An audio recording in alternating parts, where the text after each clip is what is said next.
Chapter 38. No misfortune occurred again to prevent the ball. The day approached, the day arrived, and after a morning of some anxious watching, Frank Churchill, in all the certainty of his own self, reached Randall's before dinner, and everything was safe.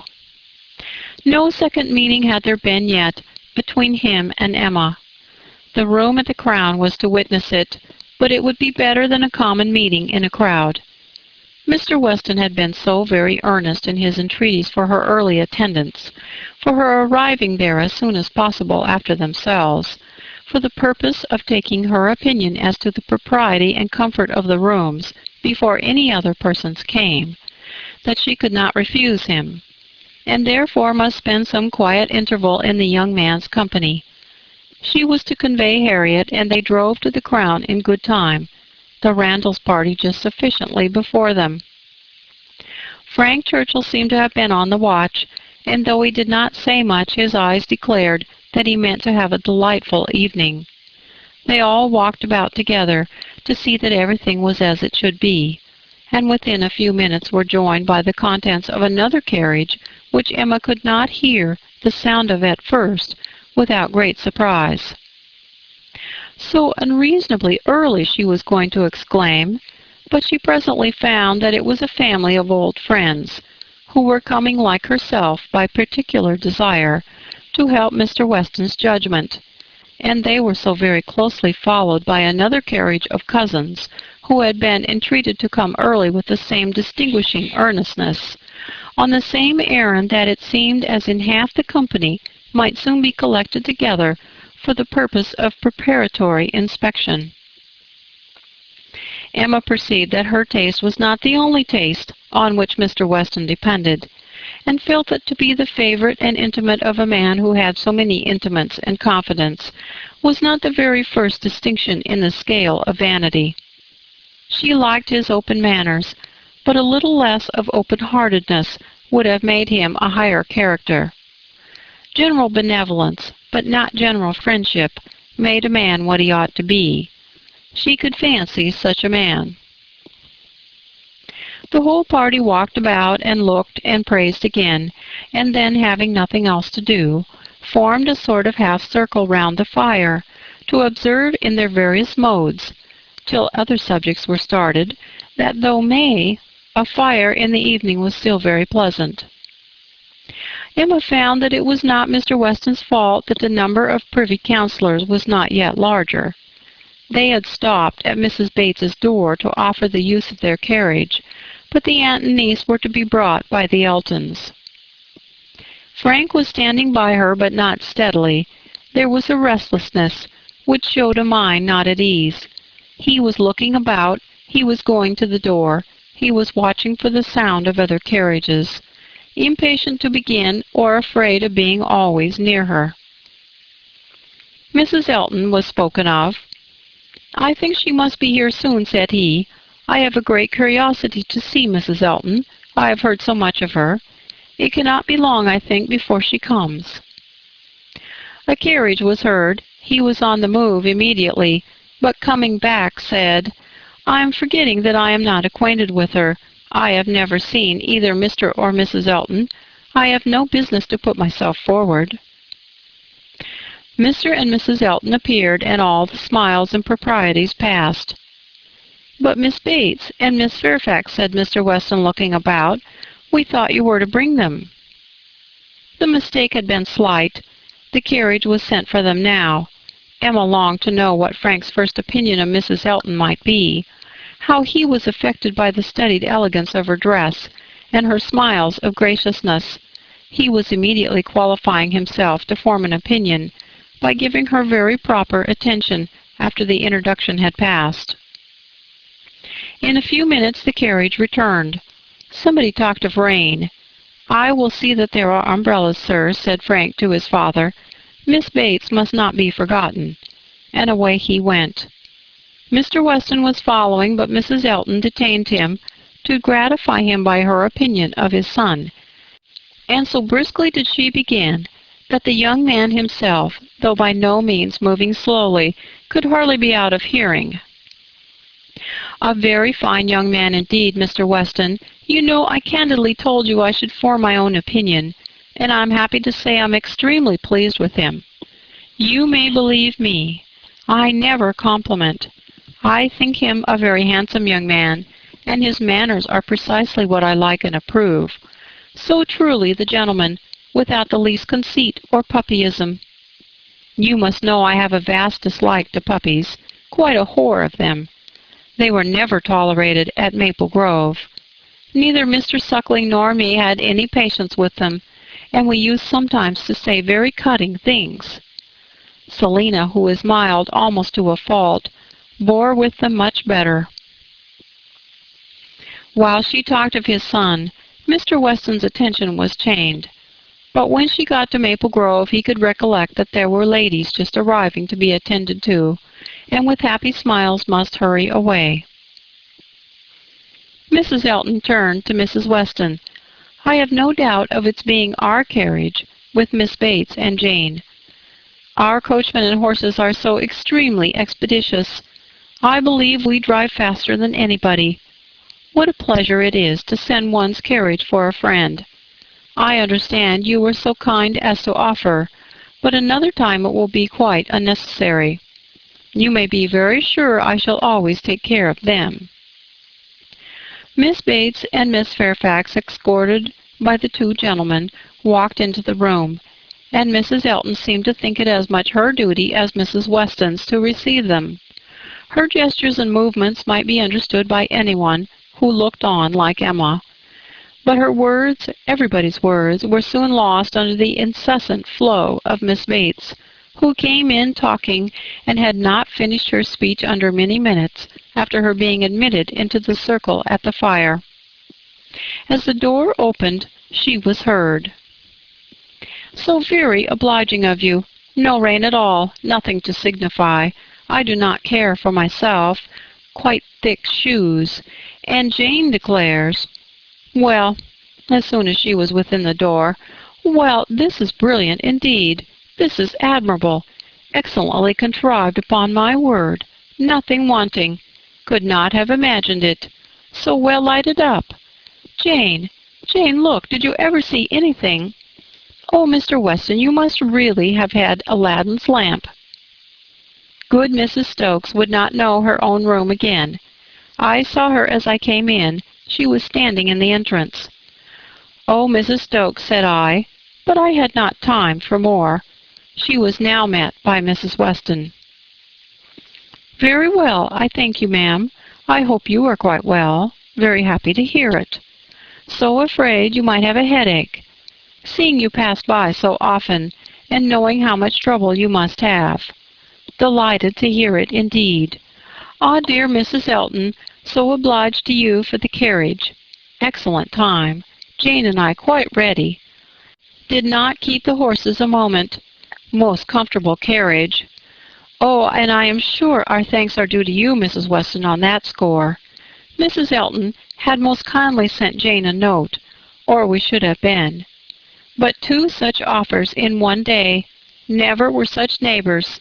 I said to my mother, "Upon my word, ma'am." "Thank you. My mother is remarkably well. Gone to Mr. Woodhouse's. I made her take her shawl, for the evenings are not warm. Her large new shawl, Mrs. Dixon's wedding present. So kind of her to think of my mother. Bought at Weymouth, you know. Mr. Dixon's choice.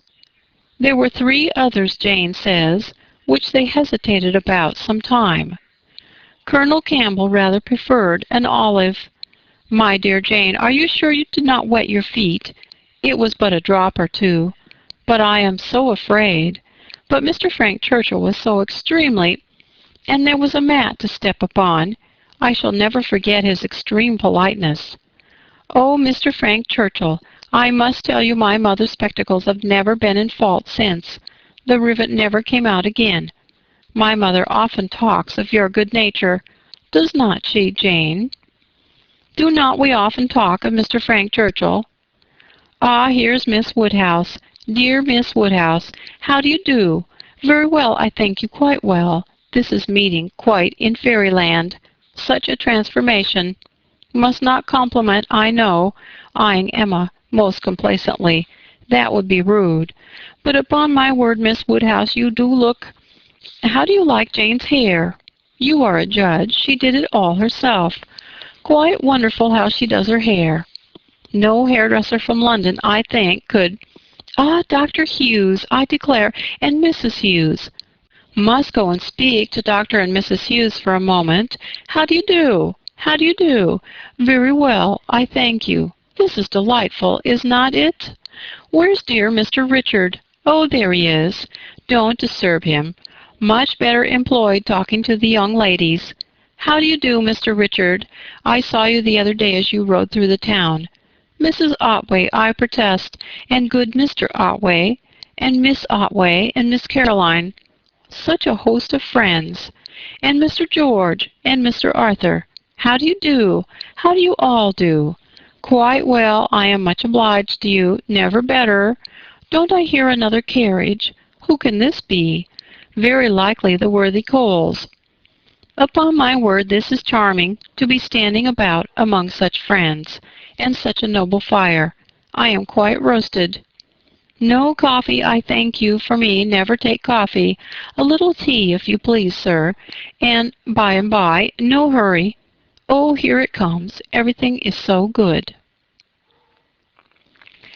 Frank Churchill returned to his station by Emma, and as soon as Miss Bates was quiet, she found herself necessarily overhearing the discourse of Mrs. Elton and Miss Fairfax, who were standing a little way behind her. He was thoughtful. Whether he were overhearing, too, she could not determine. After a good many compliments to Jane on her dress and look, compliments very quietly and properly taken, Mrs. Elton was evidently wanting to be complimented herself, and it was. How do you like my gown? How do you like my trimming? How has Wright done my hair? With many other relative questions, all answered with patient politeness. Mrs. Elton then said, Nobody can think less of dress in general than I do, but upon such an occasion as this, when everybody's eyes are so much upon me, and in compliment to the Westons, who I have no doubt are giving this ball chiefly to do me honor, I would not wish to be inferior to others, and I see very few pearls in the room except mine. So Frank Churchill is a capital dancer, I understand. We shall see if our styles suit. A fine young man certainly is Frank Churchill. I like him very well.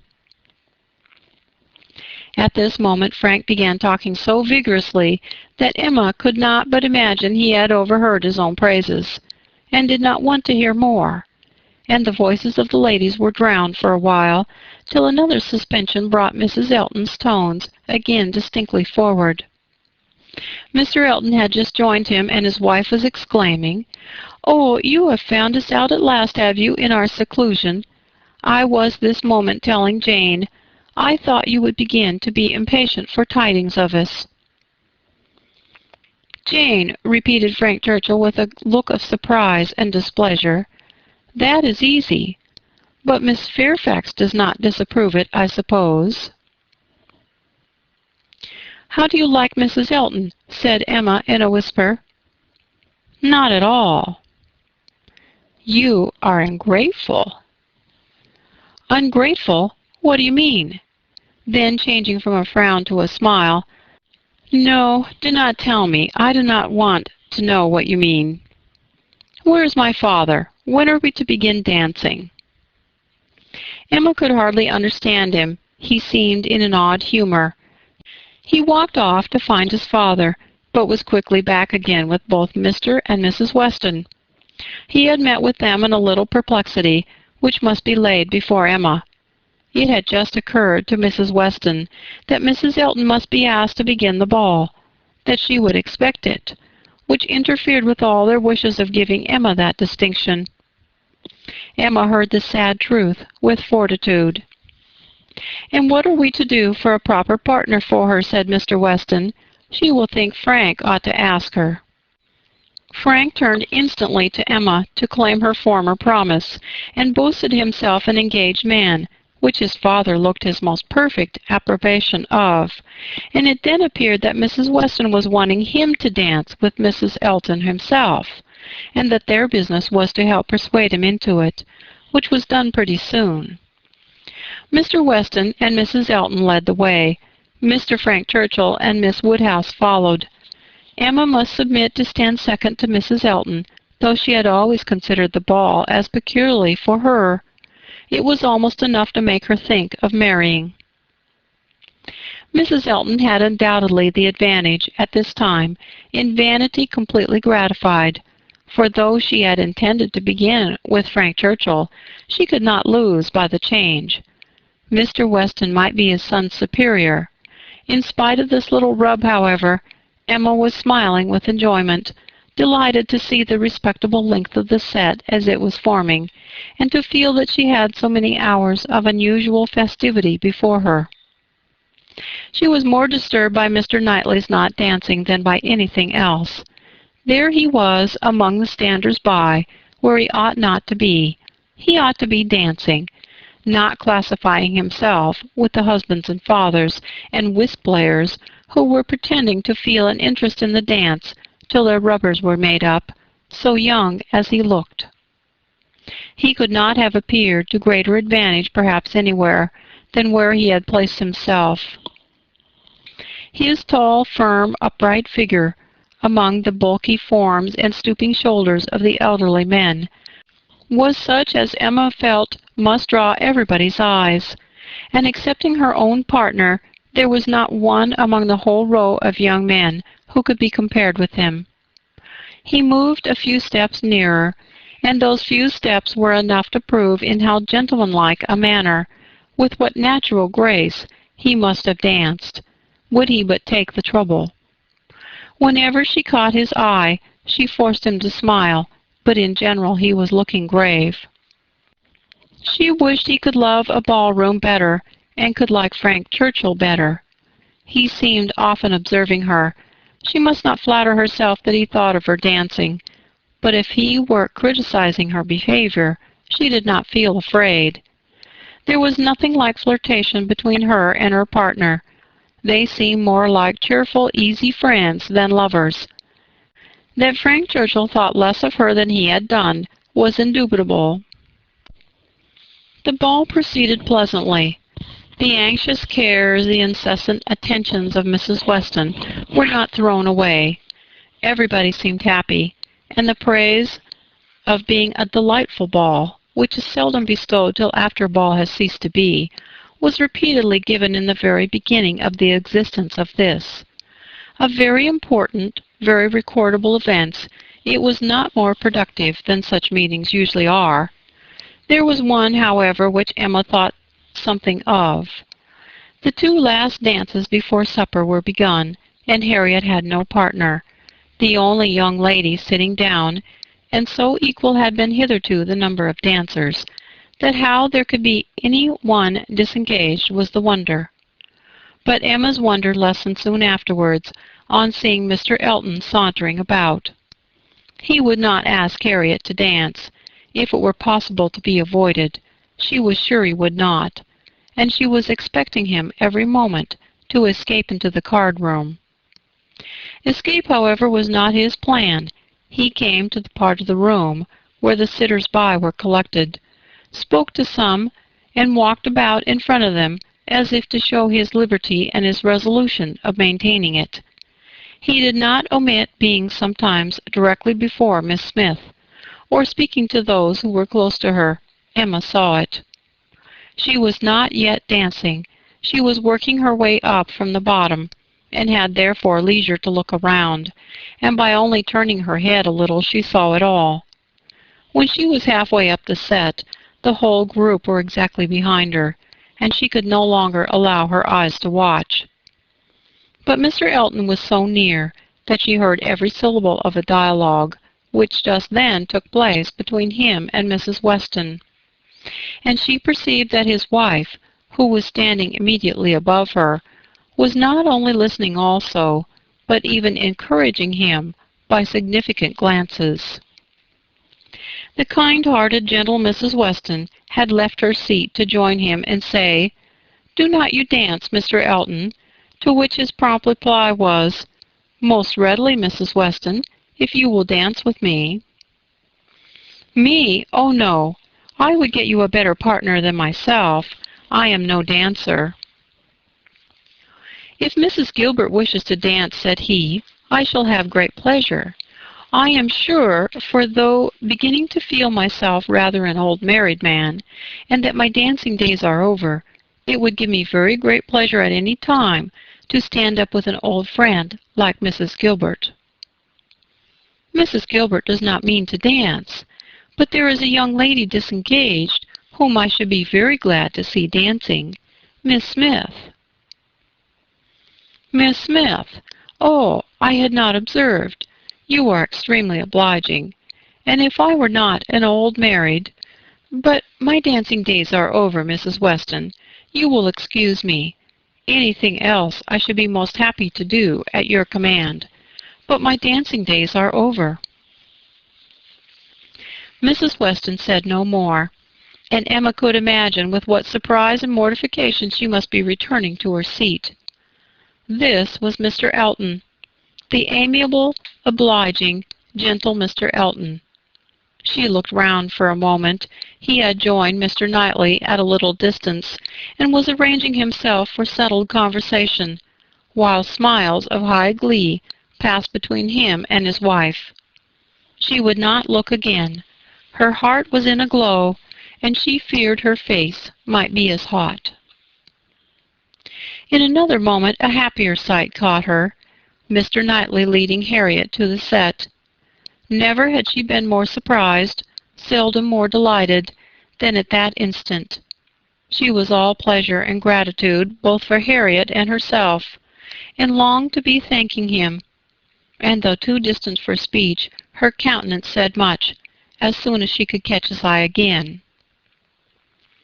His dancing proved to be just what she had believed it, extremely good, and Harriet would have seemed almost too lucky if it had not been for the cruel state of things before, and for the very complete enjoyment and very high sense of the distinction which her happy features announced. It was not thrown away on her. She bounded higher than ever, flew farther down the middle, and was in a continual course of smiles. Mr. Elton had retreated into the card-room, looking, Emma trusted, very foolish. She did not think he was quite so hardened as his wife, though growing very like her. She spoke of some of her feelings by observing audibly to her partner, "Knightley has taken pity on poor little Miss Smith. Very good-natured, I declare." Supper was announced. The move began, and Miss Bates might be heard from that moment without interruption, till her being seated at table and taking up her spoon. "Jane, Jane, my dear Jane, where are you? Here is your tippet. Mrs. Weston begs you to put on your tippet. She says she is afraid there will be draughts in the passage, though everything has been done. One door nailed up, quantities of matting. My dear Jane, indeed you must. Mr. Churchill, oh, you are too obliging. How well you put it on. So gratified. Excellent dancing, indeed. Yes, my dear, I ran home, as I said I should, to help Grandmama to bed, and got back again, and nobody missed me. I set off without saying a word, just as I told you.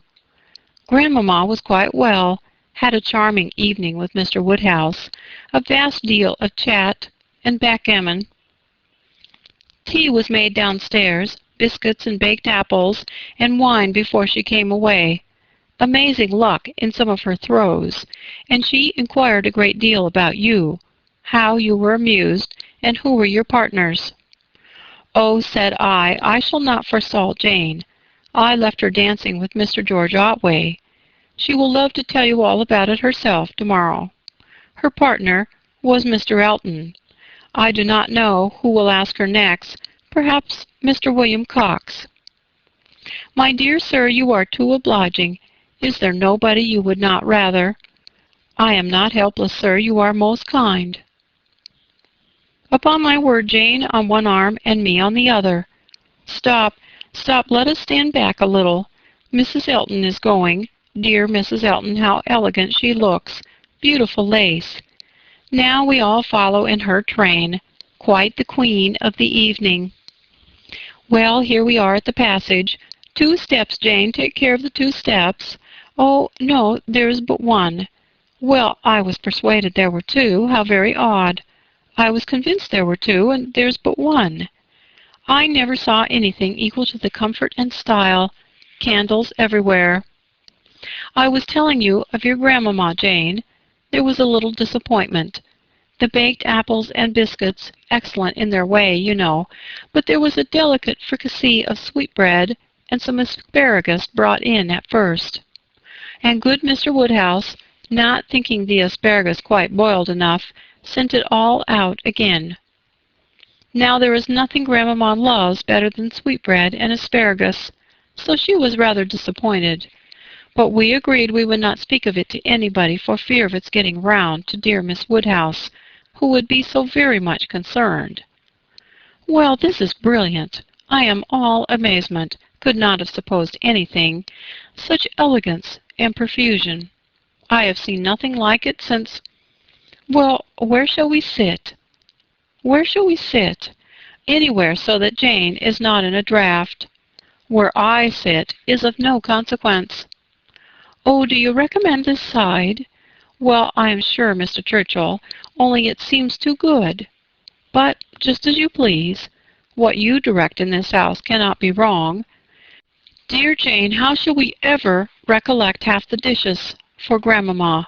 Soup, too! Bless me, I should not be helped so soon. But it smells most excellent, and I cannot help beginning. Emma had no opportunity of speaking to Mr. Knightley till after supper, but when they were all in the ballroom again, her eyes invited him irresistibly to come to her and be thanked. He was warm in his reprobation of Mr. Elton's conduct. It had been unpardonable rudeness, and Mrs. Elton's looks also received the due share of censure.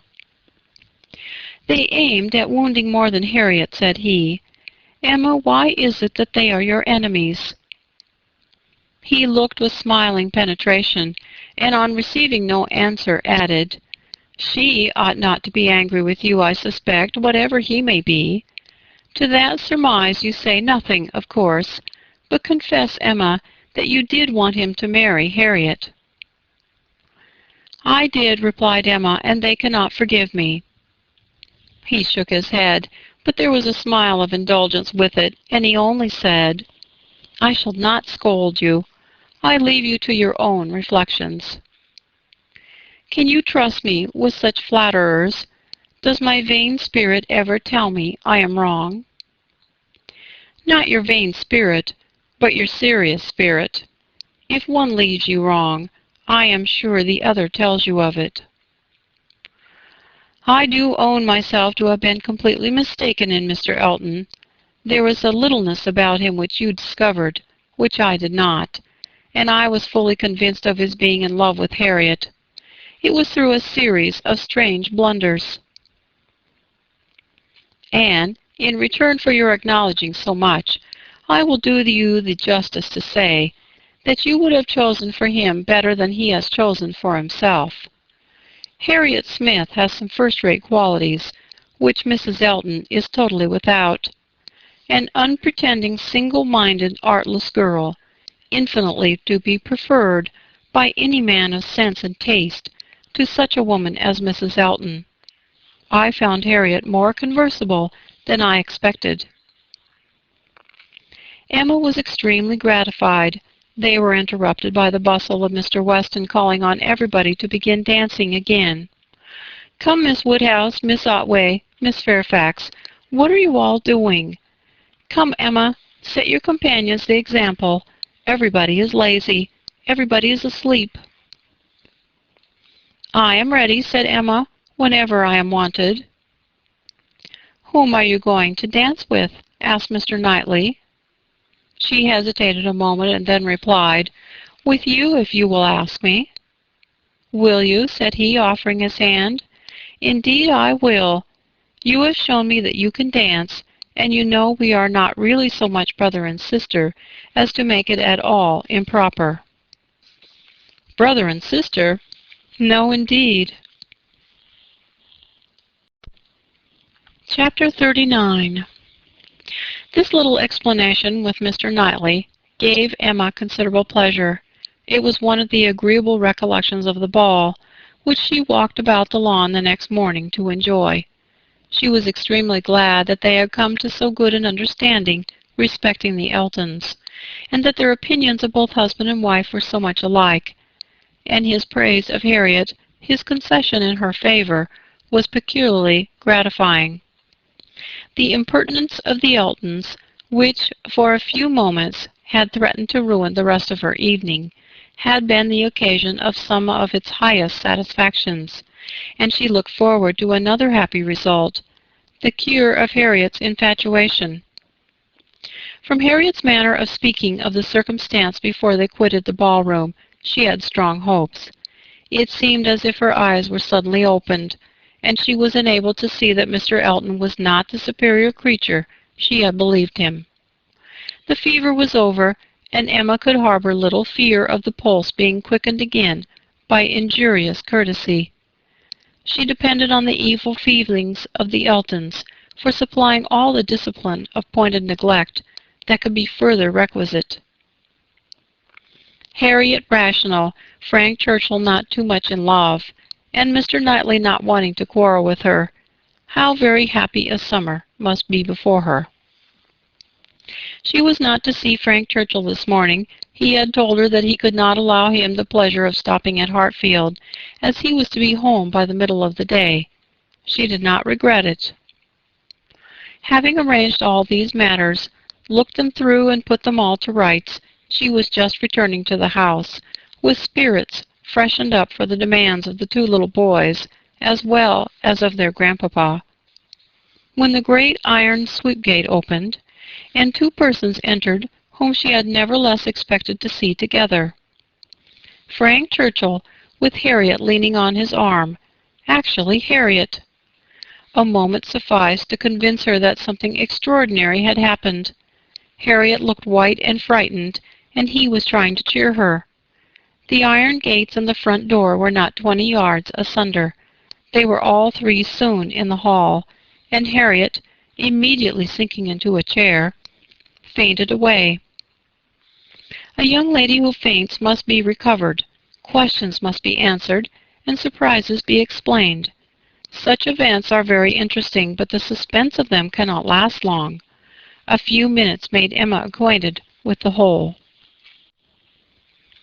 Miss Smith and Miss Bickerton, another parlor boarder at Mrs. Goddard's, who had been also at the ball, had walked out together and taken a road, the Richmond road, which, though apparently public enough for safety, had led them into alarm. About half a mile beyond Highbury, making a sudden turn, and deeply shaded by elms on each side, it became for a considerable stretch very retired, and when the young ladies had advanced some way into it, they had suddenly perceived at a small distance before them, on a broader patch of greensward by the side, a party of gypsies. A child on the watch came towards them to beg, and Miss Bickerton, excessively frightened, gave a great scream, and calling on Harriet to follow her, ran up a steep bank, cleared a slight hedge at the top, and made the best of her way by a short cut back to Highbury. But poor Harriet could not follow. She had suffered very much from cramp after dancing, and her first attempt to mount the bank brought on such a return of it as made her absolutely powerless, and in this state, and exceedingly terrified, she had been obliged to remain. How the trampers might have behaved, had the young ladies been more courageous, must be doubtful, but such an invitation for attack could not be resisted, and Harriet was soon assailed by half a dozen children, headed by a stout woman and a great boy, all clamorous and impertinent in look, though not absolutely in word. More and more frightened, she immediately promised them money, and taking out her purse gave them a shilling, and begged them not to want more, or to use her ill. She was then able to walk, though but slowly, and was moving away, but her terror and her purse were too tempting, and she was followed, or rather surrounded, by the whole gang, demanding more. In this state Frank Churchill had found her, she trembling and conditioning, they loud and insolent. By a most fortunate chance, his leaving Highbury had been delayed so as to bring him to her assistance at this critical moment. The pleasantness of the morning had induced him to walk forward, and leave his horses to meet him by another road, a mile or two beyond Highbury, and happening to have borrowed a pair of scissors the night before of Miss Bates, and to have forgotten to restore them, he had been obliged to stop at her door, and go in for a few minutes. He was therefore later than he had intended, and being on foot, was unseen by the whole party till almost close to them. The terror which the woman and boy had been creating in Harriet was then their own potion. He had left them completely frightened, and Harriet, eagerly clinging to him and hardly able to speak, had just strength enough to reach Hartfield before her spirits were quite overcome. It was his idea to bring her to Hartfield. He had thought of no other place. This was the amount of the whole story, of his communication and of Harriet's, as soon as she had recovered her senses and speech. He dared not stay longer than to see her well. These several delays left him not another minute to lose, and Emma engaging to give assurance of her safety to Mrs. Goddard, and notice of there being such a set of people in the neighborhood to Mr. Knightley, he set off, with all the grateful blessings that she could utter for her friend and herself. Such an adventure as this, a fine young man and a lovely young woman thrown together in such a way, could hardly fail of suggesting certain ideas to the coldest heart and the steadiest brain. So Emma thought, at least. Could a linguist, could a grammarian, could even a mathematician have seen what she did, have witnessed their appearance together, and heard their history of it, without feeling that circumstances had been at work to make them peculiarly interesting to each other? How much more must an imaginist like herself be on fire with speculation and foresight, especially with such a groundwork of anticipation as her mind had already made? It was a very extraordinary thing. Nothing of the sort had ever occurred before to any young ladies in the place, within her memory. No rencontre, no alarm of the kind, and now it had happened to the very person and at the very hour when the other very person was chancing to pass by to rescue her. It certainly was very extraordinary. And knowing as she did the favorable state of mind of each at this period, it struck her the more. He was wishing to get the better of his attachment to herself, she just recovering from her mania for Mr. Elton. It seemed as if everything united to promise the most interesting consequences. It was not possible that the occurrence should not be strongly recommending each to the other. In the few minutes' conversation which she had yet had with him, while Harriet had been partially insensible, he had spoken of her terror, her naivete, her fervor as she seized and clung to his arm, with a sensibility amused and delighted. And just at last, after Harriet's own account had been given, he had expressed his indignation at the abominable folly of Miss Bickerton in the warmest terms. Everything was to take its natural course, however, neither impelled nor assisted. She would not stir a step nor drop a hint. No, she had had enough of interference. There could be no harm in a scheme, a mere passive scheme. It was no more than a wish. Beyond it she would on no account proceed. Emma's first resolution was to keep her father from the knowledge of what had passed, aware of the anxiety and alarm it would occasion, but she soon felt that concealment must be impossible. Within half an hour it was known all over Highbury. It was the very event to engage those who talk most, the young and the low, and all the youth and servants in the place were soon in the happiness of frightful news. The last night's ball seemed lost in the gipsies. Poor Mr. Woodhouse trembled as he sat, and as Emma had foreseen, would scarcely be satisfied without their promising never to go beyond the shrubbery again. It was some comfort to him that many inquiries after himself and Miss Woodhouse for his neighbors knew that he loved to be inquired after, as well as Miss Smith, were coming in during the rest of the day, and he had the pleasure of returning for answer that they were all very indifferent, which, though not exactly true, for she was perfectly well, and Harriet not much otherwise, Emma would not interfere with. She had an unhappy state of health in general for the child of such a man, for she hardly knew what indisposition was, and if he did not invent illnesses for her, she could make no figure in a message. The gypsies did not wait for the operations of justice. They took themselves off in a hurry. The young ladies of Highbury might have walked again in safety before their panic began, and the whole history dwindled soon into a matter of little importance, but to Emma and her nephews. In her imagination it maintained its ground, and Henry and John were still asking every day for the story of Harriet and the gypsies, and still tenaciously setting her right if she varied in the slightest particular from the original recital. Chapter 40. A very few days had passed after this adventure when Harriet came one morning to Emma with a small parcel in her hand, and after sitting down and hesitating, thus began. "Miss Woodhouse, if you are at leisure, I have something that I should like to tell you, a sort of confession to make, and then, you know, it will be over." Emma was a good deal surprised, but begged her to speak. There was a seriousness in Harriet's manner which prepared her, quite as much as her words, for something more than ordinary. "It is my duty, and I'm sure it is my wish," she continued, "to have no reserves with you on this subject. As I am, happily, quite an altered creature in one respect, it is very fit that you should have the satisfaction of knowing it. I do not want to say more than is necessary. I am too much ashamed of having given way as I have done, and I dare say you understand me." "Yes," said Emma, "I hope I do." "How I could so long a time being fancying myself," cried Harriet warmly, "it seems like madness. I can see nothing at all extraordinary in him now.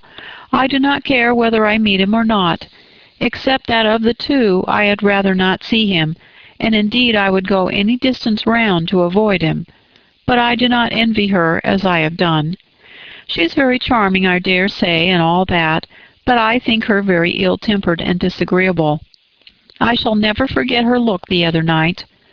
However, I assure you, Miss Woodhouse, I wish her no evil. No, let them be ever so happy together. It will not give me another moment's pang. And to convince you that I have been speaking the truth, I am now going to destroy what I ought to have destroyed long ago, what I ought never to have kept. I know that very well," blushing as she spoke. "However, now I will destroy it all, and it is my particular wish to do it in your presence, that you may see how rational I am grown. Cannot you guess what this parcel holds?" said she, with a conscious look. "Not the least in the world. Did he ever give you anything?" "No, I cannot call them gifts, but they are things that I have valued very much." She held the parcel towards her, and Emma read the words, "Most precious treasures," on the top. Her curiosity was greatly excited. Harriet unfolded the parcel, and she looked on with impatience. Within abundance of silver paper was a pretty little Tunbridge ware box, which Harriet opened. It was well lined with the softest cotton, but excepting the cotton, Emma saw only a piece of court plaster. "Now," said Harriet, "you must recollect." "No, indeed I do not." "Dear me, I should not have thought it possible you could forget what passed in this very room about court plaster, one of the very last times we ever met in it. It was but a very few days before I had my sore throat, just before Mr. and Mrs. John Knightley came, I think the very evening. Do not you remember his cutting his finger with your new penknife, and your recommending court plaster?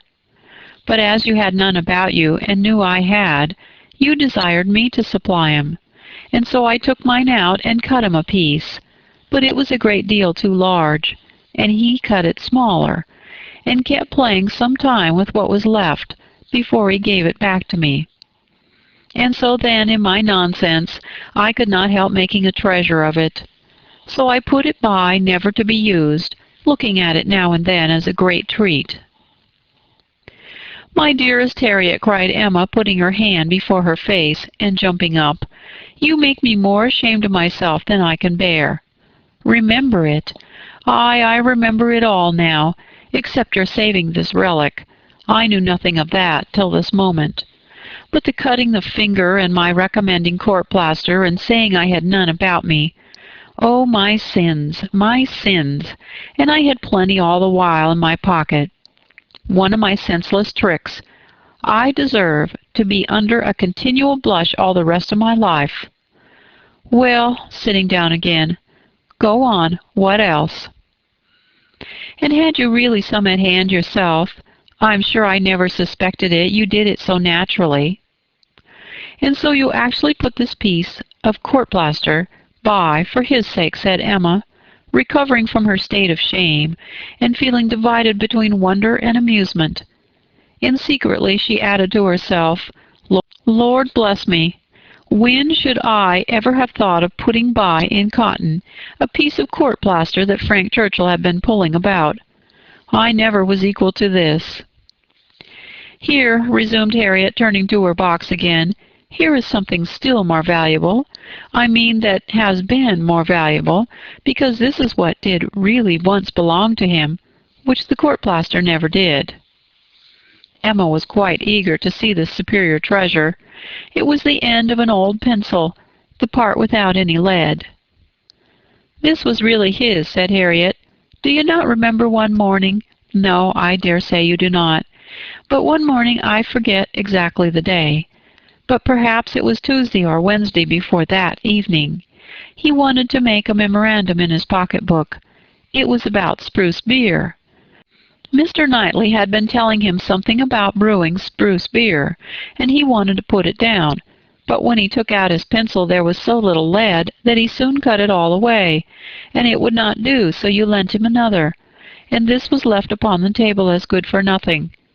But I kept my eye on it, and as soon as I dared, caught it up, and never parted with it again from that moment." "I do remember it," cried Emma. "I perfectly remember it. Talking about spruce beer. Oh, yes, Mr. Knightley and I both saying we liked it, and Mr. Elton seeming resolved to learn to like it too. I perfectly remember it. Stop. Mr. Knightley was standing just here, was not he? I have an idea he was standing just here." "I do not know. I cannot recollect. It's very odd, but I cannot recollect.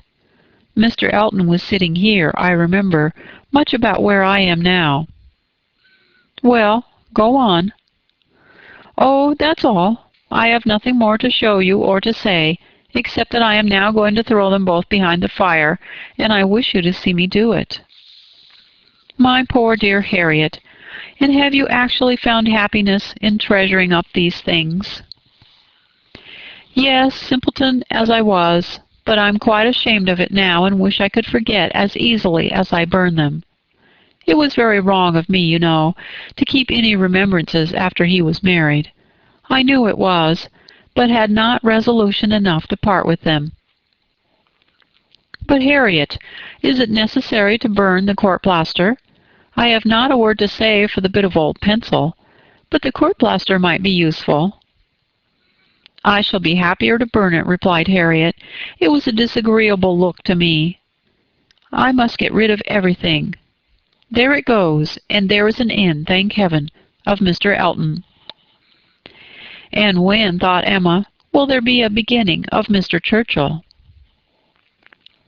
She had soon afterwards reason to believe that the beginning was already made, and could not but hope that the gipsy, though she had told no fortune, might be proved to have made Harriet's. About a fortnight after the alarm they came to a sufficient explanation, and quite undesignedly Emma was not thinking of it at the moment, which made the information she received more valuable. She merely said, in the course of some trivial chat, "Well, Harriet, whenever you marry, I would advise you to do so and so, and thought no more of it, till after a minute's silence she heard Harriet say, in a very serious tone, "I shall never marry." Emma then looked up, and immediately saw how it was, and after a moment's debate as to whether it should pass unnoticed or not, replied, "Never marry? This is a new resolution." "It is one that I shall never change, however." After another short hesitation, "I hope it does not proceed from... I hope it is not in compliment to Mr. Elton." "Mr. Elton, indeed!" cried Harriet indignantly. "Oh, no!" And Emma could just catch the words, "so superior to Mr. Elton." She then took a longer time for consideration. Should she proceed no further? Should she let it pass, and seem to suspect nothing? Perhaps Harriet might think her cold or angry if she did, or perhaps if she were totally silent, it might only drive Harriet into asking her to hear too much, and against anything like such an unreserve as had been, such an open and frequent discussion of hopes and chances, she was perfectly resolved. She believed it would be wiser for her to say and know at once all that she meant to say and know. Plain dealing was always best. She had previously determined how far she would proceed on any application of the sort, and it would be safer for both to have the judicious law of her own brain laid down with speed. She was decided, and thus spoke. "Harriet, I will not affect to be in doubt of your meaning. Your resolution, or rather your expectation of never marrying, results from an idea that the person whom you might prefer would be too greatly your superior in situation to think of you. Is not it so?" "Oh, Miss Woodhouse, believe me, I have not the presumption to suppose. Indeed, I am not so mad. But it is a pleasure to me to admire him at a distance, and to think of his infinite superiority to all the rest of the world, with the gratitude, wonder, and veneration which are so proper in me especially." "I am not at all surprised at you, Harriet. The service he rendered you was enough to warm your heart." "Service? Oh, it was such an inexpressible obligation. The very recollection of it, and all that I felt at the time, when I saw him coming, his noble look and my wretchedness before. Such a change! In one moment such a change, from perfect misery to perfect happiness." "It is very natural. It is natural, and it's honorable. Yes, honorable, I think, to choose so well and so gratefully. But that it will be a fortunate preference is more than I can promise. I do not advise you to give way to it, Harriet. I do not by any means engage for its being returned. Consider what you are about. Perhaps it will be wisest in you to check your feelings while you can. At any rate, do not let them carry you far, unless you are persuaded of his liking you. Be observant of him. Let his behavior be the guide of your sensations. I give you this caution now, because I shall never speak to you again on the subject. I'm determined against all interference. Henceforward I know nothing of the matter. Let no name ever pass our lips. We were very wrong before. We will be cautious now. He is your superior, no doubt, and there do seem objections and obstacles of a very serious nature. But yet, Harriet, more wonderful things have taken place. There have been matches of greater disparity. But take care of yourself. I would not have you too sanguine. Though however it may end, be assured that your raising your thoughts to him is a mark of good taste, which I shall always know how to value." Harriet kissed her hand in silent and submissive gratitude. Emma was very decided in thinking such an attachment no bad thing for her friend.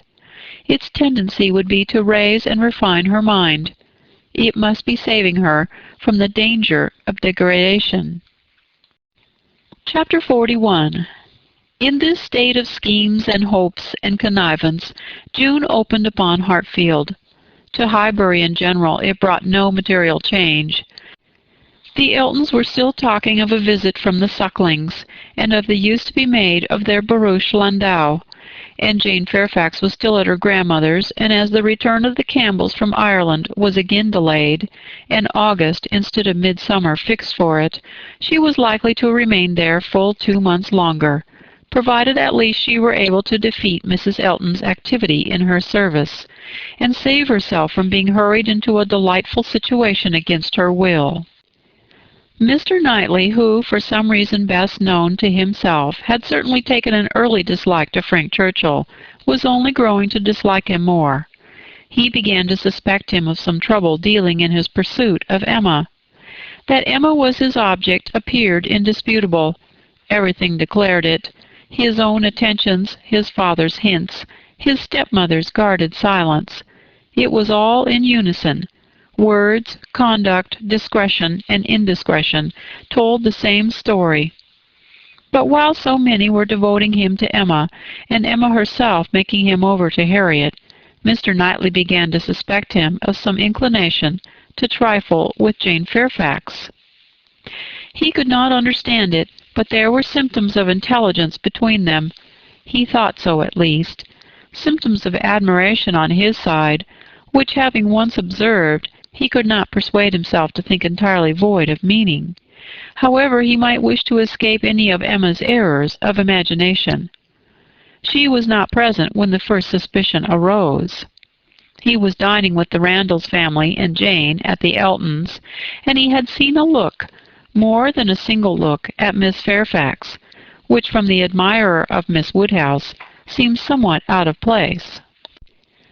When he was again in their company, he could not help remembering what he had seen, nor could he avoid observations which, unless it were like Cowper and his fire at twilight, myself creating what I saw, brought him yet stronger suspicion of there being a something of private liking, of private understanding even, between Frank Churchill and Jane. He had walked up one day after dinner, as he very often did, to spend his evening at Hartfield. Emma and Harriet were going to walk. He joined them, and on returning they fell in with a larger party, who, like themselves, judged it wisest to take their exercise early, as the weather threatened rain. Mr. and Mrs. Weston and their son, Miss Bates and her niece, who had accidentally met. They all united, and on reaching Hartfield gates, Emma, who knew it was exactly the sort of visiting that would be welcome to her father, pressed them all to go in and drink tea with them. The Randalls party agreed to it immediately, and after a pretty long speech from Miss Bates, which few persons listened to, she also found it possible to accept dear Miss Woodhouse's most obliging invitation. As they were turning into the grounds, Mr. Perry passed by on horseback. The gentleman spoke of his horse. "By the by," said Frank Churchill to Mrs. Weston presently, "what became of Mr. Perry's plan of setting up his carriage?" Mrs. Weston looked surprised and said, "I did not know that he ever had any such plan." "Nay, I had it from you. You wrote me word of it 3 months ago." "Me? Impossible." "Indeed you did. I remember it perfectly. You mentioned it as what was certainly to be very soon." Mrs. Perry had told somebody, and was extremely happy about it. It was owing to her persuasion, as she thought his being out in bad weather did him a great deal of harm. You must remember it now. "Upon my word, I never heard of it till this moment." "Never, really never. Bless me, how could it be? Then I must have dreamt it, but I was completely persuaded. Miss Smith, you walk as if you were tired. You will not be sorry to find yourself at home." "What is this? What is this?" cried Mr. Weston.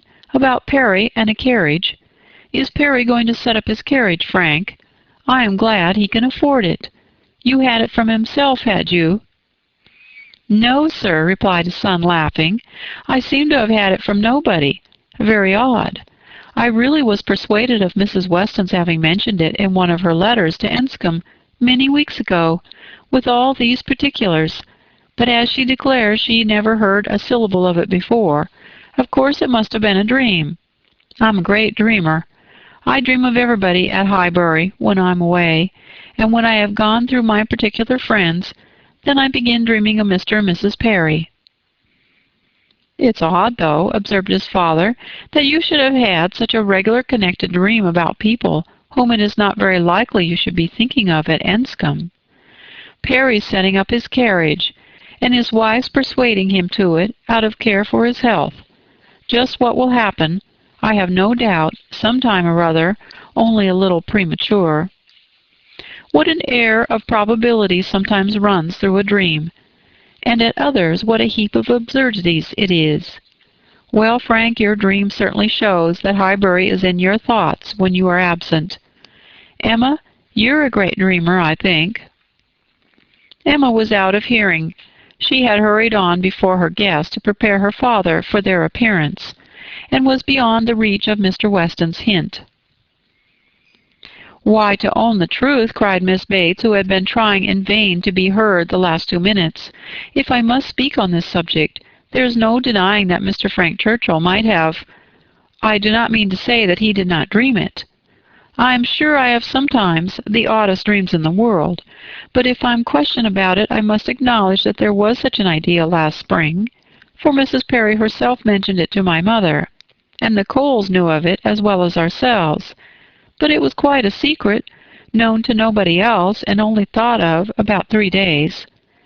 Mrs. Perry was very anxious that he should have a carriage, and came to my mother in great spirits one morning because she thought she had prevailed. Jane, don't you remember Grandmamma's telling us of it when we got home? I forgot where we'd been walking to, very likely to Randall's. Yes, I think it was to Randall's. Mrs. Perry was always particularly fond of my mother. Indeed, I do not know who is not, and she had mentioned it to her in confidence. She had no objection to her telling us, of course, but it was not to go beyond. And from that day to this I never mentioned it to a soul that I know of. At the same time, I will not positively answer for my having never dropped a hint, because I know I do sometimes pop out a thing before I'm aware. I'm a talker, you know. I am rather a talker, and now and then I have let a thing escape me which I should not. I am not like Jane. I wish I were. I will answer for it she never betrayed the least thing in the world. Where is she? Oh, just behind. Perfectly remember Mrs. Perry's coming. Extraordinary dream, indeed." They were entering the hall. Mr. Knightley's eyes had preceded Miss Bates in a glance at Jane. From Frank Churchill's face, where he thought he saw confusion suppressed or laughed away, he had involuntarily turned to hers, but she was indeed behind and too busy with her shawl. Mr. Weston had walked in. The 2 other gentlemen waited at the door to let her pass. Mr. Knightley suspected in Frank Churchill the determination of catching her eye. He seemed watching her intently. In vain, however, if it were so. Jane passed between them into the hall and looked at neither. There was no time for further remark or explanation. The dream must be borne with, and Mr. Knightley must take his seat with the rest round the large, modern, circular table which Emma had introduced at Hartfield, and which none but Emma could have had power to place there and persuade her father to use, instead of the small-size Pembroke, on which 2 of his daily meals had for 40 years been crowded. Tea passed pleasantly, and nobody seemed in a hurry to move. "Miss Woodhouse," said Frank Churchill, after examining a table behind him which he could reach as he sat, "have your nephews taken away their alphabets, their box of letters? It used to stand here. Where is it? This is a sort of dull-looking evening that ought to be treated rather as winter than summer. We had great amusement with those letters one morning. I want to puzzle you again." Emma was pleased with the thought, and producing the box, the table was quickly scattered over with alphabets, which no one seemed so much disposed to employ as their 2 selves. They were rapidly forming words for each other, or for anybody else who would be puzzled. The quietness of the game made it particularly eligible for Mr. Woodhouse, who had often been distressed by the more animated sort, which Mr. Weston had occasionally introduced, and who now sat happily occupied in lamenting, with tender melancholy, over the departure of the poor little boys, or in fondly pointing out, as he took up any stray letter near him, how beautifully Emma had written it. Frank Churchill placed a word before Miss Fairfax. She gave a slight glance round the table, and applied herself to it. Frank was next to Emma, Jane opposite to them, and Mr. Knightley so placed as to see them all, and it was his object to see as much as he could, with as little apparent observation. The word was discovered and with a faint smile pushed away. If meant to be immediately mixed with the others and buried from sight, she should have looked on the table instead of looking just across, for it was not mixed. And Harriet, eager after every fresh word, and finding out none, directly took it up and fell to work. She was sitting by Mr. Knightley and turned to him for help. The word was blunder, and as Harriet exultingly proclaimed it, there was a blush on Jane's cheek which gave it a meaning not otherwise ostensible. Mr. Knightley connected it with the dream, but how it could all be was beyond his comprehension. How the delicacy, the discretion of his favorite could have been so lain asleep. He feared there must be some decided involvement. Disingenuousness and double-dealing seemed to meet him at every turn. These letters were but the vehicle for gallantry and trick. It was a child's play, chosen to conceal a deeper game on Frank Churchill's part. With great indignation did he continue to observe him, with great alarm and distrust, to observe also his two blinded companions. He saw a short word prepared for Emma, and given to her with a look sly and demure. He saw that Emma had soon made it out, and found it highly entertaining, though it was something which she judged it proper to appear to censure, for she said, "Nonsense! For shame!" He heard Frank Churchill next say, with a glance towards Jane, "I will give it to her, shall I?" and as clearly heard Emma opposing it with eager laughing warmth. "No, no, you must not. You shall not, indeed." It was done, however. This gallant young man, who seemed to love without feeling, and to recommend himself without complacence, directly handed over the word to Miss Fairfax, and with a particular degree of sedate civility entreated her to study it. Mr. Knightley's excessive curiosity to know what this word might be made him seize every possible moment for darting his eye towards it, and it was not long before he saw it to be Dixon. Jane Fairfax's perception seemed to accompany his. Her comprehension was certainly more equal to the covert meaning, the superior intelligence of those 5 letters so arranged. She was evidently displeased, looked up, and seeing herself watched, blushed more deeply than he had ever perceived her, and saying only, "I did not know that proper names were allowed," pushed away the letters with even an angry spirit, and looked resolved to be engaged by no other word that could be offered.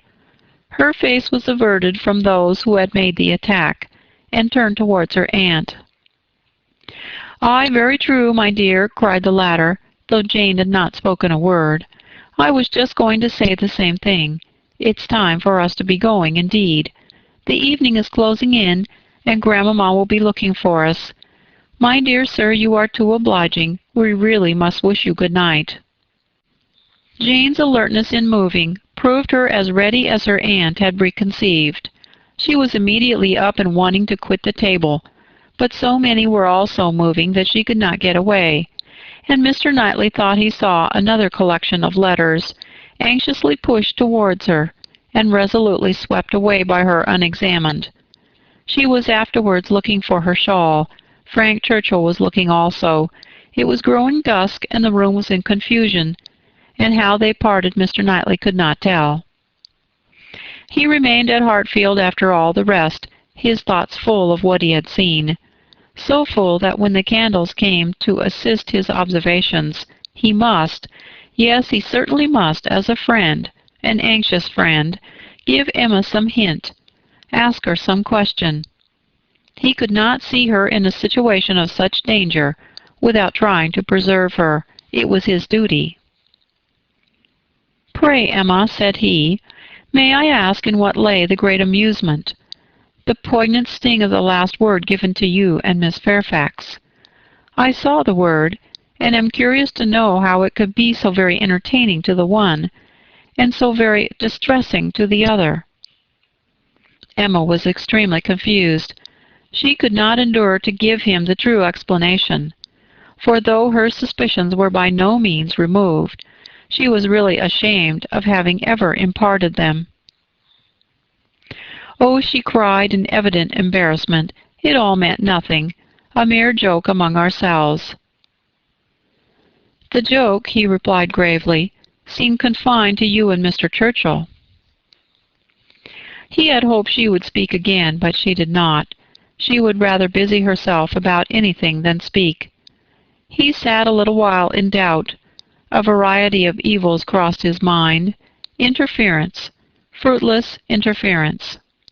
Emma's confusion and the acknowledged intimacy seemed to declare her affection engaged. Yet he would speak. He owed it to her to risk anything that might be involved in an unwelcome interference, rather than her welfare, to encounter anything, rather than the remembrance of neglect, in such a cause.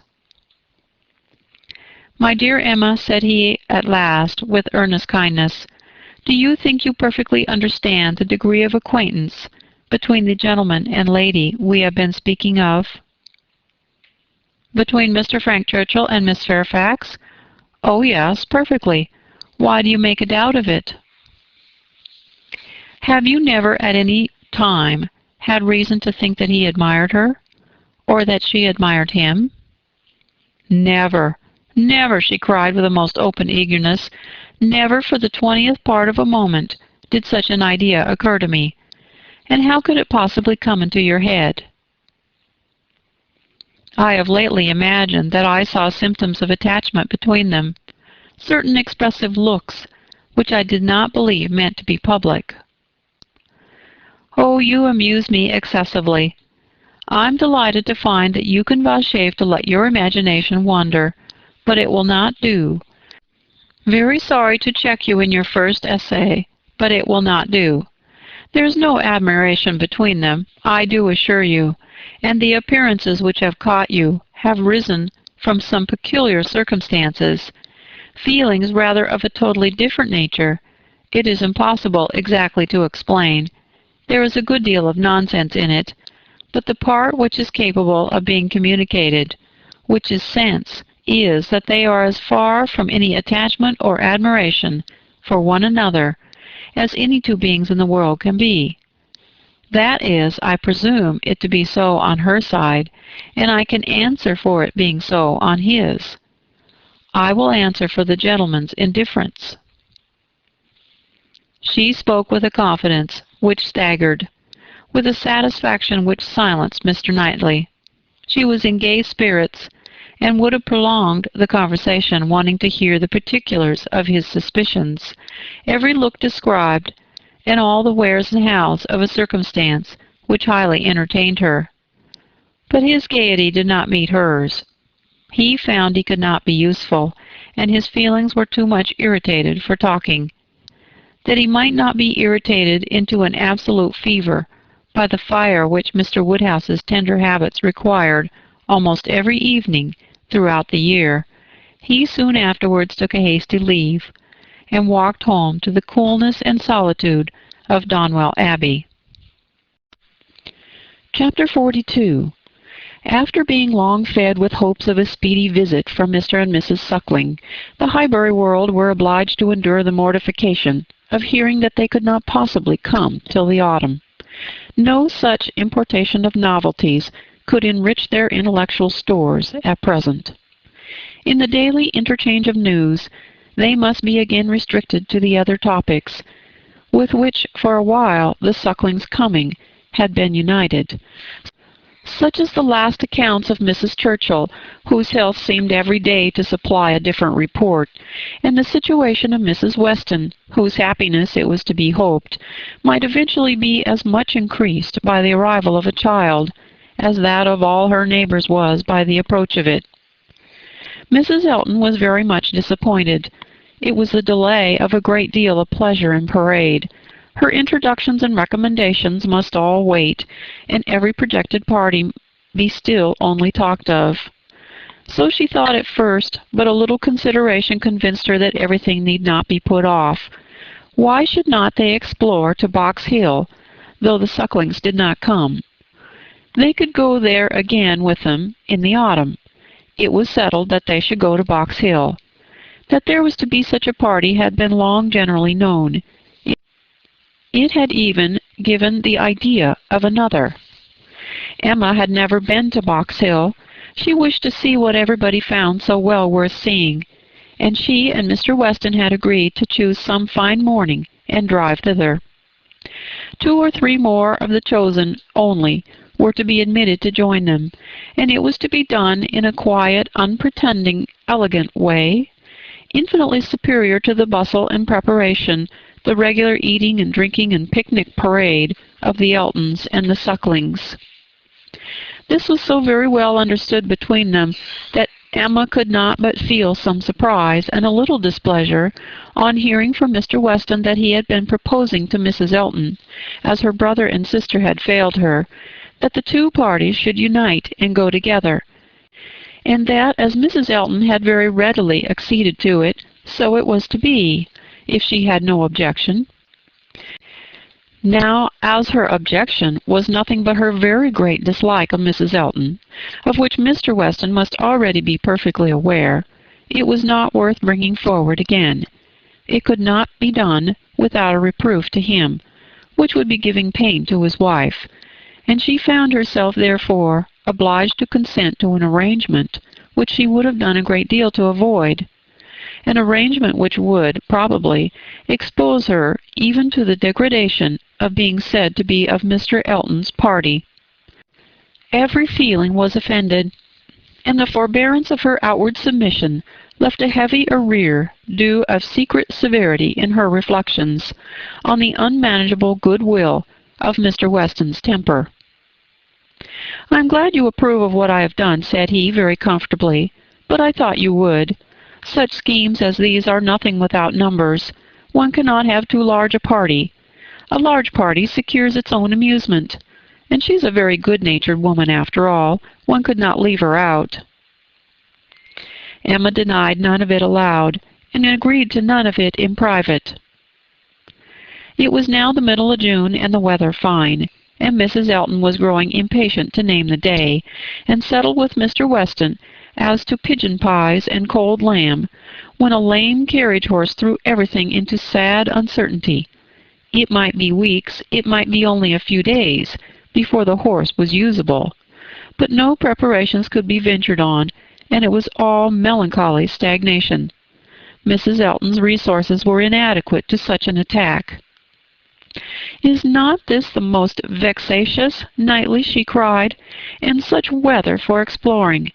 These delays and disappointments are quite odious. What are we to do? The year will wear away at this rate, and nothing done. Before this time last year, I assure you, we had a delightful exploring party from Maple Grove to King's Weston." "You had better explore to Donwell," replied Mr. Knightley. "That may be done without horses. Come and eat my strawberries. They are ripening fast." If Mr. Knightley did not begin seriously, he was obliged to proceed so, for his proposal was caught at with delight, and the "Oh, I should like it of all things" was not plainer in words than manner. Donwell was famous for its strawberry beds, which seemed a plea for the invitation, but no plea was necessary.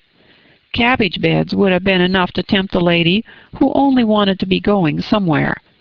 She promised him again and again to come, much oftener than he doubted, and was extremely gratified by such a proof of intimacy, such a distinguishing compliment as she chose to consider it. "You may depend upon me," said she, "I certainly will come. Name your day, and I will come. You will allow me to bring Jane Fairfax." "I cannot name a day," said he, "till I have spoken to some others, whom I would wish to meet you." "Oh, leave that all to me. Only give me carte blanche. I am Lady Patroness, you know. It's my party. I will bring friends with me." "I hope you will bring Elton," said he, "and I will not trouble you to give any other invitations." "Oh, now you are looking very sly. But consider, you need not be afraid of delegating power to me. I am no young lady on her preferment. Married women, you know, may be safely authorized. It's my party. Leave it all to me. I will invite your guests." "No," he calmly replied. "There is but one married woman in the world whom I can ever allow to invite what guests she pleases to Donwell, and that one is—" "Mrs. Weston, I suppose," interrupted Mrs. Elton, rather mortified. "No, Mrs. Knightley. Until she is in being, I will manage such matters myself." "Ah, you are an odd creature," she cried, satisfied to have no one preferred to herself. "You are a humorist, and may say what you like. Quite a humorist. Well, I shall bring Jane with me, Jane and her aunt. The rest I leave to you. I have no objections at all to meeting the Hartfield family. Don't scruple. I know you're attached to them." "You certainly will meet them if I can prevail, and I shall call on Miss Bates on my way home." "That's quite unnecessary. I see Jane every day, but as you like. It is to be a morning scheme, you know, Knightley, quite a simple thing. I shall wear a large bonnet, and bring one of my little baskets hanging on my arm. Here, probably this basket with pink ribbon. Nothing could be more simple, you see. And Jane will have such another. There is to be no form or parade, a sort of gypsy party. We are to walk about your gardens, and gather the strawberries ourselves, and sit under trees, and whatever else you may like to provide. It is to be all out of doors, a table spread in the shade, you know. Everything as natural and simple as possible. Is not that your idea?" "Not quite. My idea of simple and natural will be to have the table spread in the dining room. The nature and the simplicity of gentlemen and ladies, with their servants and furniture, I think is best observed by meals within doors. When you are tired of eating strawberries in the garden, there shall be cold meat in the house." "Well, as you please, only don't have a great set-out. And by the by, can I or my housekeeper be of any use to you with our opinion? Pray be sincere, Knightley, if you wish me to talk to Mrs. Hodges, or to inspect anything." "I have not the least wish for it, I thank you." "Well, but if any difficulty should arise, my housekeeper is extremely clever." "I will answer for it that mine thinks herself full as clever, and would spurn anybody's assistance." "I wish we had a donkey. The thing would be for us all to come on donkeys, Jane, Miss Bates, and me, and my caro sposo walking by. I really must talk to him about purchasing a donkey. In a country life I conceive it to be a sort of necessary. For let a woman have ever so many resources, it is not possible for her to be always shut up at home. And very long walks, you know. In summer there's dust, and in winter there's dirt." "You will not find either between Donwell and Highbury. Donwell Lane is never dusty, and now it is perfectly dry. Come on a donkey, however, if you prefer it. You can borrow Mrs. Cole's. I would wish everything to be as much to your taste as possible." "That I am sure you would. Indeed, I do you justice, my good friend. Under that peculiar sort of dry, blunt manner, I know you have the warmest heart. As I tell Mr. E., you are a thorough humorist. Yes, believe me, Knightley, I am fully sensible of your attention to me in the whole of this scheme. You have hit upon the very thing to please me."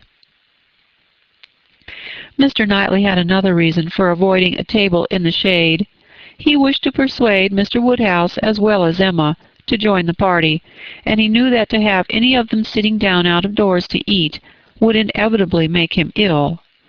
Mr. Woodhouse must not, under the specious pretence of a morning drive, and an hour or two spent at Donwell, be tempted away to his misery. He was invited on good faith. No lurking horrors were to upbraid him for his easy credulity. He did consent. He had not been at Donwell for 2 years. Some very fine morning he and Emma and Harriet could go very well, and he could sit still with Mrs. Weston while the dear girls walked about the garden. He did not suppose they could be damp now in the middle of the day. He should like to see the old house again exceedingly, and should be very happy to meet Mr. and Mrs. Elton and any other of his neighbors. He could not see any objection at all to his and Emma's and Harriet's going there some very fine morning.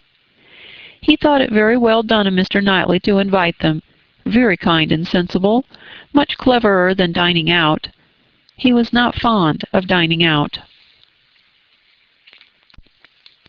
Mr. Knightley was fortunate in everybody's most ready concurrence. The invitation was everywhere so well received that it seemed as if, like Mrs. Elton, they were all taking the scheme as a particular compliment to themselves.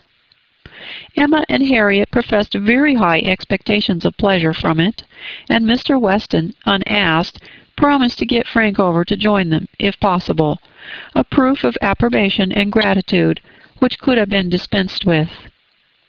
Mr. Knightley was then obliged to say that he should be glad to see him, and Mr. Weston engaged to lose no time in writing, and spare no arguments to induce him to come.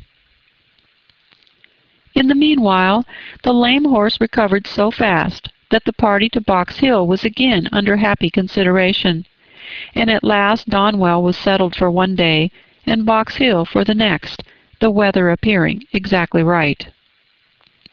Under a bright midday sun, at almost midsummer, Mr. Woodhouse was safely conveyed in his carriage, with one window down, to partake of this alfresco party, and in one of the most comfortable rooms in the Abbey, especially prepared for him by a fire all the morning, he was happily placed, quite at his ease, ready to talk with pleasure of what had been achieved, and advise everybody to come and sit down, and not to heat themselves.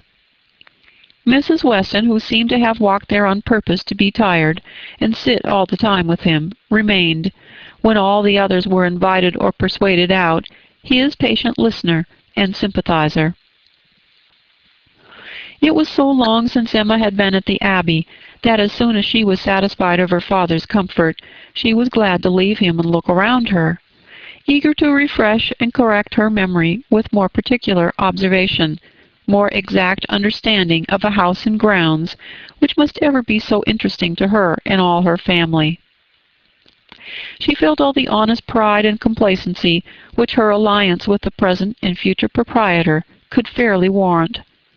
As she viewed the respectable size and style of the building, its suitability, becoming, characteristic situation, low and sheltered, its ample garden stretching down to meadows washed by a stream, of which the Abbey, with all the old neglect of prospect, had scarcely a sight, and its abundance of timber in rows and avenues, which neither fashion nor extravagance had rooted up.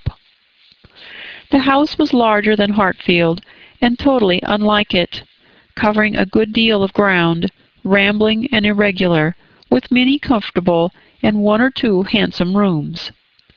It was just what it ought to be, and it looked what it was, and Emma felt an increasing respect for it as the residence of a family of such true gentility, untainted in blood and understanding. Some faults or temper John Knightley had, but Isabella had connected herself unexceptionally. She had given them neither men, nor names, nor places that could raise a blush. These were pleasant feelings, and she walked about and indulged them till it was necessary to do as the others did, and collect round the strawberry beds. The whole party was assembled, excepting Frank Churchill, who was expected every moment from Richmond, and Mrs. Elton, in all her apparatus of happiness, her large bonnet and her basket, was very ready to lead the way in gathering, accepting, or talking. Strawberries, and only strawberries, could now be thought or spoken of. The best fruit in England, everybody's favorite, always wholesome. These the finest beds and finest sorts, delightful to gather for oneself, the only way of really enjoying them. Morning decidedly the best time, never tired, every good sort. Hot boy infinitely superior, no comparison, the others hardly eatable. Hot boys very scarce. Chili preferred. Whitewood finest flavor of all. Price of strawberries in London. Abundance about Bristol. Maple Grove. Cultivations. Beds when to be renewed. Gardeners thinking exactly different. No general rule. Gardeners never to be put out of their way. Delicious fruit. Only too rich to be eaten much of. Inferior to cherries. Currants more refreshing. Only objections to gathering strawberries, the stooping. Glaring sun. Tired to death. Could bear it no longer. Must go and sit in the shade. Such, for half an hour, was the conversation, interrupted only once by Mrs. Weston, who came out, in her solicitude after her son-in-law, to inquire if he were come, and she was a little uneasy. She had some fears of his horse. Seats tolerably in the shade were found, and now Emma was obliged to overhear what Mrs. Elton and Jane Fairfax were talking of. A situation, a most desirable situation, was in question. Mrs. Elton had received notice of it that morning, and was in raptures. It was not with Mrs. Suckling, it was not with Mrs. Bragg, but in felicity and splendor it fell short only of them. It was with a cousin of Mrs. Bragg, an acquaintance of Mrs. Suckling, a lady known at Maple Grove. Delightful, charming, superior, first circles, spheres, lines, ranks, everything. And Mrs. Elton was wild to have the offer closed with immediately. On her side all was warmth, energy, and triumph, and she positively refused to take her friend's negative, though Miss Fairfax continued to assure her that she would not at present engage in anything, repeating the same motives which she had been heard to urge before. Still Mrs. Elton insisted on being authorized to write an acquiescence by the morrow's post. How Jane could bear it at all was astonishing to Emma. She did look vexed, she did speak pointedly, and at last, with a decision of action unusual to her, proposed a removal. Should not they walk? Would not Mr. Knightley show them the gardens, all the gardens? She wished to see the whole extent. The pertinacity of her friend seemed more than she could bear. It was hot, and after walking some time over the gardens in a scattered, dispersed way, scarcely any three together, they insensibly followed one another to the delicious shade of a broad, short avenue of limes, which, stretching beyond the garden at an equal distance from the river, seemed the finish of the pleasure ground.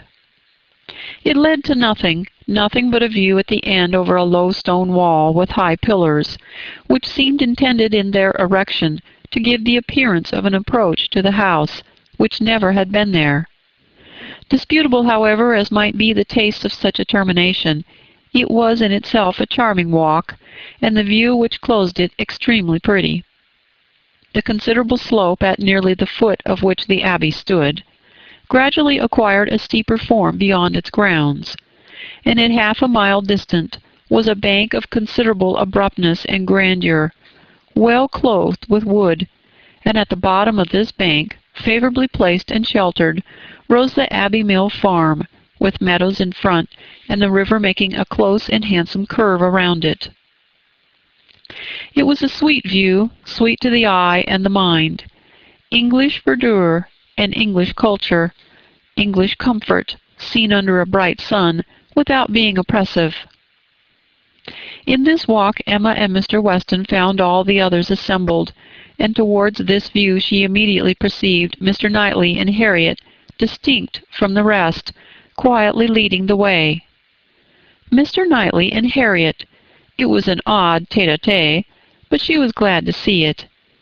There had been a time when he would have scorned her as a companion, and turned from her with little ceremony.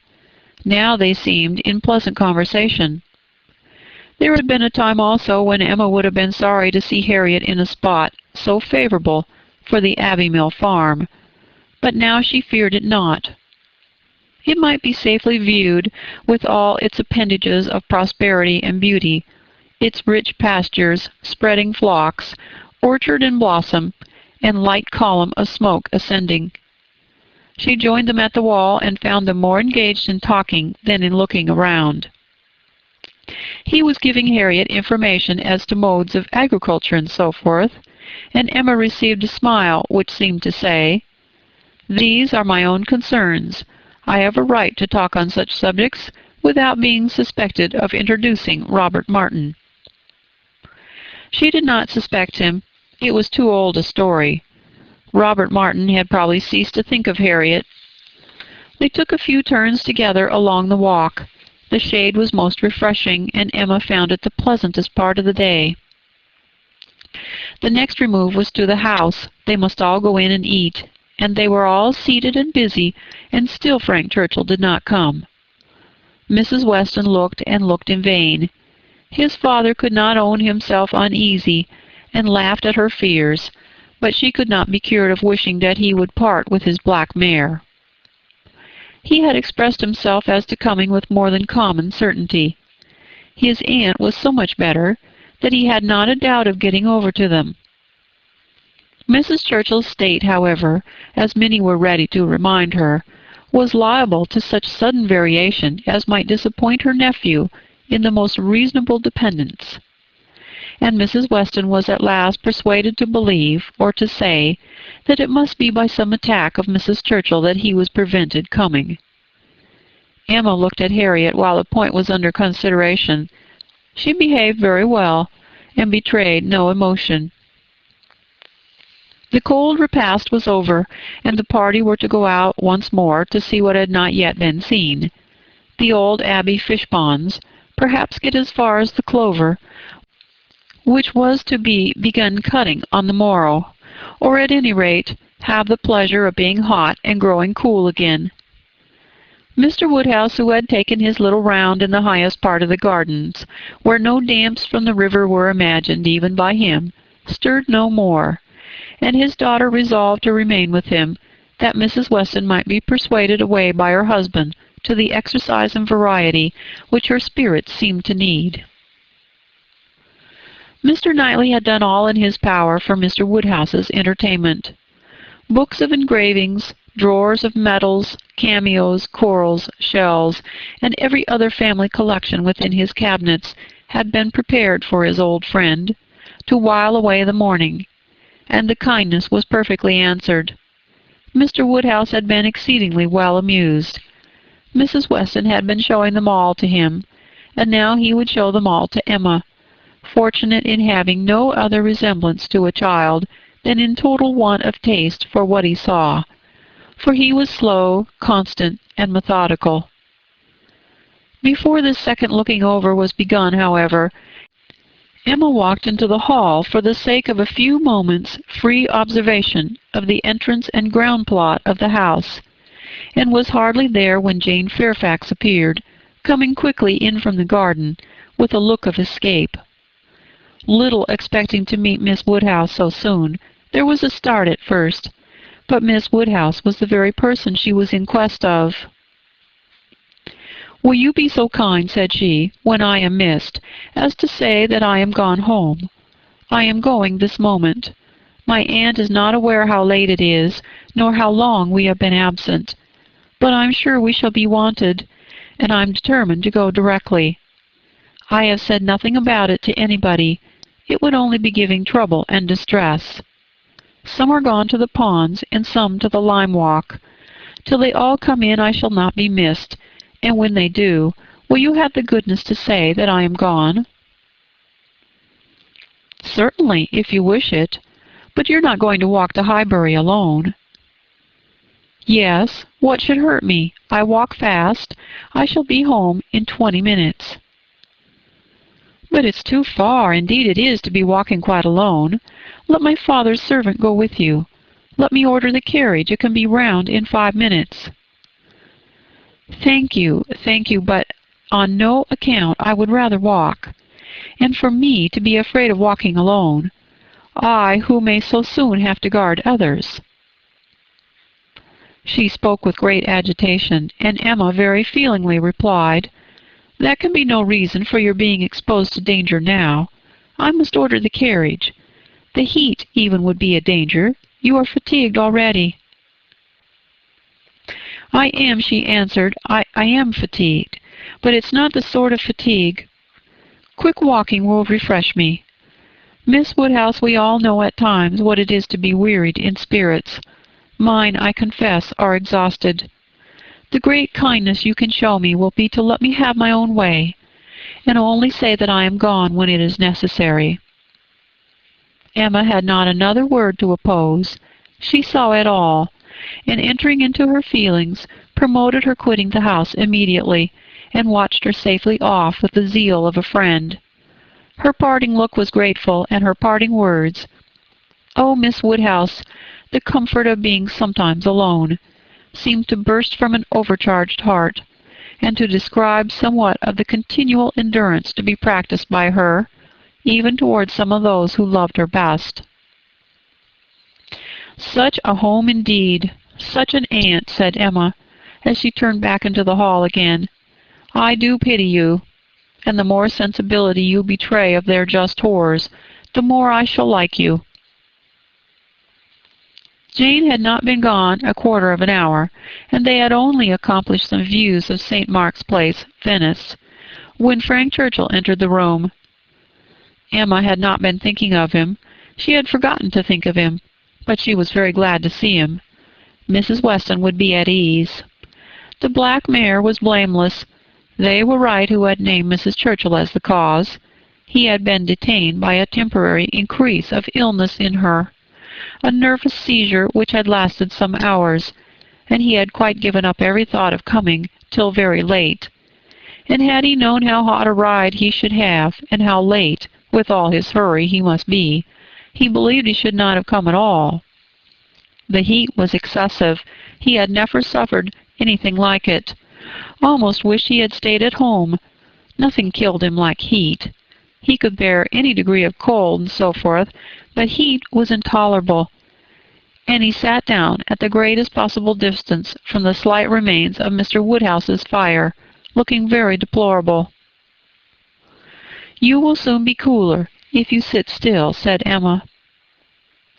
"As soon as I am cooler, I shall go back again. I could very ill be spared, but such a point had been made of my coming. You will all be going soon, I suppose, the whole party breaking up. I met one as I came. Madness in such weather, absolute madness." Emma listened and looked, and soon perceived that Frank Churchill's state might be best defined by the expressive phrase of being out of humor. Some people were always cross when they were hot. Such might be his constitution, and as she knew that eating and drinking were often the cure of such incidental complaints, she recommended his taking some refreshment. He would find abundance of everything in the dining-room, and she humanely pointed out the door. No, he should not eat. He was not hungry. It would only make him hotter. In 2 minutes, however, he relented in his own favor, and muttering something about spruce beer, walked off. Emma returned all her attention to her father, saying in secret, "I am glad I have done being in love with him. I should not like a man who was so soon disposed by a hot morning. Harriet's sweet easy temper will not mind it." He was gone long enough to have had a very comfortable meal, and came back all the better, grown quite cool, and with good manners, like himself, able to draw a chair close to them, take an interest in their employment, and regret in a reasonable way that he should be so late. He was not in his best spirits, but seemed trying to improve them, and at last made himself talk nonsense very agreeably. They were looking over views in Switzerland. "As soon as my aunt gets well, I shall go abroad," said he. "I shall never be easy till I have seen some of these places. You will have my sketches some time or other to look at, or my tour to read, or my poem. I shall do something to expose myself." That may be, but not by sketches in Switzerland. You will never go to Switzerland. Your uncle and aunt will never allow you to leave England. They may be induced to go too. A warm climate may be prescribed for her. I have more than half an expectation of our all going abroad. I assure you I have. I feel a strong persuasion this morning that I shall soon be abroad. I ought to travel. I'm tired of doing nothing. I want a change. I'm serious, Miss Woodhouse, whatever your penetrating eyes may fancy. I'm sick of England, and would leave it tomorrow if I could. You are sick of prosperity and indulgence. Cannot you invent a few hardships for yourself, and be contented to stay? I, sick of prosperity and indulgence? You're quite mistaken. I do not look upon myself as either prosperous or indulged. I am thwarted in everything material. I do not consider myself at all a fortunate person. You are not quite so miserable, though, as when you first came. Go and eat and drink a little more, and you will do very well. Another slice of cold meat, another draught of Madeira and water, will make you nearly on par with the rest of us. No, I shall not stir. I shall sit by you. You are my best cure. We're going to Box Hill tomorrow. You will join us. It's not Switzerland, but it will be something for a young man so much in want of a change. You will stay and go with us. No, certainly not. I shall go home in the cool of the evening. But you may come again in the cool of tomorrow morning. No, it will not be worthwhile. If I come, I shall be cross. Then pray stay at Richmond. But if I do, I shall be crosser still. I can never bear to think of you all there without me. These are difficulties which you must settle for yourself. Choose your own degree of crossness. I shall press you no more. The rest of the party were now returning, and all were soon collected. With some there was great joy at the sight of Frank Churchill. Others took it very composedly. But there was a very general distress and disturbance on Miss Fairfax's disappearance being explained. That it was time for everybody to go concluded the subject, and with a short final arrangement for the next day's scheme, they parted. Frank Churchill's little inclination to exclude himself increased so much that his last words to Emma were, "Well, if you wish me to stay and join the party, I will." She smiled her acceptance, and nothing less than a summons from Richmond was to take him back before the following evening. Chapter 43. They had a very fine day for Box Hill, and all the other outward circumstances of arrangement, accommodation, and punctuality were in favor of a pleasant party. Mr. Weston directed the whole, officiating safely between Hartfield and the vicarage, and everybody was in good time. Emma and Harriet went together, Miss Bates and her niece with the Eltons, the gentleman on horseback. Mrs. Weston remained with Mr. Woodhouse. Nothing was wanting but to be happy when they got there. 7 miles were traveled in expectation of enjoyment, and everybody had a burst of admiration on first arriving, but in the general amount of the day there was deficiency. There was a languor, a want of spirits, a want of union, which could not be got over. They separated too much into parties. The Eltons walked together. Mr. Knightley took charge of Miss Bates and Jane, and Emma and Harriet belonged to Frank Churchill. And Mr. Weston tried in vain to make them harmonize better. It seemed at first an accidental division, but it never materially varied. Mr. and Mrs. Elton, indeed, showed no unwillingness to mix, and be as agreeable as they could, but during the whole 2 hours that were spent on the hill, there seemed a principle of separation between the other parties, too strong for any fine prospects, or any cold collation, or any tearful Mr. Weston to remove. At first it was downright dullness to Emma. She had never seen Frank Churchill so silent and stupid.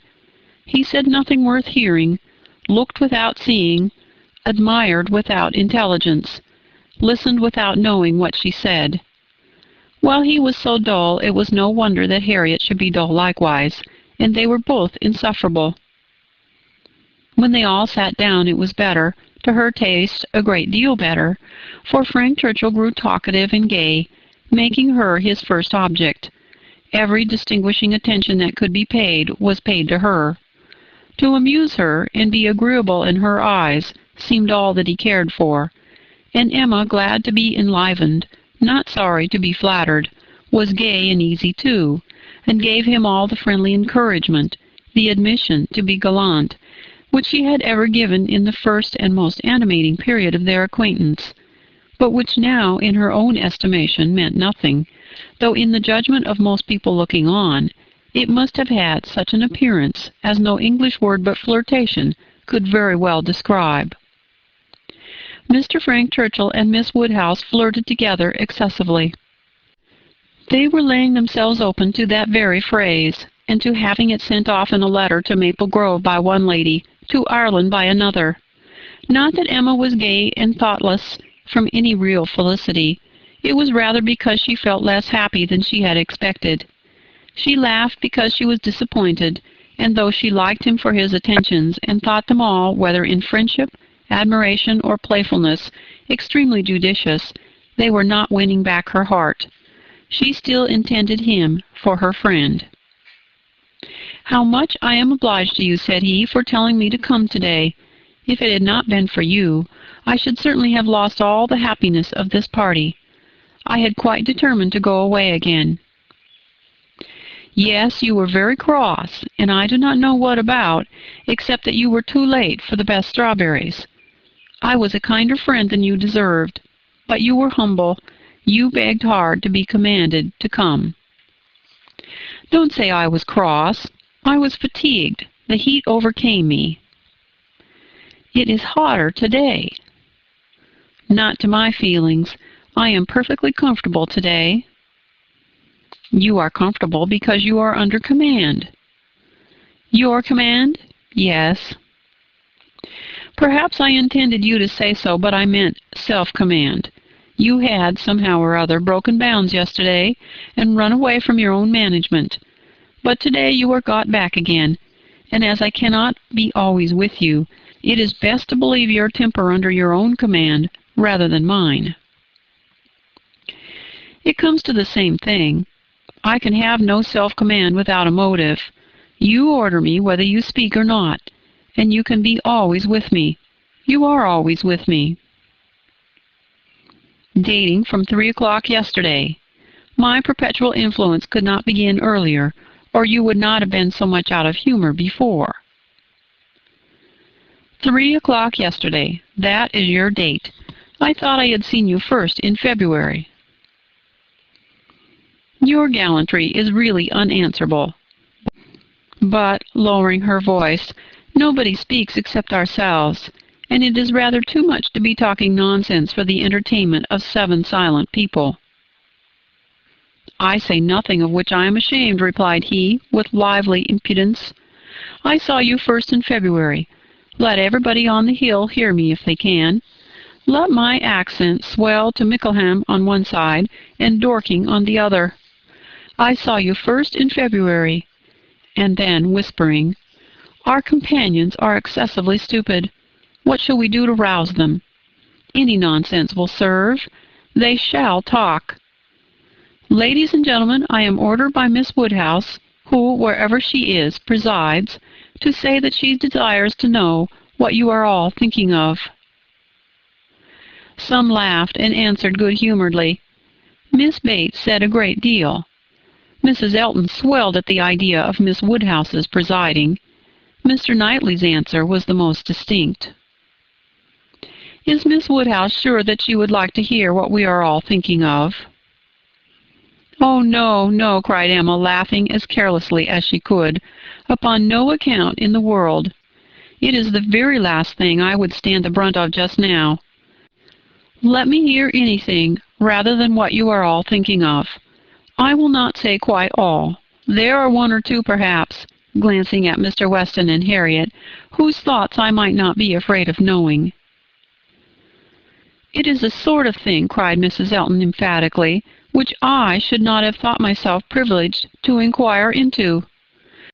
Though perhaps, As the chaperone of the party, I never was in any circle, exploring parties, young ladies, married women.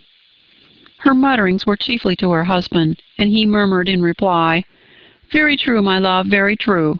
Exactly so, indeed. Quite unheard of. But some ladies say anything. Better pass it off as a joke. Everybody knows what is due to you." "It will not do," whispered Frank to Emma. "They are most of them affronted. I will attack them with more address." "Ladies and gentlemen, I am ordered by Miss Woodhouse to say that she waives her right of knowing exactly what you may all be thinking of, and only requires something very entertaining from each of you in a general way. Here are 7 of you besides myself, who she is pleased to say am very entertaining already, and she only demands from each of you either one thing very clever, be it prose or verse, original or repeated, or 2 things moderately clever, or 3 things very dull indeed, and she engages to laugh heartily at them all." "Oh, very well," exclaimed Miss Bates, "that I need not be uneasy. 3 things very dull indeed. That will just do for me, you know. I shall be sure to say 3 dull things as soon as ever I open my mouth, shan't I?" looking round with the most good-humoured dependence on everybody's assent. "Do not you all think I shall?" Emma could not resist. "Ah, ma'am, but there may be a difficulty. Pardon me, but you will be limited as to number. Only 3 at once." Miss Bates, deceived by the mock ceremony of her manner, did not immediately catch her meaning, but when it burst on her, it could not anger, though a slight blush showed that it could pain her. "Ah, well, to be sure. Yes, I see what she means," turning to Mr. Knightley, "and I will try to hold my tongue. I must make myself very disagreeable, or she would not have said such a thing to an old friend." "I like your plan," cried Mr. Weston. "Agreed, agreed, I will do my best. I am making a conundrum. How will a conundrum reckon?" "Low, I am afraid, sir, very low," answered his son. "But we shall be indulgent, especially to anyone who leads the way." "No, no," said Emma, "it will not reckon low. A conundrum of Mr. Weston's shall clear him and his next neighbour. Come, sir, pray let me hear it." "I doubt its being very clever myself," said Mr. Weston. "It's too much a matter of fact. But here it is. What 2 letters of the alphabet are there that express perfection?" "What 2 letters express perfection? I'm sure I do not know." "Ah, you will never guess. You," to Emma, "I am certain will never guess. I will tell you. M and A. Emma, do you understand?" Understanding and gratification came together. It might be a very indifferent piece of wit, but Emma found a great deal to laugh at and enjoy in it, and so did Frank and Harriet. It did not seem to touch the rest of the party equally. Some looked very stupid about it, and Mr. Knightley gravely said, "This explains the sort of clever thing that is wanted, and Mr. Weston has done very well for himself, but he must have knocked up everybody else. Perfection should not have come quite so soon." "Oh, for myself, I protest I must be excused," said Mrs. Elton. "I really cannot attempt. I am not at all fond of this sort of thing. I had an acrostic once sent to me upon my own name which I was not at all pleased with. I knew who it came from, an abominable puppy. You know who I mean," nodding to her husband. "These kind of things are very well at Christmas when one is sitting round the tree, but quite out of place, in my opinion, when one is exploring about the country in summer. Miss Woodhouse must excuse me. I am not one of those who have witty things at everybody's service. I do not pretend to be a wit. I have a great deal of vivacity in my own way, but I really must be allowed to judge when to speak, and when to hold my tongue. Pass us, if you please, Mr. Churchill. Pass Mr. E., Knightley, Jane, and myself. We have nothing clever to say, not one of us." "Yes, yes, pray pass me," added her husband with a sort of sneering consciousness. "I have nothing to say that can entertain Miss Woodhouse, or any other young lady. An old married man, quite good for nothing. Shall we walk, Augusta?" "With all my heart. I am really tired of exploring so long on one spot. Come, Jane, take my other arm." Jane declined it, however, and the husband and wife walked off. "Happy couple," said Frank Churchill as soon as they were out of hearing. "How well they suit one another. Very lucky marrying as they did, upon an acquaintance formed only in a public place. They only knew each other, I think, a few weeks in Bath. Peculiarly lucky.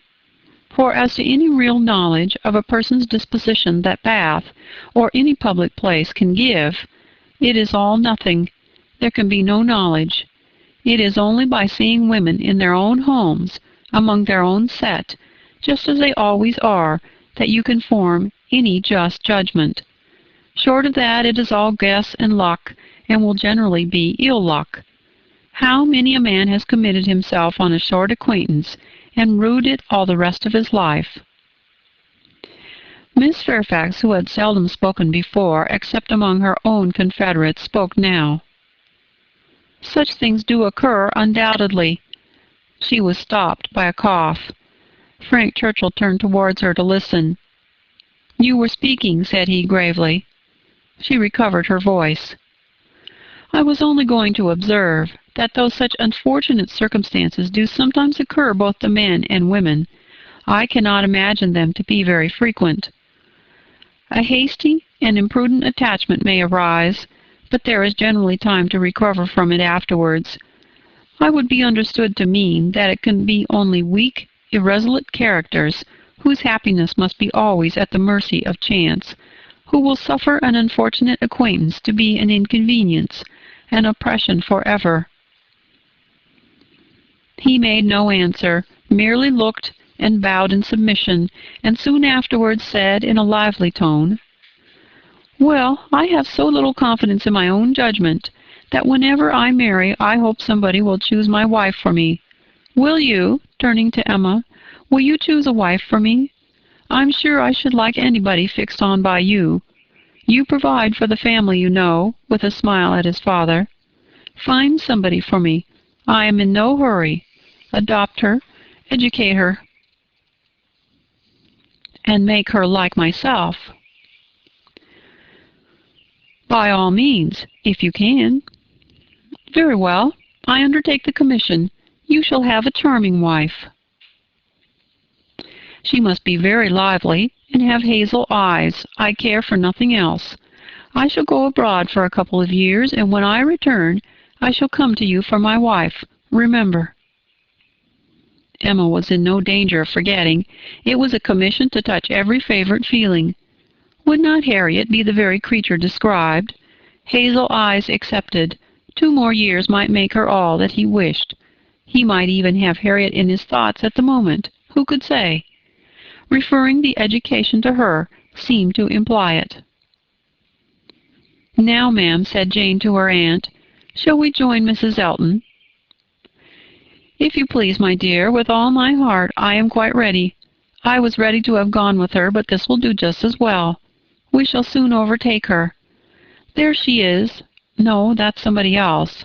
That's one of the ladies in the Irish car party. Not at all like her. Well, I declare." They walked off, followed in half a minute by Mr. Knightley. Mr. Weston, his son, Emma, and Harriet only remained, and the young man's spirits now rose to a pitch almost unpleasant. Even Emma grew tired at last of flattery and merriment, and wished herself rather walking quietly about with any of the others, or sitting almost alone and quite unattended to, in tranquil observation of the beautiful views beneath her.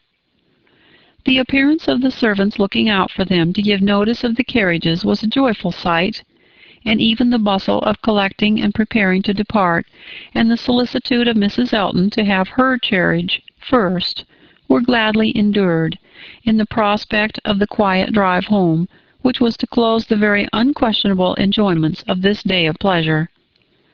Such another scheme, composed by so many ill-assorted people, she hoped never to be betrayed into again. While waiting for the carriage, she found Mr. Knightley by her side. He looked around as if to see no one were near, and then said, "Emma, I must once more speak to you as I have been used to do. A privilege rather endured than allowed, perhaps, but I must still use it. I cannot see you acting wrong without a remonstrance. How could you be so unfeeling to Miss Bates? How could you be so insolent in your wit to a woman of her character, age, and situation? Emma, I had not thought it possible." Emma recollected, blushed, was sorry, but tried to laugh it off. "Nay, how could I help saying what I did? Nobody could have helped it. It was not so very bad. I dare say she did not understand me." "I assure you she did. She felt your full meaning. She has talked of it since. I wish you could have heard how she talked of it. With what candor and generosity. I wish you could have heard her honoring your forbearance, in being able to pay her such attentions, as she was forever receiving from yourself and your father, when her society must be so irksome." "Oh," cried Emma, "I know there is not a better creature in the world, but you must allow that what is good and what is ridiculous are most unfortunately blended in her." "They are blended," said he, "I acknowledge. And were she prosperous, I could allow much for the occasional prevalence of the ridiculous over the good. Were she a woman of fortune, I would leave every harmless absurdity to take its chance. I would not quarrel with you for any liberties of manner. Were she your equal in situation. But, Emma, consider how far this is from being the case. She is poor. She has sunk from the comforts she was born to, and if she lived to old age, must probably sink more. Her situation should secure your compassion. It was badly done, indeed. You, whom she had known from an infant, whom she had seen grow up from a period when her notice was an honor, to have you now in thoughtless spirits and the pride of the moment laugh at her, humble her, and before her niece, too, and before others, many of whom, certainly some, would be entirely guided by your treatment of her. This is not pleasant to you, Emma, and it is very far from pleasant to me. But I will tell you truths while I can, satisfied with proving myself your friend by very faithful counsel, and trusting that you will sometime or other do me greater justice than you can do now."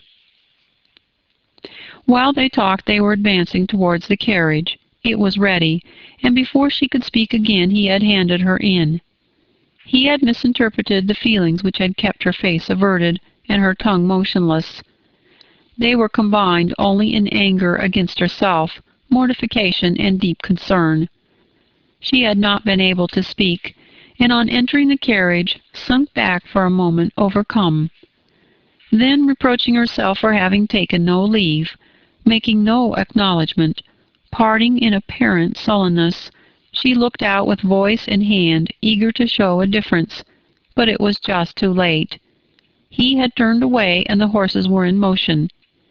She continued to look back, but in vain, and soon, with what appeared unusual speed, they were halfway down the hill, and everything left far behind. She was vexed beyond what could have been expressed, almost beyond what she could conceal. Never had she felt so agitated, mortified, grieved, at any circumstance in her life. She was most forcibly struck. The truth of his representation there was no denying. She felt it at her heart. How could she have been so brutal, so cruel to Miss Bates? How could she have exposed herself to such an ill opinion in anyone she valued? And how suffer him to leave her without saying one word of gratitude, of concurrence, of common kindness? Time did not compose her. As she reflected more, she seemed but to feel it more. She never had been so depressed. Happily, it was not necessary to speak. There was only Harriet, who seemed not in spirits herself, fagged and very willing to be silent. and Emma felt the tears running down her cheeks almost all the way home, without being at any trouble to check them, extraordinary as they were. Chapter 44. The wretchedness of a scheme to Box Hill was in Emma's thoughts all the evening. How it might be considered by the rest of the party she could not tell. They, in their different homes and at their different ways, might be looking back on it with pleasure. But in her view it was a morning more completely misspent, more totally bare of rational satisfaction at the time, and more to be abhorred in recollection than any she had ever passed. A whole evening of backgammon with her father was felicity to it. There, indeed, lay real pleasure, for there she was giving up the sweetest hours of the 24 to his comfort.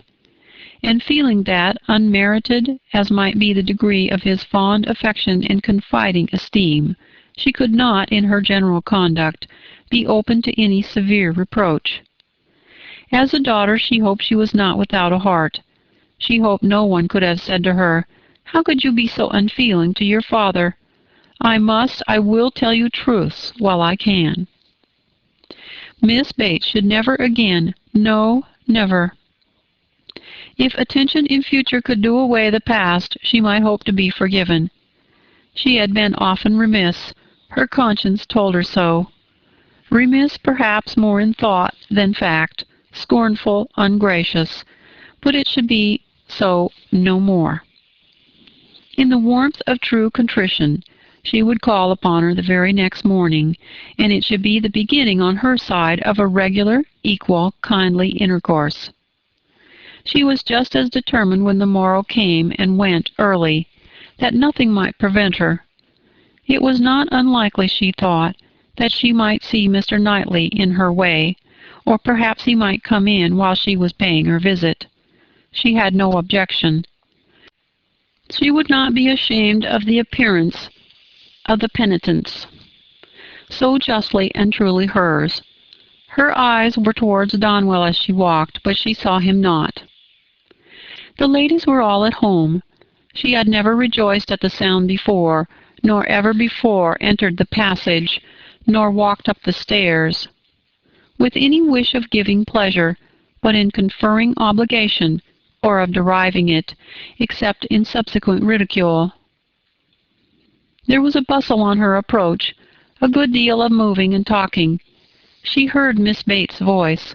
Something was to be done in a hurry. The maid looked frightened and awkward, hoped she would be pleased to wait a moment, and then ushered her in too soon. The aunt and niece seemed both escaping into the adjoining room. Jane she had a distinct glimpse of, looking extremely ill, and before the door had shut them out, she heard Miss Bates saying, "Well, my dear, I shall say you are laid down upon the bed, and I am sure you are ill enough." Poor old Mrs. Bates, civil and humble as usual, looked as if she did not quite understand what was going on. "I am afraid Jane is not very well," said she, "but I do not know. They tell me she is well. I dare say my daughter will be here presently. Miss Woodhouse, I hope you find a chair. I wish Hetty had not gone. I am very little able. Have you a chair, ma'am? Do you sit where you like? I am sure she will be here presently." Emma seriously hoped she would. She had a moment's fear of Miss Bates keeping away from her, but Miss Bates soon came, very happy and obliged. But Emma's conscience told her that there was not the same cheerful volubility as before, less ease of look and manner. A very friendly inquiry after Miss Fairfax, she hoped, might lead the way to a return of old feelings. The touch seemed immediate. "Ah, Miss Woodhouse, how kind you are! I suppose you have heard, and are come to give us joy. This does not seem much like joy, indeed, to me," twinkling away a tear or two, "but it will be very trying for us to part with her, after having had her so long. And she has had a dreadful headache just now, writing all the morning. Such long letters, you know, to be written to Colonel Campbell and Mrs. Dixon." "My dear," said I, "you will blind yourself," for tears were in her eyes perpetually. One cannot wonder. One cannot wonder.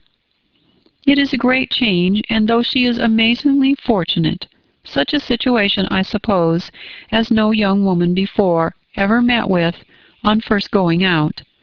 Do not think us ungrateful, Miss Woodhouse, for such surprising good fortune," again dispersing her tears.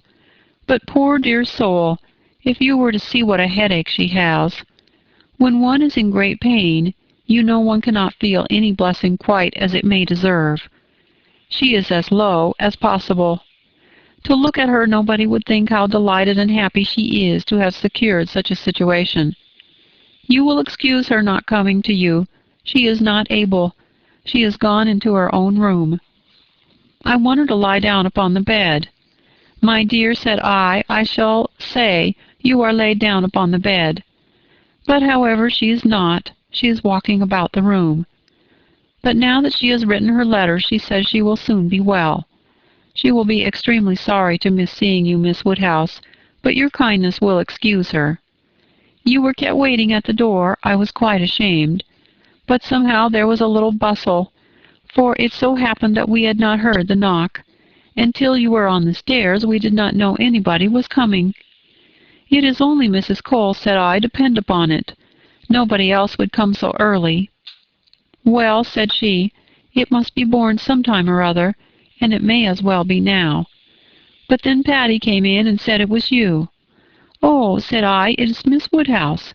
I am sure you will like to see her. I can see nobody, said she, and up she got and would go away. And that was what made us keep you waiting, and extremely sorry and ashamed we were.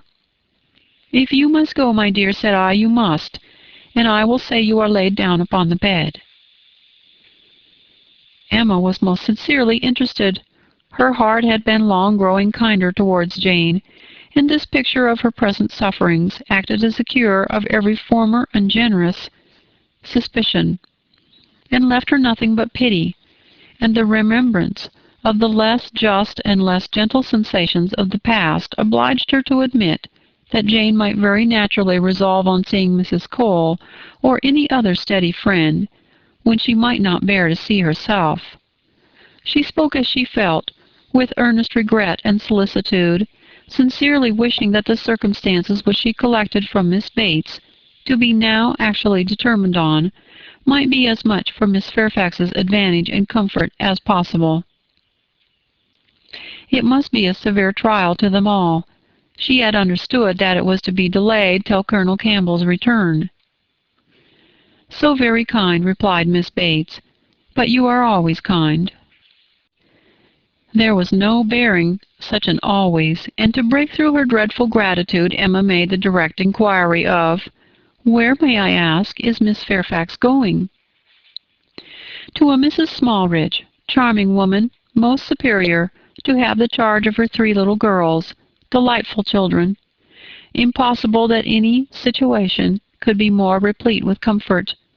If we except, perhaps, Mrs. Suckling's own family and Mrs. Bragg's, but Mrs. Smallridge is intimate with both, and in the very same neighborhood, lives only 4 miles from Maple Grove. Jane will be only 4 miles from Maple Grove." "Mrs. Elton, I suppose, has been the person to whom Miss Fairfax owes—" "Yes, our good Mrs. Elton, the most indefatigable, true friend. She would not take a denial. She would not let Jane say no. For when Jane first heard of it, it was the day before yesterday, the very morning we were at Donwell. When Jane first heard of it, she was quite decided against accepting the offer, and for the reasons you mention, exactly as you say, she had made up her mind to close with nothing till Colonel Campbell's return, and nothing should induce her to enter into any engagement at present, and so she told Mrs. Elton over and over again, and I'm sure I had no more idea that she would change her mind. But that good Mrs. Elton, whose judgment never fails her, saw further than I did. It is not everybody that would have stood out in such a kind way as she did, and refused to take Jane's answer, but she positively declared she would not write any such denial yesterday, as Jane wished her. She would wait, and sure enough yesterday evening it was all settled that Jane should go. Quite a surprise to me. I had not the least idea. Jane took Mrs. Elton aside and told her at once that upon thinking over the advantages of Mrs. Smallridge's situation, she had come to the resolution of accepting it. I did not know a word of it till it was all settled.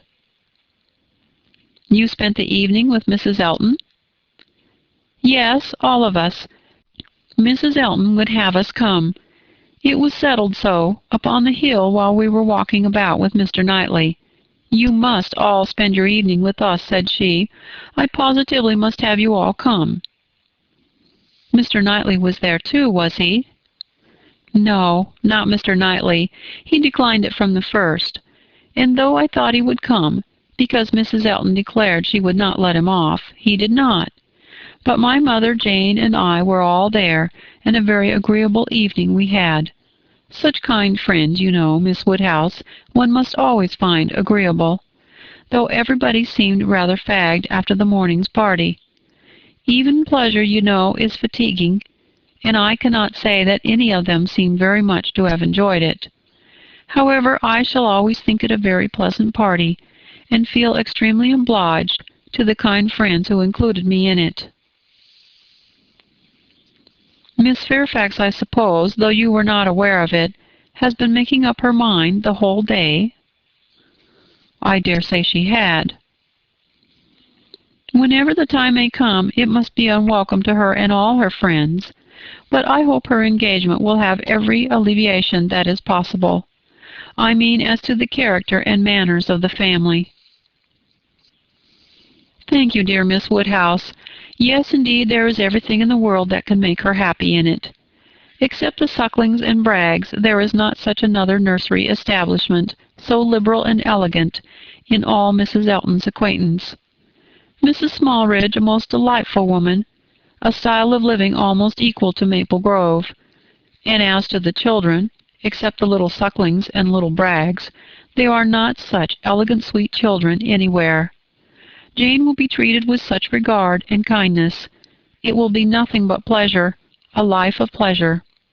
And her salary, I really cannot venture to name her salary to you, Miss Woodhouse.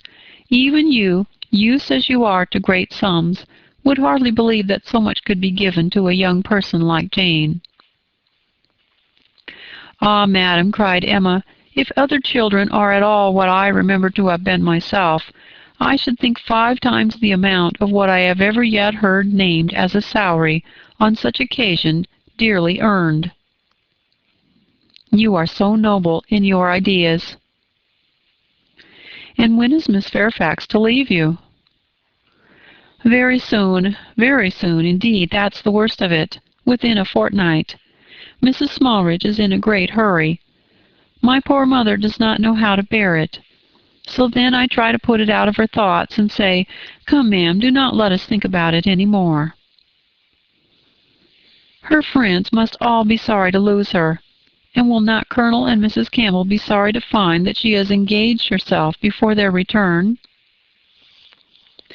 Yes, Jane says she's sure they will. But yet this is such a situation as she cannot feel herself justified in declining. I was so astonished when she first told me what she had been saying to Mrs. Elton, and when Mrs. Elton at the same moment came congratulating me upon it. It was before tea. Stay, no, it could not be before tea, because we were just going to cards. And yet it was before tea, because I remember thinking, oh no, now I recollect, now I have it. Something happened before tea, but not that. Mr. Elton was called out of the room before tea. Old John Abbey's son wanted to speak with him. Poor old John! I have a great regard for him. He was clerk to my poor father 27 years. And now, poor old man, he's bedridden, and so poorly, with the rheumatic gout in his joints. I must go and see him today, and so will Jane. I am sure if she gets out at all. And poor John's son came to talk to Mr. Elton about relief from the parish. He is very well to do himself, you know, being head man at the Crown, ostler, everything of that sort. But still he cannot keep his father without some help. And so when Mr. Elton came back, he told us what John Ostler had been telling him. And then it came out about the chaise having been sent to Randall's to take Mr. Frank Churchill to Richmond. That was what happened before tea. It was after tea that Jane spoke to Mrs. Elton. Miss Bates would hardly give Emma time to say how perfectly new this circumstance was to her, but as, without supposing it possible that she could be ignorant of any of the particulars of Mr. Frank Churchill's going, she proceeded to give them all. It was of no consequence. What Mr. Elton had learned from the ostler on the subject, being the accumulation of the ostler's own knowledge, and the knowledge of the servants at Randall's, was, that a messenger had come over from Richmond as soon as the return of the party from Box Hill, which messenger, however, had been no more than was expected, and that Mr. Churchill had sent his nephew a few lines containing, upon the whole, a tolerable account of Mrs. Churchill, and only wishing him not to delay coming back beyond the next morning early, but that Mr. Frank Churchill having resolved to go home directly, without waiting at all, and his horse seeming to have got a cold, Tom had been sent off immediately for the Crown Chase, and the ostler had stood out and seen it pass by, the boy going a good pace and driving very steady. There was nothing in all this either to astonish or interest, and it caught Emma's attention only as it united with the subject which had already engaged her mind. The contrast between Mrs. Churchill's importance in the world and Jane Fairfax's struck her. One was everything, the other nothing, and she sat musing on the difference of woman's destiny, and quite unconscious on what her eyes were fixed, till roused by Miss Bates saying, "I see what you are thinking of, the pianoforte. What is to become of that? Very true. Poor dear Jane was talking of it just now. You must go, said she. You and I must part. You will have no business here. Let it stay, however, said she. Give it house room till Colonel Campbell comes back. I shall talk about it to him. He will settle for me. He will help me out of all my difficulties. And to this day I do believe she knows not whether it was his present or his daughter's." Now Emma was obliged to think of the pianoforte, and the remembrance of all her former fanciful and unfair conjectures was so little pleasing that she soon allowed herself to believe her visit had been long enough, and with a repetition of everything that she could venture to say of the good wishes which she really felt, took leave. Chapter 45. Emma's pensive meditations as she walked home were not interrupted, but on entering the parlor she found those who must rouse her. Mr. Knightley and Harriet had arrived during her absence and were sitting with her father. Mr. Knightley immediately got up and in a manner decidedly graver than usual said, "I would not go away without seeing you, but I have no time to spare, and therefore must now be gone directly. I am going to London to spend a few days with John and Isabella. Have you anything to send or say, besides the love which nobody carries?" "Nothing at all. But is not this a sudden scheme?" "Yes, rather. I have been thinking of it some little time." Emma was sure he had not forgiven her. He looked unlike himself. Time, however, she thought, would tell him that they ought to be friends again. While he stood as if meaning to go, but not going, her father began his inquiries. "Well, my dear, did you get there safely? And how did you find my worthy old friend and her daughter? I dare say they must have been very much obliged to you for coming. Dear Emma has been to call on Mrs. and Miss Bates, Mr. Knightley, as I told you before. She is always so attentive to them." Emma's color was heightened by this unjust praise, and with a smile and shake of her head, which spoke much, she looked at Mr. Knightley. It seemed as if there were an instantaneous impression in her favor, as if his eyes received the truth from hers, and all that had passed of good in her feelings were at once caught and honored. He looked at her with a glow of regard. She was warmly gratified, and in another moment, still more so, by a little movement of more than common friendliness on his part. He took her hand. Whether she had not herself made the first motion she could not say. She might perhaps have offered it, but he took her hand, pressed it, and certainly was on the point of carrying it to his lips, when, from some fancy or other, he suddenly let it go. Why he should feel such a scruple, why he should change his mind when it was all but done, she could not perceive. He would have judged better, she thought, if he had not stopped. The intention, however, was indubitable, and whether it was that his manners had in general so little gallantry, or however else it happened, but she thought nothing became him more. It was with him of so simple, yet so dignified a nature. She could not but recall the attempt with great satisfaction. It spoke with such perfect amity. He left them immediately afterwards, gone in a moment. He always moved with the alertness of a mind which could neither be undecided nor dilatory, but now he seemed more sudden than usual in his disappearance. Emma could not regret her having gone to Miss Bates, but she wished she had left her 10 minutes earlier. It would have been a great pleasure to talk over Jane Fairfax's situation with Mr. Knightley. Neither would she regret that he should be going to Brunswick Square, for she knew how much his visit would be enjoyed. But it might have happened at a better time, and to have had longer notice of it would have been pleasanter. They parted thorough friends, however. She could not be deceived as to the meaning of his countenance. In his unfinished gallantry, it was all done to assure her that she had fully recovered his good opinion. He had been sitting with them half an hour, she found. It was a pity that she had not come back earlier. In the hope of diverting her father's thoughts from the disagreeableness of Mr. Knightley's going to London, and going so suddenly, and going on horseback, which she knew would be all very bad, Emma communicated her news of Jane Fairfax, and her dependence on the effect was justified. It supplied a very useful check, interested without disturbing him. He had long made up his mind to Jane Fairfax's going out as governess, and could talk of it cheerfully, but Mr. Knightley's going to London had been an unexpected blow. "I am very glad, indeed, my dear, to hear she is to be so comfortably settled. Mrs. Elton is very good-natured and agreeable, and I dare say her acquaintances are just what they ought to be. I hope it is a dry situation, and that her health will be taken good care of.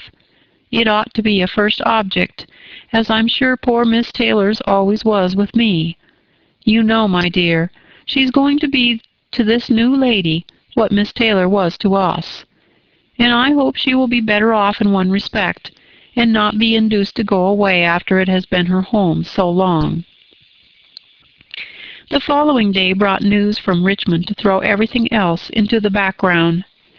An express arrived at Randalls to announce the death of Mrs. Churchill. Though her nephew had had no particular reason to hasten back on her account, she had not lived above 36 hours after his return. A sudden seizure of a different nature from anything foreboded by her general state had carried her off after a short struggle. The great Mrs. Churchill was no more. It was felt as such things must be felt.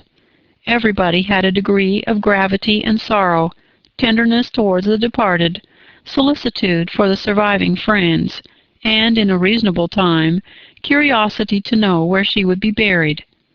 Goldsmith tells us that when lovely woman stoops to folly, she has nothing to do but to die, and when she stoops to be disagreeable, it is equally to be recommended as a clearer of ill frame.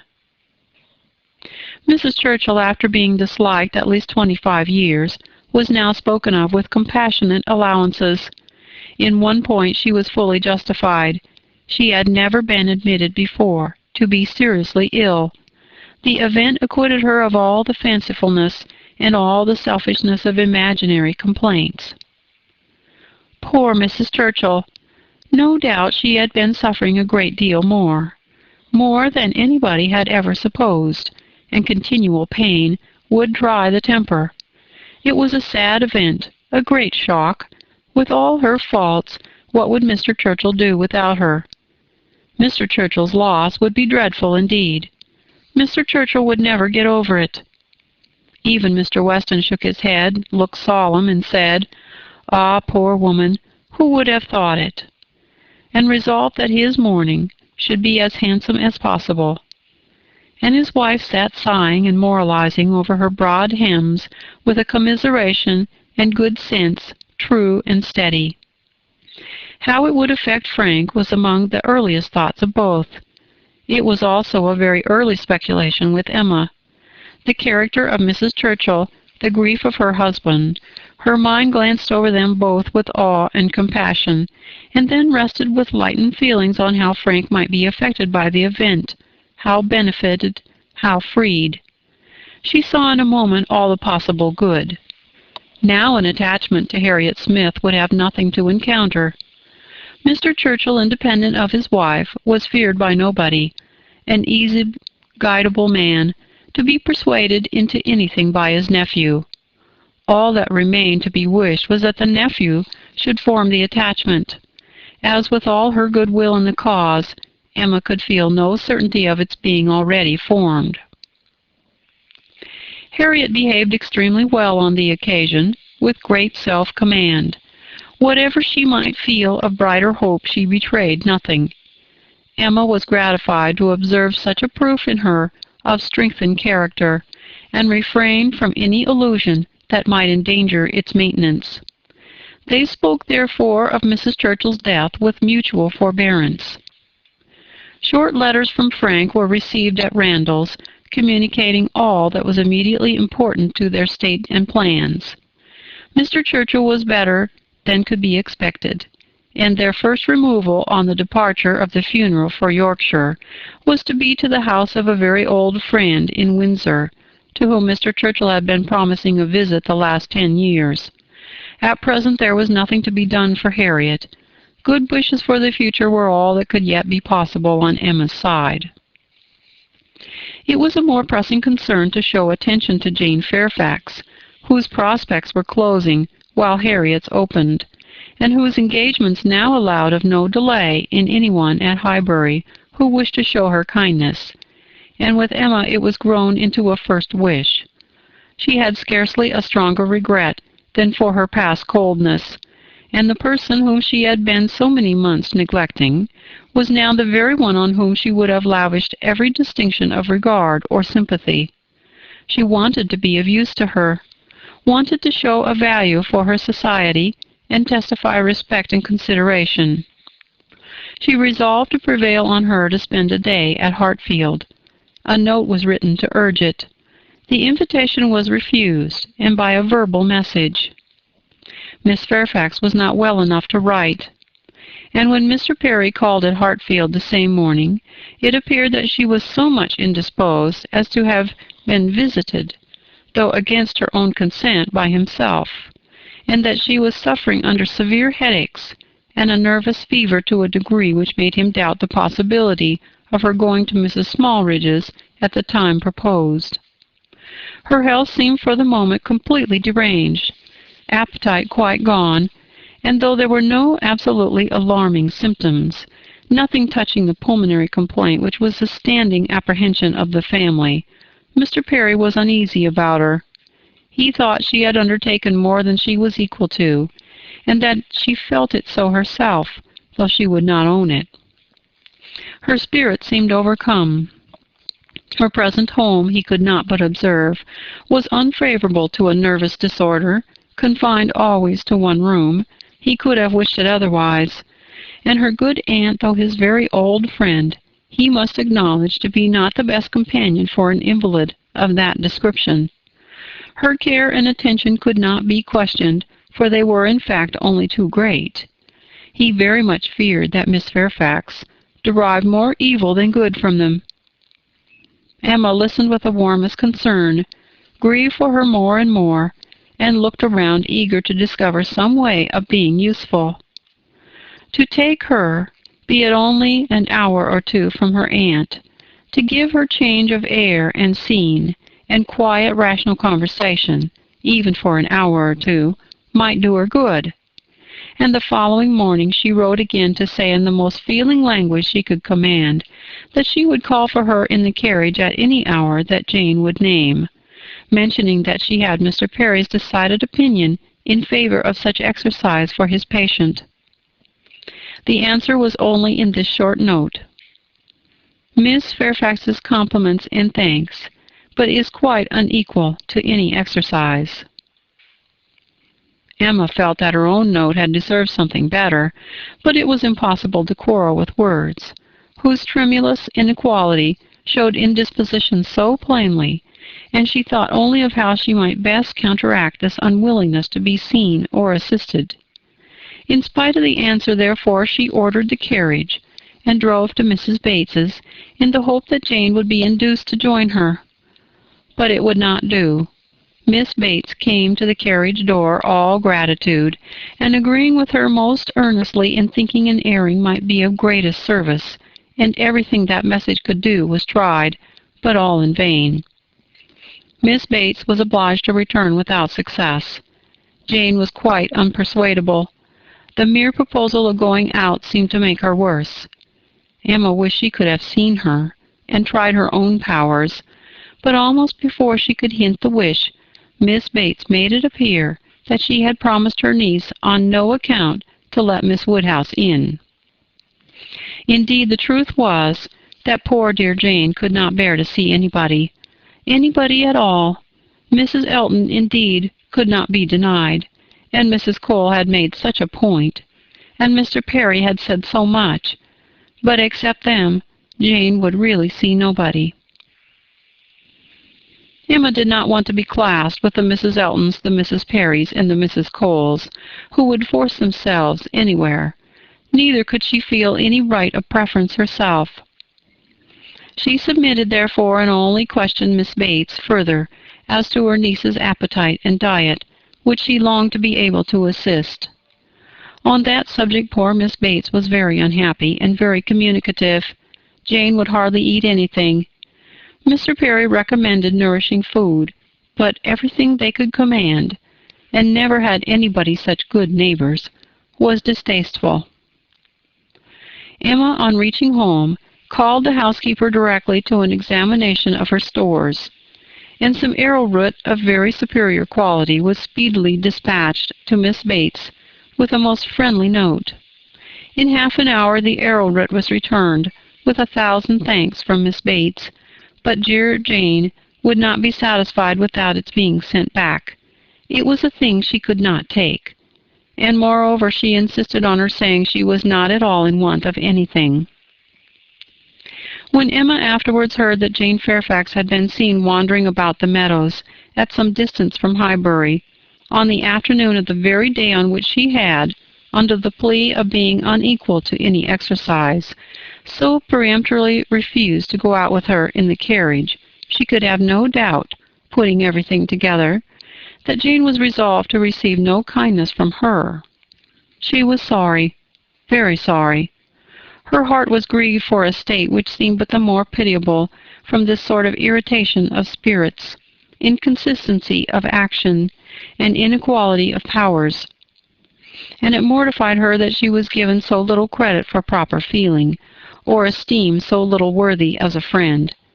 But she had the consolation of knowing that her intentions were good, and of being able to say to herself that could Mr. Knightley have been privy to all her attempts of assisting Jane Fairfax, could he even have seen into her heart, he would not on this occasion have found anything to reprove. Chapter 46.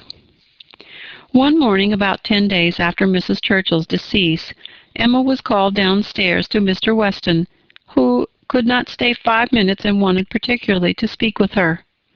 He met her at the parlor door, and hardly asking her how she did, in the natural key of his voice, sunk it immediately to say, unheard by her father, "Can you come to Randall's at any time this morning? Do, if it be possible. Mrs. Weston wants to see you. She must see you." "Is she unwell?" No, not at all, only a little agitated. She would have ordered the carriage and come to you, but she must see you alone, and that, you know," nodding towards her father. Can you come?" "Certainly. This moment, if you please. Is it impossible to refuse what you ask in such a way? But what can be the matter? Is she really not ill?" "Depend upon me, but ask no more questions. You will know it all in time. The most unaccountable business. But hush, hush." To guess what all this meant was impossible even for Emma. Something really important seemed announced by his looks, but as her friend was well, she endeavored not to be uneasy, and settling it with her father that she would take her walk now, she and Mr. Weston were soon out of the house together and on their way at a quick pace for Randall's. "Now," said Emma when they were fairly beyond the sweep gates, "now, Mr. Weston, do let me know what has happened." "No, no," he gravely replied, "don't ask me. I promised my wife to leave it all to her. She will break it to you better than I can. Do not be impatient, Emma. It will all come out too soon." "Break it to me!" cried Emma, standing still with terror. "Good God! Mr. Weston, tell me at once. Something has happened in Brunswick Square. I know it has. Tell me, I charge you, tell me this moment what it is." "No, indeed, you are mistaken." "Mr. Weston, do not trifle with me. Consider how many of my dearest friends are now in Brunswick Square. Which of them is it? I charge you by all that is sacred not to attempt concealment." "Upon my word, Emma." "Your word? Why not your honor? Why not say upon your honor that it has nothing to do with any of them? Good heavens! What can be to be broke to me that does not relate to one of that family?" "Upon my honor," said he very seriously, "it does not. It is not in the smallest degree connected with any human being of the name of Knightley." Emma's courage returned, and she walked on. "I was wrong," he continued, "in talking of its being broke to you. I should not have used the expression. In fact, it does not concern you. It concerns only myself. That is, we hope." "Humph! In short, my dear Emma, there is no occasion to be so uneasy about it. I don't say that it is not a disagreeable business, but things might be much worse. If we walk fast, we shall soon be at Randall's." Emma found that she must wait, and now it required little effort. She asked no more questions, therefore, merely employed her own fancy, and that soon pointed out to her the probability of its being some money concern, something just come to light of a disagreeable nature in the circumstances of the family, something which the late event at Richmond had brought forward. Her fancy was very active. Half a dozen natural children, perhaps, and poor Frank cut off. This, though very undesirable, would be no matter of agony to her. It inspired more than an animating curiosity. "Who is that gentleman on horseback?" said she as they proceeded, speaking more to assist Mr. Weston in keeping his secret than with any other view. "I do not know. One of the Otways. Not Frank. It is not Frank, I assure you. You will not see him. He is halfway to Windsor by this time." "Has your son been with you, then?" "Oh, yes. Did not you know?" Well, never mind." For a moment he was silent, and then added in a tone much more guarded and demure, "Yes, Frank came over this morning just to ask us how we did." They hurried on and were speedily at Randall's. "Well, my dear," said he as they entered the room, "I have brought her, and now I hope you will soon be better. I shall leave you together. There is no use in delay. I shall not be far off if you want me." And Emma distinctly heard him add in a lower tone before he quitted the room, "I have been as good as my word. She has not the least idea." Mrs. Weston was looking so ill, and had an air of so much perturbation, that Emma's uneasiness increased, and the moment they were alone she eagerly said, "What is it, my dear friend? Something of a very unpleasant nature, I find, has occurred. Do let me know directly what it is. I have been walking all this way in complete suspense. We both abhor suspense. Do not let mine continue longer. It will do you good to speak of your distress, whatever it may be." "Have you, indeed, no idea?" said Mrs. Weston in a trembling voice. "Cannot you, my dear Emma, cannot you form a guess as to what you are to hear?" "So far as that it relates to Mr. Frank Churchill, I do guess." "You are right. It does relate to him, and I will tell you directly," resuming her work, and seemed resolved against looking up. "He has been here this very morning on a most extraordinary errand. It is impossible to express our surprise. He came to speak to his father on a subject, to announce an attachment." She stopped to breathe. Emma thought first of herself, and then of Harriet. "More than an attachment, indeed," resumed Mrs. Weston. "An engagement. A positive engagement. What will you say, Emma? What will anybody say, when it is known that Frank Churchill and Miss Fairfax are engaged? Nay, that they have long been engaged?" Emma even jumped with surprise, and horror-struck exclaimed, "Jane Fairfax! Good God! You are not serious. You do not mean it." "You may well be amazed," returned Mrs. Weston, still averting her eyes and talking on with eagerness, that Emma might have time to recover.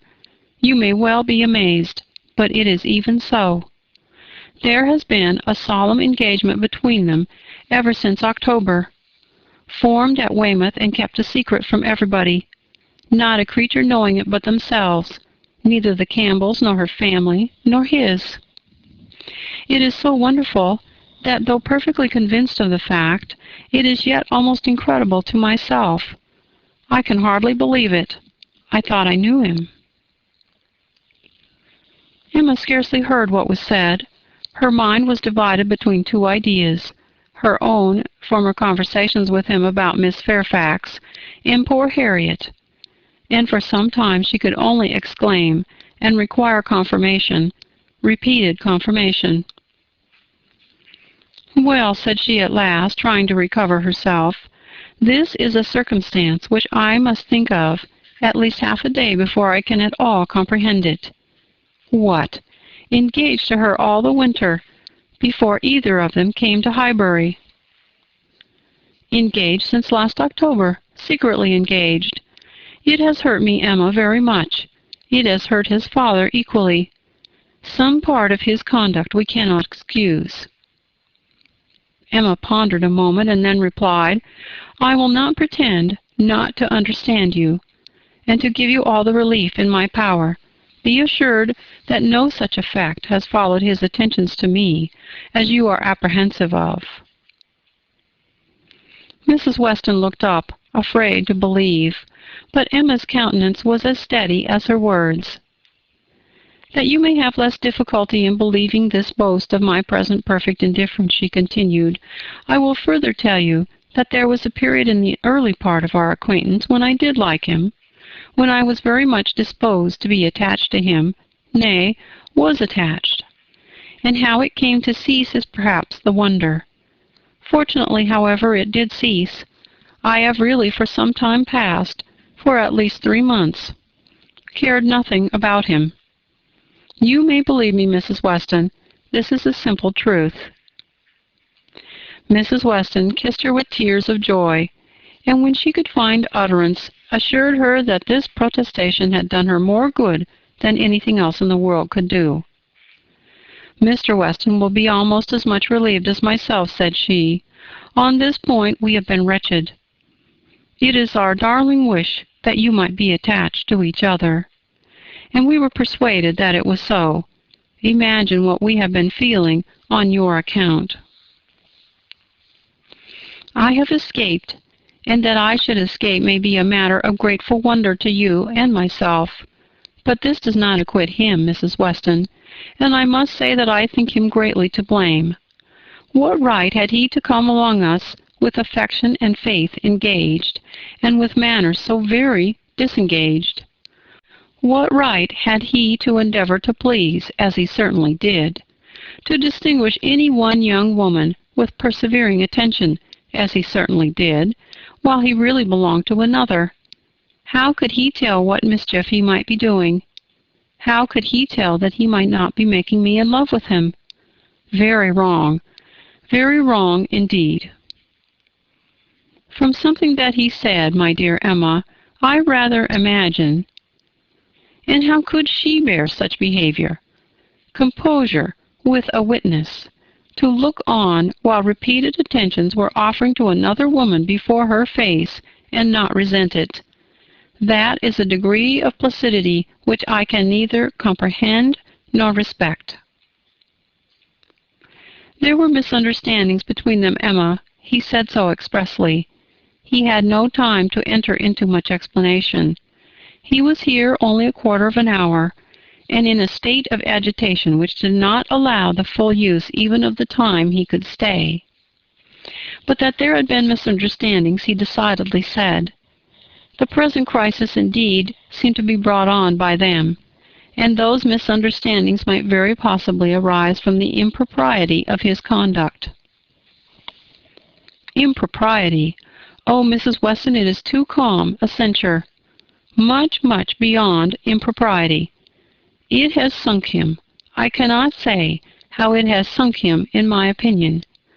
So unlike what a man should be. None of that upright integrity, that strict adherence to truth and principle, that disdain of trick and littleness, which a man should display in every transaction of his life. Nay, dear Emma, now I must take his part, for though he has been wrong in this instance, I have known him long enough to answer for his having many, very many good qualities, and— Good God, cried Emma, not attending to her. Mrs. Smallridge, too. Jane actually on the point of going as governess. What could he mean by such horrible indelicacy? To suffer her, to engage herself, to suffer her even to think of such a measure. He knew nothing about it, Emma. On this article I can fully acquit him. It was a private resolution of hers, not communicated to him, or at least not communicated in a way to help carry conviction. Till yesterday I know he said he was in the dark as to her plans. They burst on him, I do not know how, but by some letter or message, and it was the discovery of what she was doing, of this very project of hers, which determined him to come forward at once, own it all to his uncle, throw himself on his kindness, and, in short, put an end to the miserable state of concealment that had been carrying on so long. Emma began to listen better. I am to hear from him soon, continued Mrs. Weston. He told me at parting that he should soon write, and he spoke in a manner which seemed to promise me many particulars that could not be given now. Let us wait, therefore, for this letter. It may bring many extenuations. It may make many things intelligible and excusable which now are not to be understood. Don't let us be severe. Don't let us be in a hurry to condemn him. Let us have patience. I must love him, and now that I am satisfied on one point, the one material point, I am sincerely anxious for all its turning out well, and ready to hope that it may. They must both have suffered a great deal under such a system of secrecy and concealment. His sufferings, replied Emma dryly, do not appear to have done him much harm. Well, and how did Mr. Churchill take it? Most favorably for his nephew, gave his consent with scarce a difficulty. Conceive what the events of a week have done in that family. While poor Mrs. Churchill lived, I suppose there could not have been a hope, a chance, a possibility, but scarcely are her remains at rest in the family vault, than her husband is persuaded to act opposite to what she would have required. What a blessing it is when undue influence does not survive the grave. He gave his consent with very little persuasion. Ah, thought Emma, he would have done as much for Harriet. This was settled last night, and Frank was off with the light this morning. He stopped at Highbury, at the Bateses, I fancy, some time, and then came on hither, but was in such a hurry to get back to his uncle, to whom he is just now more necessary than ever, that, as I tell you, he could stay with us but a quarter of an hour. He was very much agitated, very much indeed, to a degree that made him appear quite a different creature from anything I had ever seen him before. In addition to all the rest, there had been the shock of finding her so very unwell, which he had had no previous suspicion of, and there was every appearance of his having been feeling a great deal. "And do you really believe the affair to have been carrying on with such perfect secrecy? The Campbells, the Dixons, did none of them know of the engagement?" Emma could not speak the name of Dixon without a little blush. "None, not one. He said positively that it had been known to no being in the world but their two selves." "Well," said Emma, "I suppose we shall gradually grow reconciled to the idea, and I wish them very happy. But I shall always think of it very abominable sort of proceeding. What has it been but a system of hypocrisy and deceit, espionage and treachery, to come among us with professions of openness and simplicity, and such a league in secret to judge us all? Here have we been the whole winter and spring completely duped, fancying ourselves all on an equal footing of truth and honor, when two people in the midst of us who may have been carrying round, comparing and sitting in judgment on sentiments and words that were never meant for both to hear. They must take the consequence if they have heard each other spoken of in a way not perfectly agreeable." "I am quite easy on that head," replied Mrs. Weston. "I am very sure that I never said anything of either to the other which both might not have heard." "You are in luck. Your only blunder was confined to my ear when you imagined a certain friend of ours in love with the lady." "True. But as I have always had a thoroughly good opinion of Miss Fairfax, I never could, under any blunder, have spoken ill of her. And as to speaking ill of him, there I must have been safe." At this moment Mr. Weston appeared at a little distance from the window, evidently on the watch. His wife gave him a look which invited him in, and while he was coming round, added, "Now, dearest Emma, let me entreat you to say and look everything that may set his heart at ease, and incline him to be satisfied with the match. Let us make the best of it, and indeed almost everything may be fairly said in her favor. It is not a connection to gratify, but if Mr. Churchill does not feel that, why should we?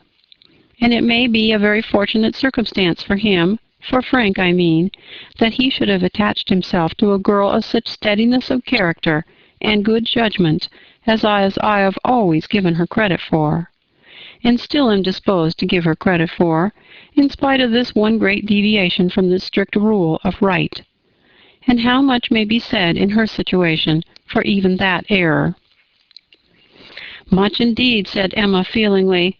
"If a woman can ever be excused for thinking only of herself, it is in a situation like Jane Fairfax's. Of such one may almost say that the world is not theirs, nor the world's law."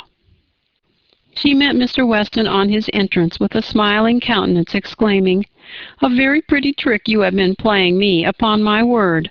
This was a device, I suppose, to sport with my curiosity, and exercise my talent of guessing. But you really frightened me. I thought you had lost half your property at least. And here, instead of it being a matter of condolence, it turns out to be one of congratulation. I congratulate you, Mr. Weston, with all my heart, on the prospect of having one of the most lovely and accomplished young women in England for your daughter." A glance or two between him and his wife convinced him that all was as right as this speech proclaimed, and its happy effect on his spirits was immediate. His air and voice recovered their usual briskness. He shook her heartily and gratefully by the hand, and entered on the subject in a manner to prove that he now only wanted time and persuasion to think the engagement no very bad thing. His companions suggested only what could palliate imprudence or smooth objections. And by the time they had talked it all over together, and he had talked it all over again with Emma, in their walk back to Hartfield, he had become perfectly reconciled, and not far from thinking it was the very best thing Frank could possibly have done.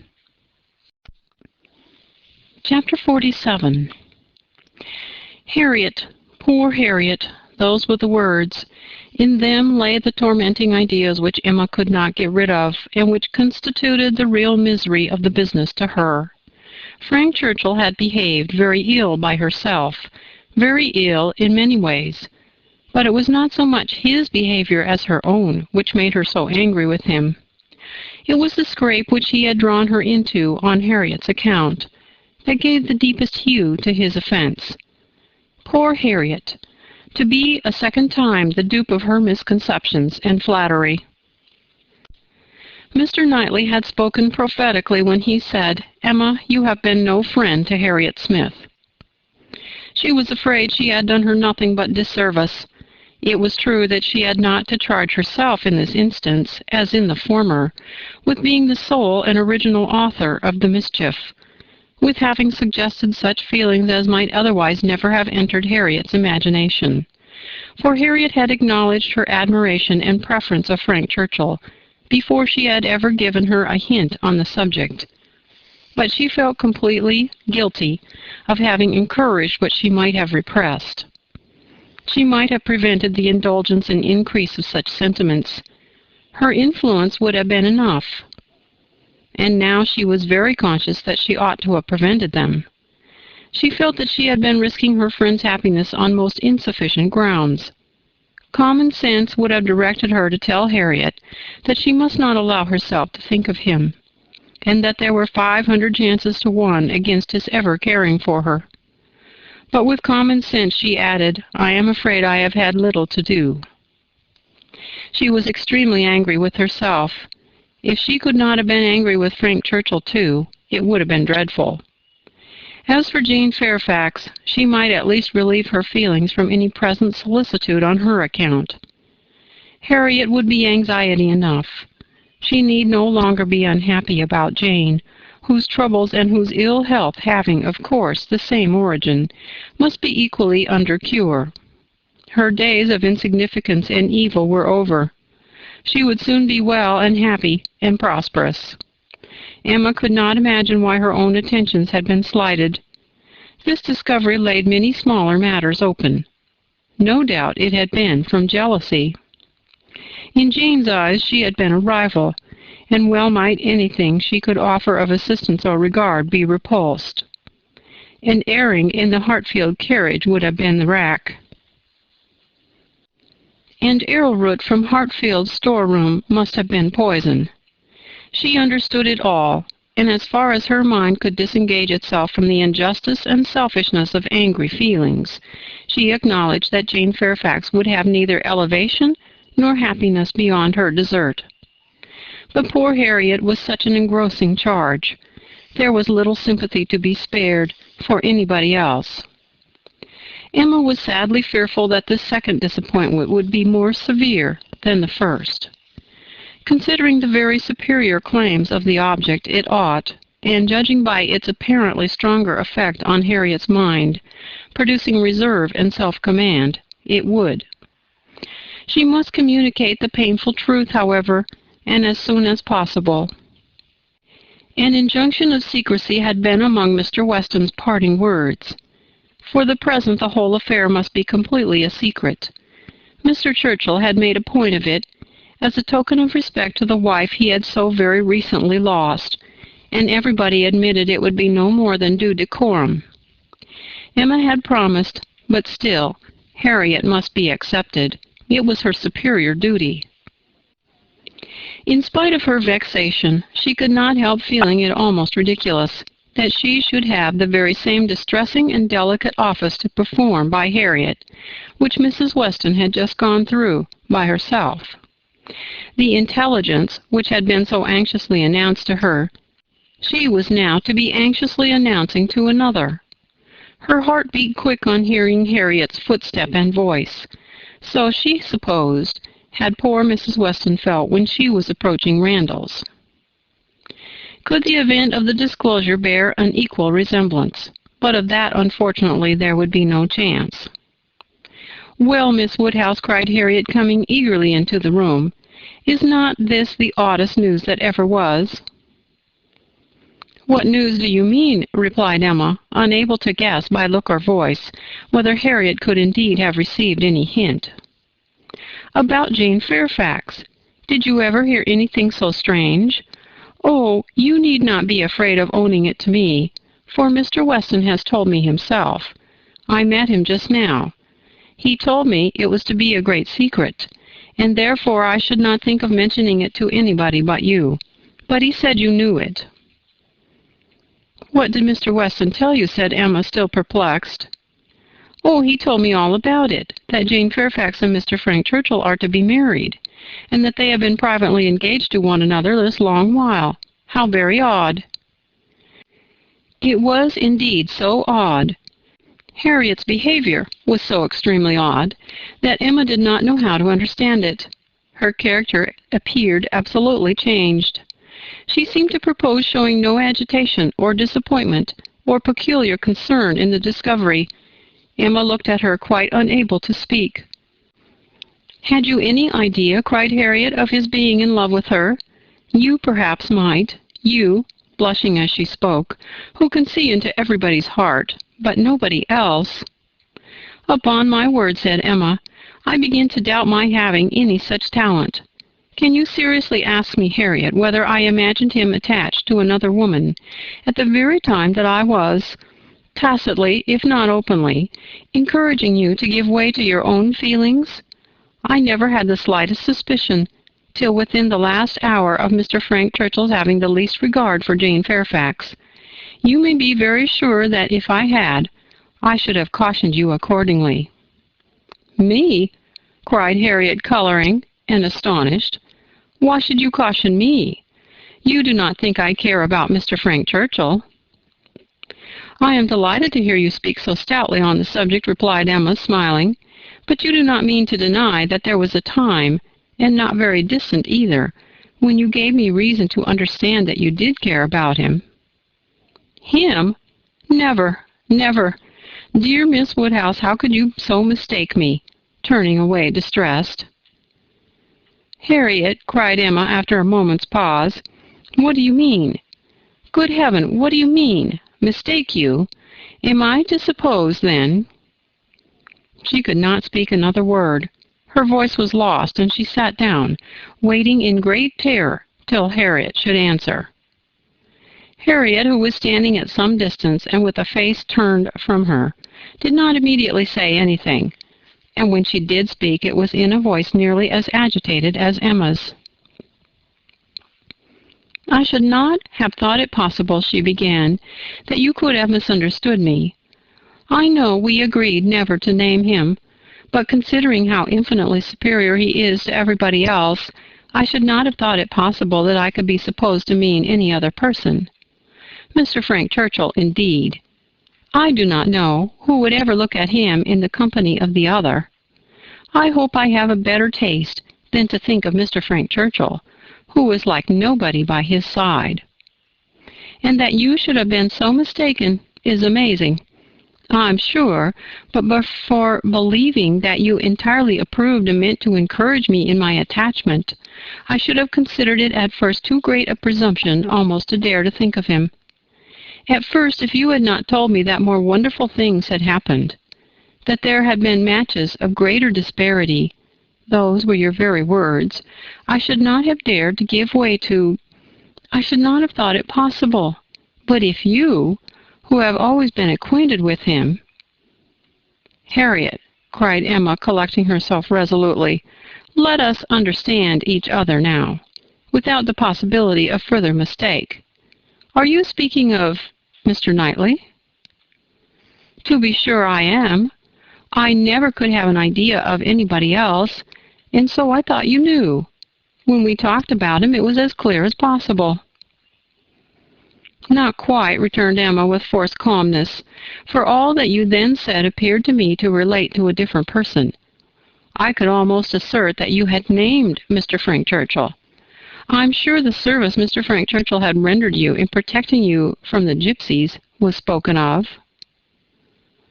"Oh, Miss Woodhouse, how you do forget!"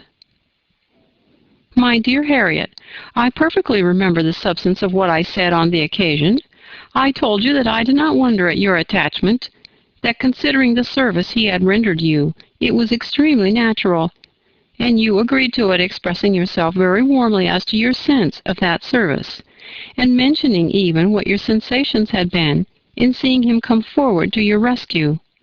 The impression of it is strong on my memory." "Oh, dear," cried Harriet, "now I recollect what you mean. But I was thinking of something very different at the time. It was not the gypsies.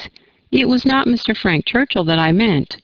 No," with some elevation, "I was thinking of a much more precious circumstance, of Mr. Knightley's coming and asking me to dance when Mr. Elton would not stand up with me, and when there was no other partner in the room. That was the kind action. That was the noble benevolence and generosity. That was the service which made me begin to feel how superior he was to every other being upon earth." "Good God!" cried Emma. "This has been a most unfortunate, most deplorable mistake. What is to be done?" "You would not have encouraged me then if you had understood me. At least, however, I cannot be worse off than I should have been if the other had been the person, and now it is possible—" She paused a few moments. Emma could not speak. "I do not wonder, Miss Woodhouse," she resumed, "that you should feel a great difference between the two, as to me or as to anybody. You must think one 500 million times more above me than the other. But I hope, Miss Woodhouse, that supposing that if, strange as it may appear, but you know they were your own words, that more wonderful things had happened. Matches of greater disparity had taken place than between Mr. Frank Churchill and me, and therefore it seems as if such a thing even as this may have occurred before, and if I should be so fortunate beyond expression as to, if Mr. Knightley should really, if he does not mind the disparity, I hope, dear Miss Woodhouse, you will not set yourself against it and try to put difficulties in the way. But you are too good for that, I'm sure." Harriet was standing at one of the windows. Emma turned round to look at her in consternation and hastily added, "Have you any idea of Mr. Knightley's returning your affection?" "Yes," replied Harriet modestly, but not fearfully. "I must say that I have." Emma's eyes were instantly withdrawn, and she sat silently meditating in a fixed attitude for a few minutes. A few minutes were sufficient for making her acquainted with her own heart. A mind like hers, once opening to suspicion, made rapid progress.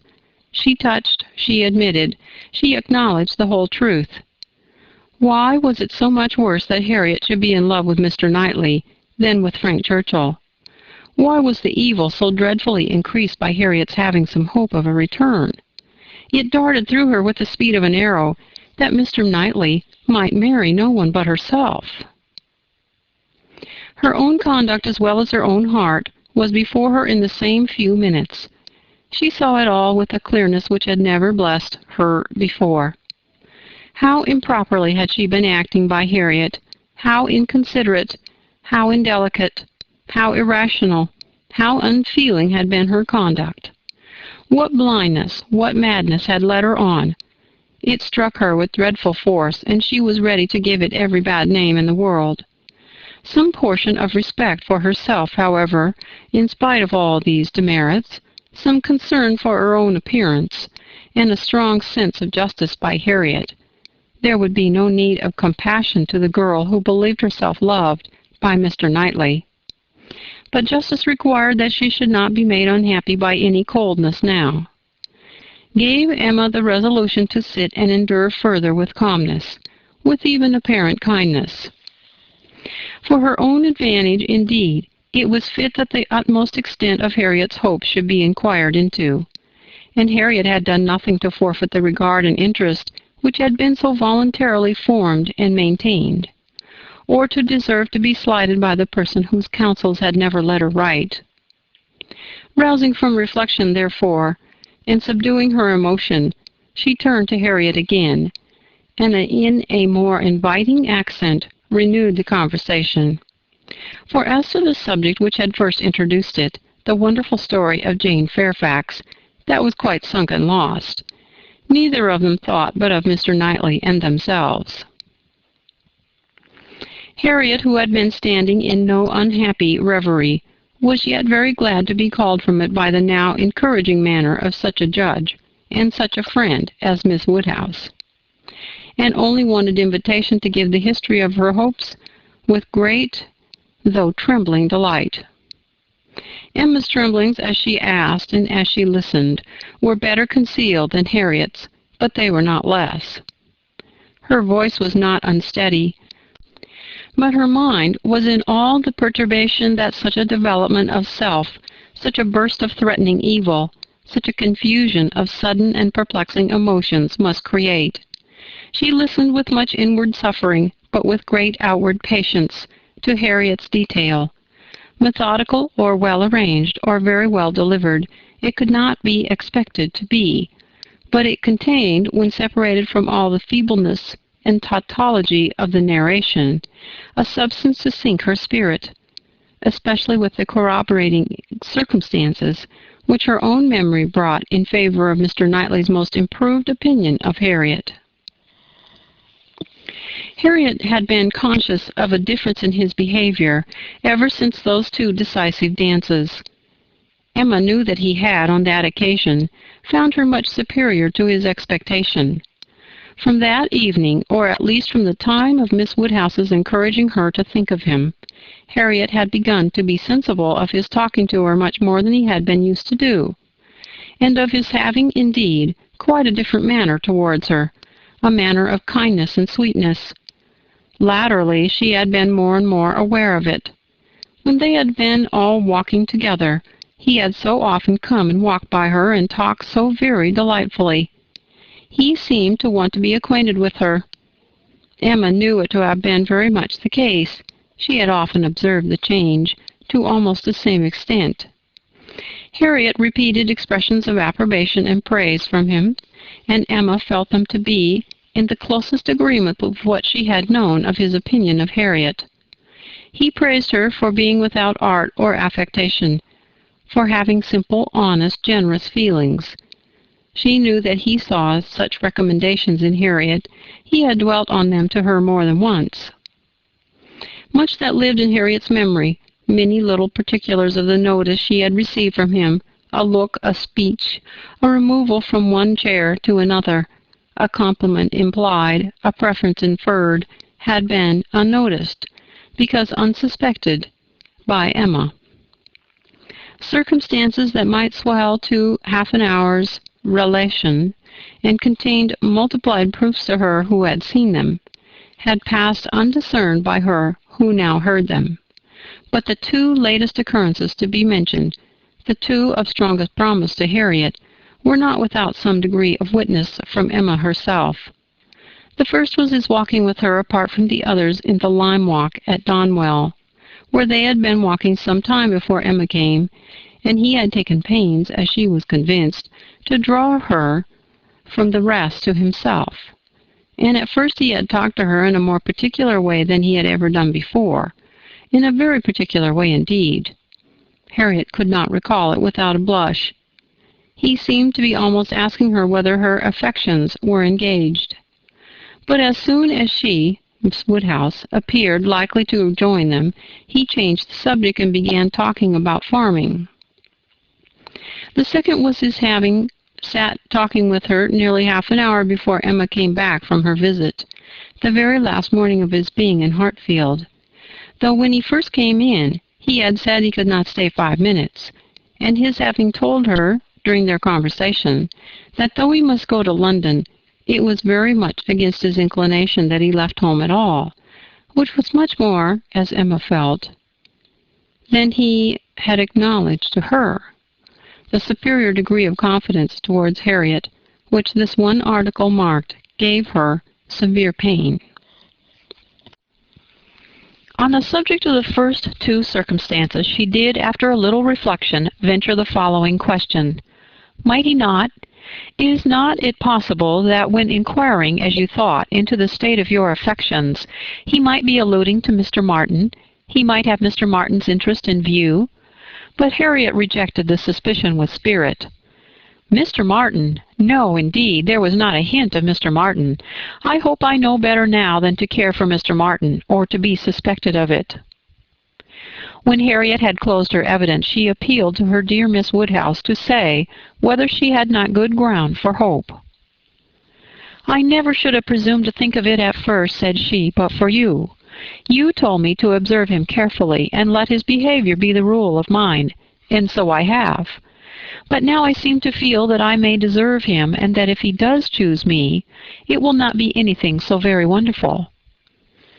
The bitter feelings occasioned by this speech, the many bitter feelings, made the utmost exertion necessary on Emma's side to enable her to say, in reply, "Harriet, I only venture to declare that Mr. Knightley is the last man in the world who would intentionally give any woman the idea of his feeling for her more than he really does." Harriet seemed ready to worship her friend for a sentence so satisfactory, and Emma was only saved from raptures and fondness, which at that moment would have been dreadful penance, by the sound of her father's footsteps. He was coming through the hall. Harriet was much too agitated to encounter him. She could not compose herself. Mr. Woodhouse would be alarmed. She had better go. With most ready encouragement from her friend, therefore, she passed off through another door, and the moment she was gone, this was the spontaneous burst of Emma's feelings. "Oh, God, that I had never seen her!" The rest of the day the following night were hardly enough for her thoughts. She was bewildered amidst the confusion of all that had rushed on her within the last few hours. Every moment had brought a fresh surprise, and every surprise must be matter of humiliation to her. How to understand it all? How to understand the deceptions she had been thus practicing on herself and living under? The blunders, the blindness of her own head and heart. She sat still, she walked about, she tried her own room, she tried the shrubbery. In every place, every posture, she perceived that she had acted most weakly, that she had been imposed on by others in a most mortifying degree, that she had been imposing on herself in a degree yet more mortifying, that she was wretched, and should probably find this day but the beginning of wretchedness. To thoroughly understand her own heart was the first endeavor. To that point went every leisure moment which her father's claims on her allowed, and every moment of involuntary absence of mind. How long had Mr. Knightley been so dear to her, as every feeling declared him now to be? When had his influence, such influence, begun? When had he succeeded to that place in her affection which Frank Churchill had once, for a short period, occupied? She looked back, she compared the two, compared them as they had always stood in her estimation, from the time of the latter's becoming known to her. And as they must at any time have been compared by her, had it by any blessed felicity occurred to her to institute the comparison, she saw that there never had been a time when she did not consider Mr. Knightley as infinitely the superior, or when his regard for her had not been infinitely the most dear. She saw that in persuading herself, in fancying, in acting to the contrary, she had been entirely under a delusion, totally ignorant of her own heart, and, in short, that she had never really cared for Frank Churchill at all. This was the conclusion of the first series of reflections. This was the knowledge of herself on the first question of inquiry, which she reached, and without being long in reaching it. She was most sorrowfully indignant, ashamed of every sensation but the one revealed to her, her affection for Mr. Knightley. Every other part of her mind was disgusting. With insufferable vanity had she believed herself in the secret of everybody's feelings. With unpardonable arrogance proposed to arrange everybody's destiny. She was now proved to have been universally mistaken, and she had not quite done nothing, for she had done mischief. She had brought evil on Harriet, on herself, and, she too much feared, on Mr. Knightley. Were this most unequal of all connections to take place, on her must rest all the reproach for having given it a beginning. for this attachment she must believe to be produced only by a consciousness of Harriet's. And even were this not the case, he would never have known Harriet at all but for her folly. Mr. Knightley and Harriet Smith. It was a union to distance every wonder of the kind. The attachment of Frank Churchill and Jane Fairfax became commonplace, threadbare, stale in the comparison, exciting no surprise, presenting no disparity, affording nothing to be said or thought. Mr. Knightley and Harriet Smith, such an elevation on her side, such a debasement on his. It was horrible to Emma to think how it must sink him in the general opinion, to foresee the smiles, the sneers, the merriment it would prompt at his expense, the mortification and disdain of his brother, the thousand inconveniences to himself. Could it be? No, it was impossible. And yet it was far, very far from impossible. Was it a new circumstance for a man of first-rate abilities to be captivated by very inferior powers? Was it new for one, perhaps too busy to seek, to be the prize of a girl who would seek him? Was it new for anything in this world to be unequal, inconsistent, incongruous, or for chance and circumstance, as second causes, to direct the human fate? Oh, had she never brought Harriet forward! Had she left her where she ought, and where he told her she ought? Had she not, with a folly which no tongue could express, prevented her marrying the unacceptable young man who would have made her happy and respectable in the line of life to which she ought to belong, all would have been safe. None of this dreadful sequel would have been. How Harriet could ever have had the presumption to raise her thoughts to Mr. Knightley, how she could dare to fancy herself the chosen of such a man till actually assured of it. But Harriet was less humble, had fewer scruples than formerly. Her inferiority, whether of mind or situation, seemed little felt. She had seemed more sensible of Mr. Elton's being to stoop in marrying her than she now seemed of Mr. Knightley's. Alas, was not her own doing?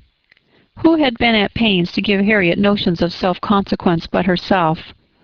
Who but herself had taught her that she was to elevate herself if possible, and that her claims were great to a high worldly establishment? If Harriet, from being humble, were grown vain, it was her doing too. Chapter 48. Till now that she was threatened with its loss, Emma had never known how much of her happiness depended on being first with Mr. Knightley, first in interest and affection. Satisfied that it was so, and feeling it was her due, she had enjoyed it without reflection, and only in the dread of being supplanted, found how inexpressibly important it had been. Long, very long, she felt she had been first, for having no female connections of his own, there had been only Isabella whose claims could be compared with hers, and she had always known exactly how far he loved and esteemed Isabella. She had herself been first with him for many years past. She had not deserved it. She had often been negligent or perverse, slighting his advice, or even wilfully opposing him, insensible of half his merits, and quarreling with him because he would not acknowledge her false and insolent estimate of her own. But still, from family attachment and habit, and thorough excellence of mind, he had loved her and watched over her from a girl, with an endeavor to improve her, and an anxiety for her doing right, which no other creature had at all shared. In spite of all her faults, she knew she was dear to him. Might she not say, very dear? When the suggestions of hope, however, which must follow here, presented themselves, she could not presume to indulge them. Harriet Smith might think herself not unworthy of being peculiarly, exclusively, passionately loved by Mr. Knightley. She could not. She could not flatter herself with any idea of blindness in his attachment to her. She had received a very recent proof of its impartiality. How shocked had he been by her behavior to Miss Bates! How directly, how strongly had he expressed himself to her on the subject! Not too strongly for the offense, but far, far too strongly to issue from any feeling softer than upright justice and clear-sighted goodwill. She had no hope, Nothing to deserve the name of hope, that he could have that sort of affection for herself, which was now in question. But there was a hope, at times a slight one, at times much stronger, that Harriet might have deceived herself and be overrating his regard for her. Wish it she must, for his sake, be the consequence nothing to herself, but his remaining single all his life. Could she be secure of that, indeed, of his never marrying at all, she believed she could be perfectly satisfied. Let him but continue the same Mr. Knightley to her and her father, the same Mr. Knightley to all the world. Let Donwell and Hartfield lose none of their precious intercourse of friendship and confidence, and her peace would be fully secured. Marriage, in fact, would not do for her. It would be incompatible with what she owed to her father, and with what she felt for him. Nothing could separate her from her father. She would not marry, even if she were asked by Mr. Knightley. It must be her ardent wish that Harriet might be disappointed, and she hoped that when able to see them together again she might at least be able to ascertain what the chances for it were. She should see them henceforward with the closest observance, and wretchedly as she had hitherto misunderstood even those she was watching, she did not know how to admit that she could be blinded here. He was expected back every day. The power of observation would be soon given. Frightfully soon it appeared when her thoughts were in one course. In the meanwhile she resolved against seeing Harriet. It would do neither of them good. It would do the subject no good to be talking of it further.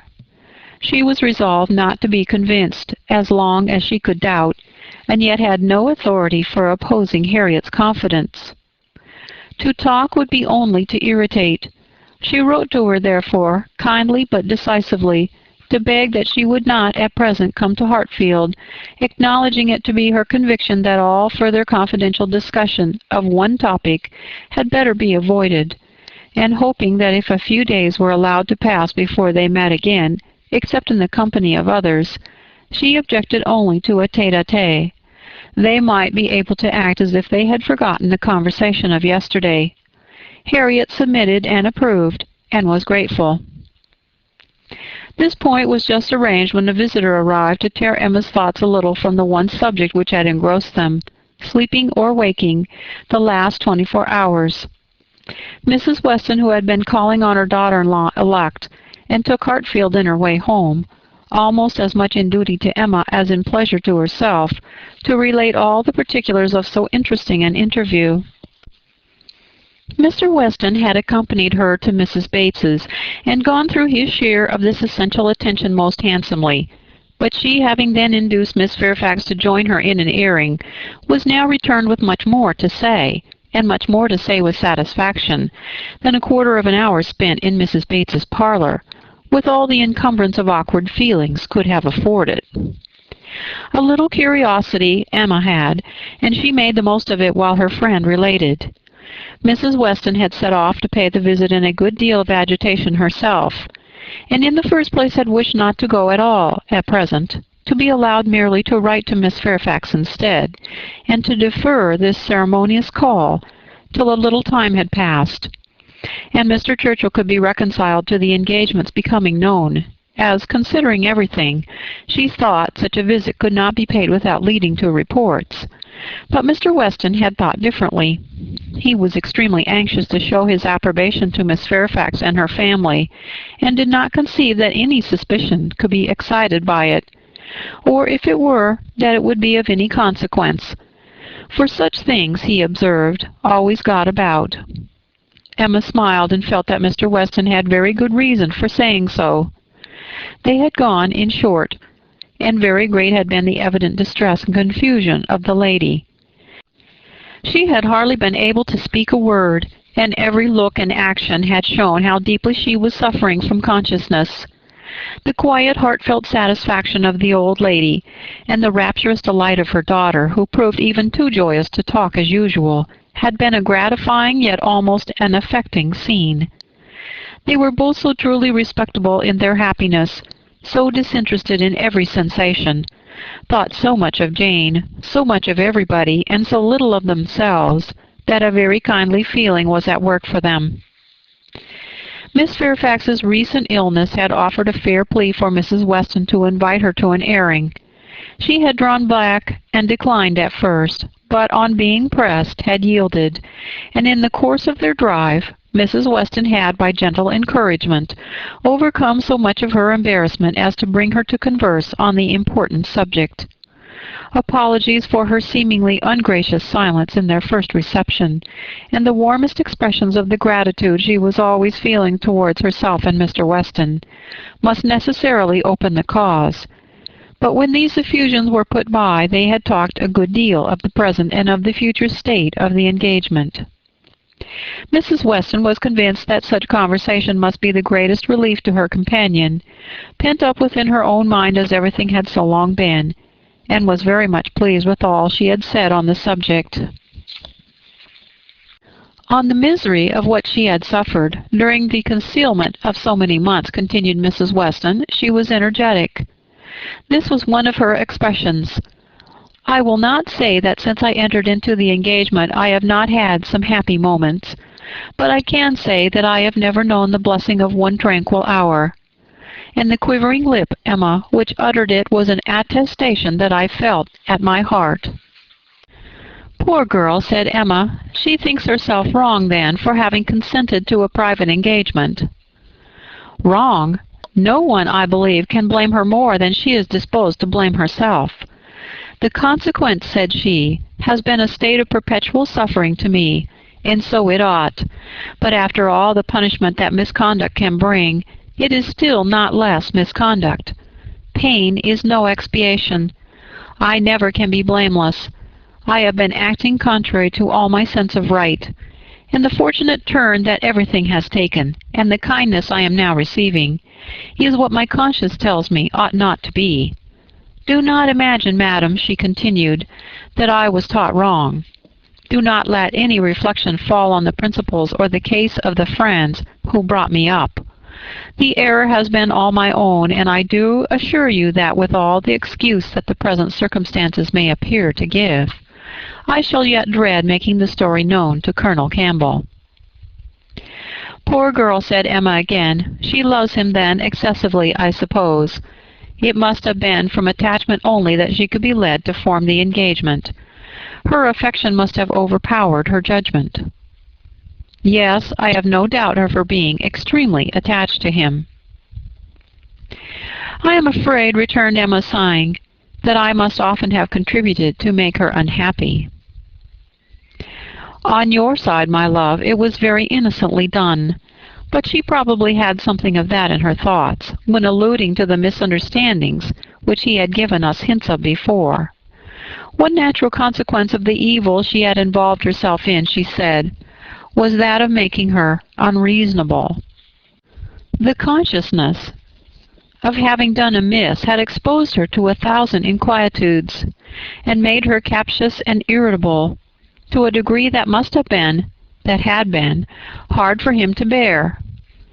I did not make the allowances, said she, which I ought to have done, for his temper and spirits, his delightful spirits and that gaiety, that playfulness of disposition, which under any other circumstances would, I'm sure, have been as constantly bewitching to me as they were at first. She then began to speak of you, and of the great kindness you had shown her during her illness, and with a blush which showed me how it was all connected, desired me, whenever I had an opportunity, to thank you. I could not thank you too much, for every wish and every endeavor to do her good. She was sensible that you had never received any proper acknowledgment from herself. If I did not know her to be happy now, said Emma seriously, which in spite of every little drawback from her scrupulous conscience she must be, I could not bear these thanks. For, oh, Mrs. Weston, if there was an account drawn up of the evil and the good I have done Miss Fairfax. Well, checking herself and trying to be more lively, this is all to be forgotten. You are very kind to bring me these interesting particulars. They show her to the greatest advantage. I'm sure she's very good. I hope she will be very happy. It is fit that the fortune should be on his side, for I think the merit will be all on hers. Such a conclusion could not pass unanswered by Mrs. Weston. She thought well of Frank in almost every respect, and what was more, she loved him very much, and her defense was, therefore, earnest. She talked with a great deal of reason and at least equal affection, but she had too much to urge for Emma's attention. It was soon gone to Brunswick Square or to Donwell. She forgot to attempt to listen. And when Mrs. Weston ended with, "We have not yet had the letter we are so anxious for, you know, but I hope it will soon come," she was obliged to pause before she answered, and at last obliged to answer at random, before she could at all recollect what letter it was they were so anxious for. "Are you well, my Emma?" was Mrs. Weston's parting question. "Oh, perfectly. I'm always well, you know. Be sure to give me intelligence of the letter as soon as possible." Mrs. Weston's communications furnished Emma with more food for unpleasant reflection by increasing her esteem and compassion and her sense of past injustice towards Miss Fairfax. She bitterly regretted not having sought a closer acquaintance with her, and blushed for the envious reasons which had certainly been, in some measure, the cause. Had she followed Mr. Knightley's known wishes, in paying that attention to Miss Fairfax which was every way her due, had she tried to know her better, had she done her part towards intimacy, had she endeavored to find a friend there instead of in Harriet Smith, she must in all probability have been spared from every pain which pressed on her now. Birth, abilities, and education had been equally marking one as an associate for her, to be received with gratitude, and the other, what was she? Supposing even that they had never become intimate friends, that she had never been admitted to Miss Fairfax's confidence on this important matter, which was most probable. Still, in knowing her as she ought, and as she might, she must have been preserved from the abominable suspicions of an improper attachment to Mr. Dickson, which she had not only so foolishly fancied and harbored herself, but had so unpardonably imparted an idea which she greatly feared had been made a subject of material distress to the delicacy of Jane's feelings, by the levity or carelessness of Frank Churchill's. Of all the sources of evil surrounding the former since her coming to Highbury, she was persuaded that she must herself have been the worst. She must have been a perpetual enemy. They never could have been all three together without her having stabbed Jane Fairfax's peace in 1,000 instances, and on Box Hill, perhaps, it had been the agony of a mind that would bear no more. The evening of this day was very long and melancholy at Hartfield. The weather added what it could of gloom. A cold, stormy rain set in, and nothing of July appeared but in the trees and shrubs, which the wind was despoiling, and the length of the day, which only made such cruel sights the longer visible. The weather affected Mr. Woodhouse, and he could only be kept tolerably comfortable by almost ceaseless attention on his daughter's side, and by exertions which had never cost her half so much before. It reminded her of their first forlorn tete-a-tete on the evening of Mrs. Weston's wedding day. But Mr. Knightley had walked in then, soon after tea, and dissipated every melancholy fancy. Alas! Such delightful proofs of Hartfield's attraction, as those sort of visits conveyed, might shortly be over. The picture which she had then drawn of the privations of the approaching winter had proved erroneous. No friends had deserted them, no pleasures had been lost. But her present forebodings, she feared, would experience no similar contradiction. The prospect before her now was threatening to a degree that could not be entirely dispelled, that might not be even partially brightened. If all took place that might take place among the circle of her friends, Hartfield must be comparatively deserted, and she left to cheer her father with the spirits only of ruined happiness. The child to be born at Randalls must be a tie there even dearer than herself, and Mrs. Weston's heart and time would be occupied by it. They should lose her, and probably in great measure her husband also. Frank Churchill would return among them no more, and Miss Fairfax, it was reasonable to suppose, would soon cease to belong to Highbury. They would be married and settled either at or near Enscombe. All that were good would be withdrawn, and if to these losses the loss of Donwell were to be added, what would remain of cheerful or of rational society within their reach? Mr. Knightley to be no longer coming there for his evening comfort, no longer walking in at all hours, as if ever willing to change his own home for theirs. How was it to be endured? And if he were to be lost to them for Harriet's sake, if he were to be thought of hereafter as finding in Harriet's society all that he wanted, if Harriet were to be the chosen, the first, the dearest, the friend, the wife to whom he looked for all the best blessings of existence, what could be increasing Emma's wretchedness but the reflection, never far distant from her mind, that it had been all her own work? When it came to such a pitch as this, she was not able to refrain from a start, or a heavy sigh, or even from walking about the room for a few seconds, and the only source whence anything like consolation or composure could be drawn was in the resolution of her own better conduct, and the hope that, however inferior in spirit and gaiety might be the following and every future winter of her life to the past, it would yet find her more rational, more acquainted with herself, and leave her less to regret when it were gone. Chapter 49. The weather continued much the same all the following morning, and the same loneliness and the same melancholy seemed to reign at Hartfield. But in the afternoon it cleared, the wind changed into a softer quarter, the clouds were carried off, the sun appeared. It was summer again. With all the eagerness which such a transition gives, Emma resolved to be out of doors as soon as possible. Never had the exquisite sight, smell, sensation of nature, tranquil, warm, and brilliant after a storm, been more attractive to her.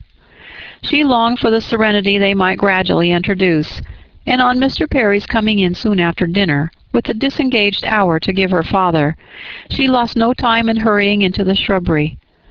There, with spirits freshened and thoughts a little relieved, she had taken a few turns, when she saw Mr. Knightley passing through the garden door and coming towards her. It was the first intimation of his being returned from London. She had been thinking of him the moment before, as unquestionably 16 miles distant. There was time only for the quickest arrangement of mind. She must be collected and calm. In half a minute they were together. The how-do-you-dos were quiet and constrained on each side. She asked after their mutual friends. They were all well. When had he left them? Only that morning. He must have had a wet ride. Yes, he meant to walk with her, she found. He had just looked into the dining-room, and as he was not wanted there, preferred being out of doors. She thought he neither looked nor spoke cheerfully, and the first possible cause for it, suggested by her fears, was that he had perhaps been communicating his plans to his brother, and was pained by the manner in which they had been received. They walked together. He was silent. She thought he was often looking at her, and trying for a fuller view of her face than it suited her to give, and this belief produced another dread. Perhaps he wanted to speak to her of his attachment to Harriet. He might be watching for her encouragement to begin. She did not, could not, feel equal to lead the way to any such subject. He must do it all himself. Yet she could not bear this silence. With him it was most unnatural. She considered, resolved, and trying to smile, began. "You have some news to hear now you are come back, that will rather surprise you." "Have I?" said he quietly, and looking at her. "Of what nature?" "Oh, the best nature in the world. A wedding." After waiting a moment, as if to be sure she intended to say no more, he replied, "If you mean Miss Fairfax and Frank Churchill, I have heard that already." "How is it possible?" cried Emma, turning her glowing cheeks towards him, for while she spoke it occurred to her that he might have called at Mrs. Goddard's in his way. "I had a few lines on parish business from Mr. Weston this morning, and at the end he gave me a brief account of what had happened." Emma was quite relieved, and could presently say, with a little more composure, "You probably have been less surprised than any of us, for you have had your suspicions. I have not forgotten that you once tried to give me a caution. I wish I had attended to it, but, with a sinking voice and a heavy sigh, I seem to have been doomed to blindness.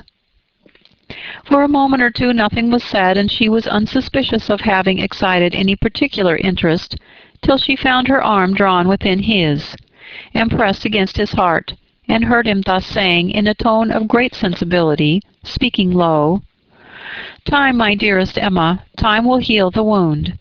Your own excellent sense, your exertions for your father's sake, I know you will not allow yourself—" Her arm was pressed again, as he added, in a more broken and subdued accent, "the feelings of the warmest friendship, indignation, abominable scoundrel."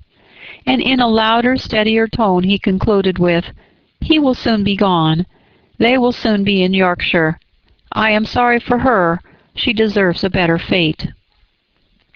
Emma understood him, and as soon as she could recover from the flutter of pleasure, excited by such tender consideration, replied, "You are very kind, but you are mistaken, and I must set you right. I am not in want of that sort of compassion. My blindness of what was going on led me to act by them in a way that I must always be ashamed of, and I was very foolishly tempted to say and do many things which may well lay me open to unpleasant conjectures, but I have no other reason to regret that I was not in the secret earlier." "Emma," cried he, looking eagerly at her, "are you indeed?" But checking himself, "No, no, I understand you. Forgive me. I am pleased that you can say even so much. He is no object of regret, indeed, and it will not be very long, I hope, before that becomes the acknowledgment of more than your reason. Fortunate that your affections were not further entangled. I could never, I confess, from your manners, assure myself as to the degree of what you felt. I could only be certain that there was a preference, and a preference which I never believed him to deserve. He is a disgrace to the name of man. And is he to be rewarded with that sweet young woman, Jane? Jane, you will be a miserable creature." "Mr. Knightley," said Emma, trying to be lively, but really confused, "I am in a very extraordinary situation. I cannot let you continue in your error.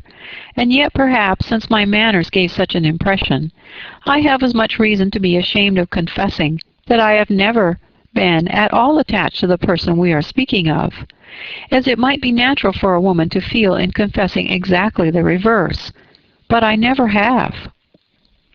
He listened in perfect silence. She wished him to speak, but he would not.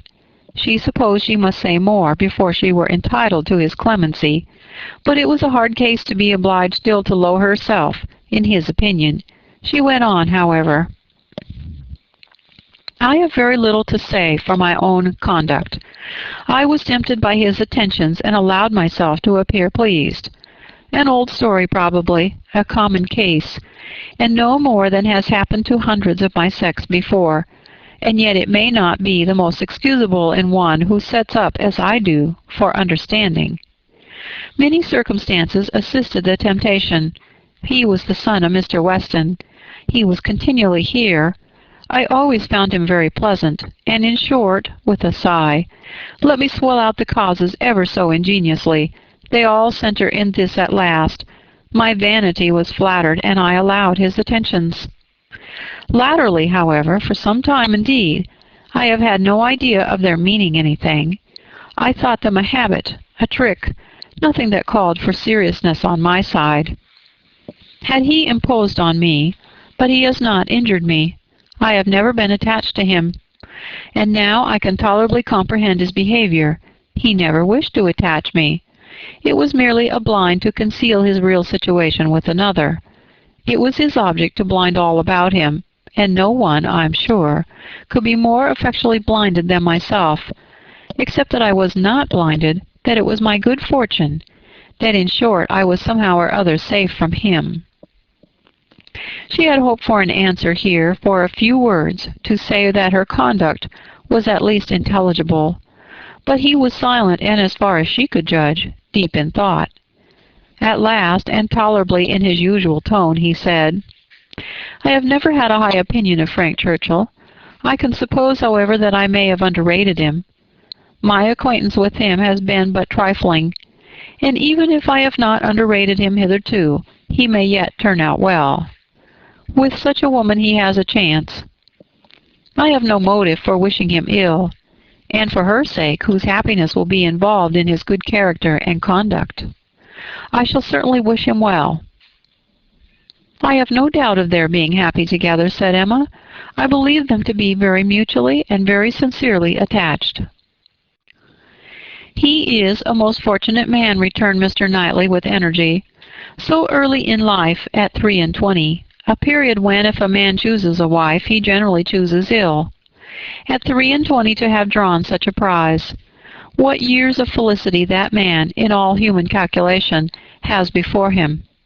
Assured of the love of such a woman, the disinterested love, for Jane Fairfax's character vouches for her disinterestedness, everything in his favor, equality of situation, I mean as far as regards society, in all the habits and manners that are important, equality in every point but one, and that one, since the purity of her heart is not to be doubted, such as must increase his felicity, for it will be his to bestow the only advantages she wants.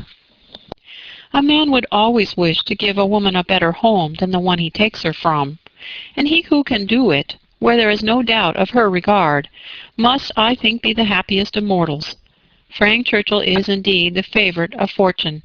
Everything turns out for his good. He meets with a young woman at a watering place, gains her affection, cannot even weary her by negligent treatment, and had he and all his family sought round the world for a perfect wife for him, they could not have found her superior. His aunt is in the way, his aunt dies. He has only to speak. His friends are eager to promote his happiness. He has used everybody ill, and they are all delighted to forgive him. He is a fortunate man, indeed." "You speak as if you envied him." "And I do envy him, Emma. In one respect he is the object of my envy." Emma could say no more. They seemed to be within half a sentence of Harriet, and her immediate feeling was to avert the subject if possible. She made her plan. She would speak of something totally different, the children in Brunswick Square, and she only waited for breath to begin, when Mr. Knightley startled her by saying, "You will not ask me what is the point of envy. You are determined, I see, to have no curiosity. You are wise, but I cannot be wise, Emma. I must tell what you will not ask, though I may wish it unsaid the next moment." "Oh, then, don't speak it, don't speak it," she eagerly cried. "Take a little time. Consider. Do not commit yourself." "Thank you," said he in an accent of deep mortification, and not another syllable followed. Emma could not bear to give him pain. He was wishing to confide in her, perhaps to consult her. Cost her what it would, she would listen. She might assist his resolution or reconcile him to it. She might give just praise to Harriet, or by representing to him his own independence, relieve him from that state of indecision which must be more intolerable than any alternative to such a mind as his. They had reached the house. "You are going in, I suppose," said he. "No," replied Emma, quite confirmed by the depressed manner in which he still spoke. "I should like to take another turn. Mr. Perry is not gone." And after proceeding a few steps, she added, "I stopped you ungraciously just now, Mr. Knightley, and I am afraid gave you pain. But if you have any wish to speak openly to me as a friend, or to ask my opinion of anything that you may have in contemplation, as a friend indeed you may command me. I will hear whatever you like. I will tell you exactly what I think." "As a friend," repeated Mr. Knightley. "Emma, that, I fear, is a word.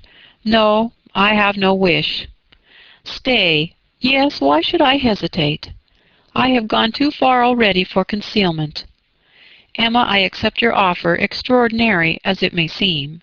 I accept it and refer myself to you as a friend. Tell me, then, have I no chance of ever succeeding?" He stopped in his earnestness to look at the question, and the expression of his eyes overpowered her. "My dearest Emma," said he, "for dearest you will always be, whatever the event of this hour's conversation, My dearest, most beloved Emma, tell me at once. Say no if it is to be said." She could really say nothing. "You are silent," he cried with great animation. "Absolutely silent. At present I ask no more." Emma was almost ready to sink under the agitation of this moment.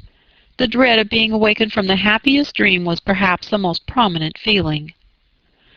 "I cannot make speeches, Emma," he soon resumed, and in a tone of such sincere, decided, intelligible tenderness as was tolerably convincing. "If I loved you less, I might be able to talk about it more. But you know what I am. You hear nothing but truth from me. I have blamed you and lectured you, and you have borne it as no other woman in England would have borne it. Bear with the truths I would tell you now, dearest Emma, as well as you have borne with them. The manner, perhaps, may have as little to recommend them. God knows I have been a very indifferent lover. But you understand me. Yes, you see, you understand my feelings, and will return them if you can. At present I ask only to hear, once to hear your voice." While he spoke, Emma's mind was most busy, and with all the wonderful velocity of thought, had been able, and yet without losing a word, to catch and comprehend the exact truth of the whole. To see that Harriet's hopes had been entirely groundless, a mistake, a delusion, as complete a delusion as any of her own. That Harriet was nothing, that she was everything herself. That what she had been saying relative to Harriet had been all taken as the language of her own feelings, and that her agitation, her doubts, her reluctance, her discouragement, had been all received as discouragement from herself. And not only was there time for these convictions, with all their glow of attendant happiness, there was time also to rejoice that Harriet's secret had not escaped her, and to resolve that it need not, and should not. It was all the service she could now render her poor friend. For as to any of that heroism of sentiment which might have prompted her to entreat him to transfer his affection from herself to Harriet, as infinitely the most worthy of the two, or even the more simple sublimity of resolving to refuse him at once and forever, without vouchsafing any motive because he could not marry them both, Emma had it not. She felt for Harriet with pain and with contrition, but no flight of generosity, run mad, opposing all that could be probable or reasonable, entered her brain. She had led her friend astray, and it would be a reproach to her forever. But her judgment was as strong as her feelings, and as strong as it had ever been before, in reprobating any such alliance for him, as most unequal and degrading. Her way was clear, though not quite smooth. She spoke then on being so entreated. What did she say? Just what she ought, of course. A lady always does. She said enough to show there need not be despair, and to invite him to say more himself. He had despaired at one period. He had received such an injunction to caution and silence as for the time crushed every hope. She had begun by refusing to hear him. The change had perhaps been somewhat sudden. Her proposal of taking another turn, her renewing the conversation which she had just put an end to, might be a little extraordinary. She felt its inconsistency, but Mr. Knightley was so obliging as to put up with it, and seek no further explanation. Seldom, very seldom, does complete truth belong to any human disclosure. Seldom can it happen that something is not a little disguised or a little mistaken, but where, as in this case, though the conduct is mistaken, the feelings are not, it may not be very material. Mr. Knightley could not impute to Emma a more relenting heart than she possessed, or a heart more disposed to accept of his. He had, in fact, been wholly unsuspicious of his own influence. He had followed her into the shrubbery with no idea of trying it. He had come in his anxiety to see how she bore Frank Churchill's engagement, with no selfish view, no view at all, but of endeavoring, if she allowed him an opening, to soothe or to counsel her. The work had been the work of the moment, the immediate effect of what he heard on his feelings, the delightful assurance of her total indifference towards Frank Churchill, of her having a heart completely disengaged from him, had given birth to the hope that in time he might gain her affection himself. But it had been no present hope. He had only, in the momentary conquest of eagerness over judgment, aspired to be told that she did not forbid his attempt to attach her. The superior hopes which gradually opened were so much the more enchanting. The affection which he had been asking to be allowed to create, if he could, was already his. Within half an hour he had passed from a thoroughly distressed state of mind to something so like perfect happiness that it could bear no other name. Her change was equal. This 1/2 hour had given to each the same precious certainty of being loved, had cleared from each the same degree of ignorance, jealousy, or distrust. On his side there had been a long-standing jealousy, old as the arrival or even the expectation of Frank Churchill. He had been in love with Emma and jealous of Frank Churchill from about the same period, one sentiment having probably enlightened him as to the other. It was his jealousy of Frank that had taken him from the country. The Box Hill party had decided him on going away. He would save himself from witnessing again such permitted, encouraged attentions. He had gone to learn to be indifferent, but he had gone to a wrong place. There was too much domestic happiness in his brother's house. Women wore too amiable a form in it. Isabella was too much like Emma, differing only in those striking inferiorities which always brought the other in brilliancy before him. For much to have been done, even had his time been longer. He had stayed on, however, vigorously day after day, till this very morning's post had conveyed the history of Jane Fairfax. Then, with the gladness which must be felt, nay, which he did not scruple to feel, having never believed Frank Churchill to be at all deserving of Emma, was there so much fond solicitude, so much keen anxiety for her, that he could stay no longer. He had ridden home through the rain, and had walked up directly after dinner, to see how this sweetest and best of all creatures, faultless in spite of all her faults, bore the discovery. He had found her agitated and low. Frank Churchill was a villain. He heard her declare that she had never loved him. Frank Churchill's character was not desperate. She was his own Emma, by hand and word, when they returned into the house, and if he could have thought of Frank Churchill then, he might have deemed him a very good sort of fellow. Chapter 50. What totally different feelings did Emma take back into the house from what she had brought out? She had then been only daring to hope for a little respite of suffering. She was now in an exquisite flutter of happiness, and such happiness, moreover, as she believed must still be greater when the flutter should have passed away. They sat down to tea, the same party round the same table. How often it had been collected, and how often had her eyes fallen on the same shrubs in the lawn, and observed the same beautiful effect of the western sun. But never in such a state of spirits, never in anything like it, and it was with difficulty that she could summon enough of her usual self to be the attentive lady of the house, or even the attentive daughter.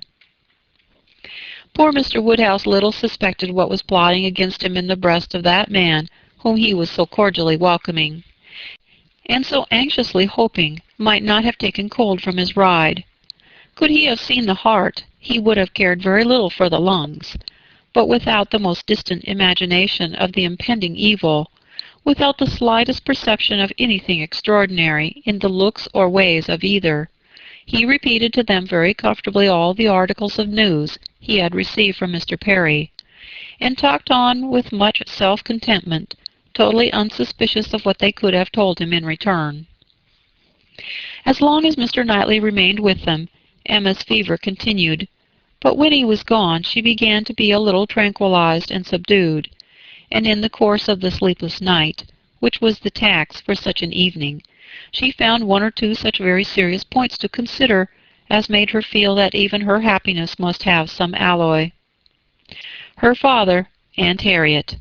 She could not be alone without feeling the full weight of their separate claims, and how to guard the comfort of both to the utmost was the question.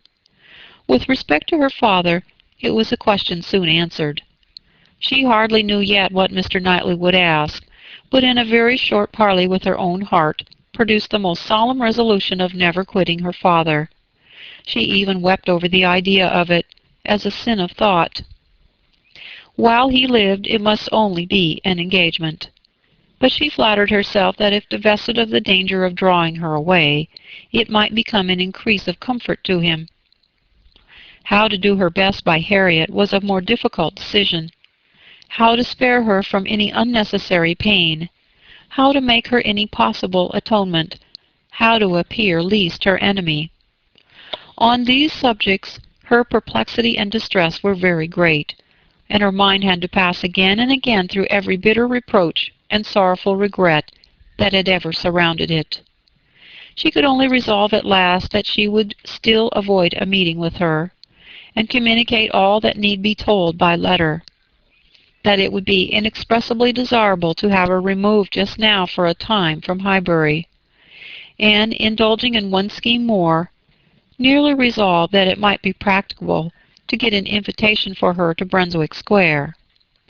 Isabella had been pleased with Harriet. A few weeks spent in London must give her some amusement.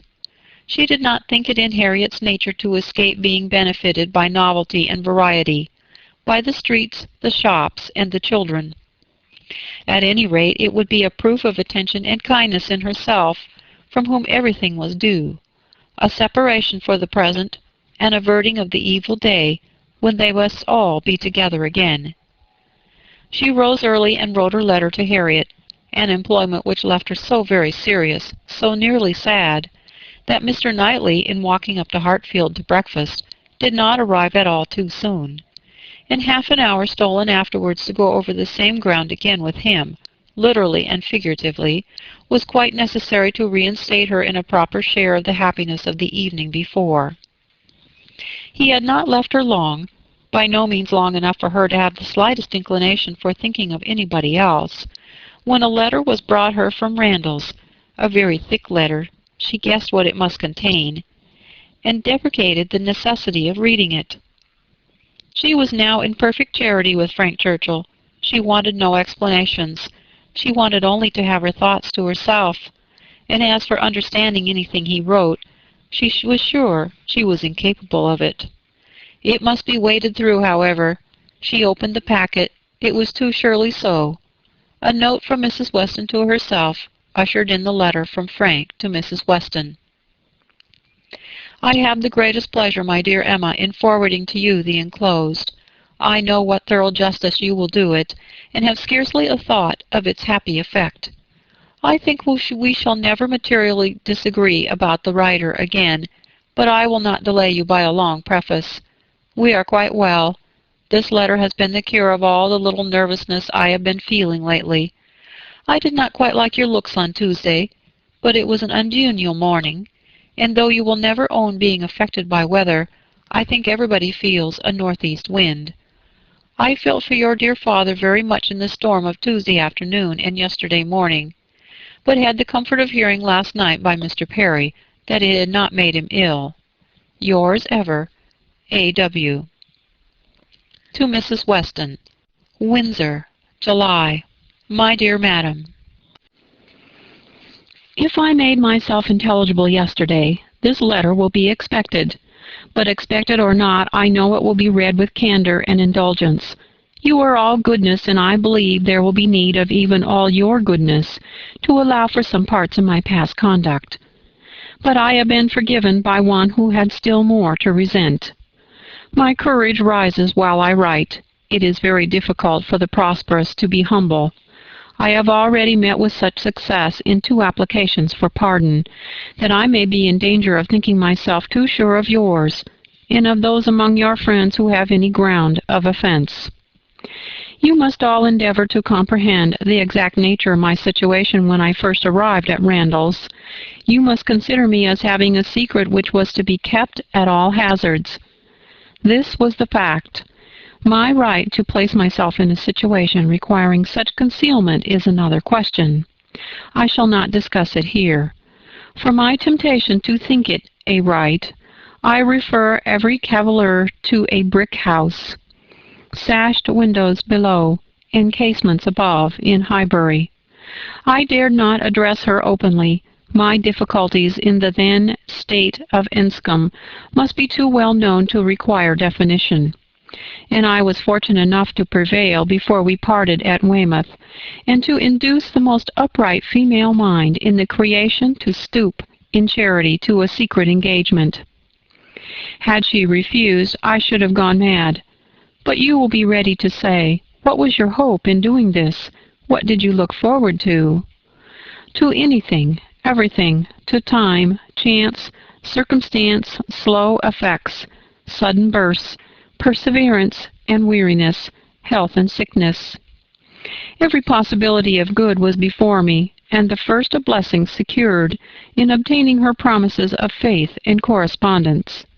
If you need further explanation, I have the honor, my dear madam, of being your husband's son, and the advantage of inheriting a disposition to hope for good, which no inheritance of houses or lands can ever equal the value of.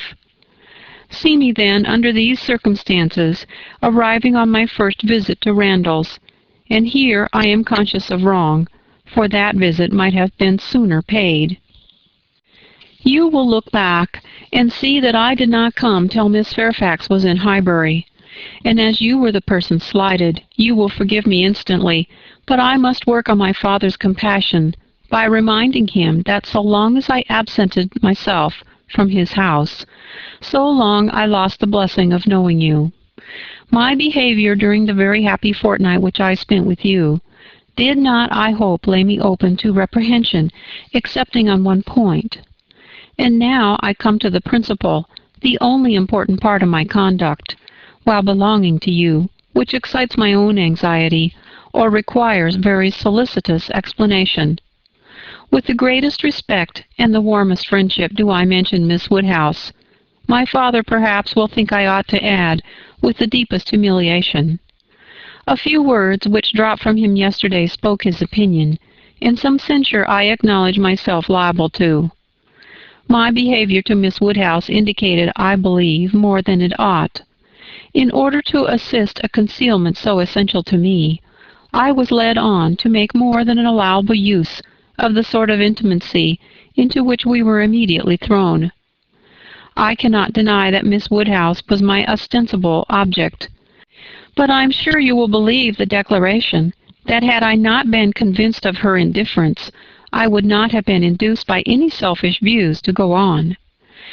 Amiable and delightful as Miss Woodhouse is, she never gave me the idea of a young woman likely to be attached, and that she was perfectly free from any tendency to being attached to me was as much my conviction as my wish. She received my attentions with an easy, friendly, good-humored playfulness which exactly suited me.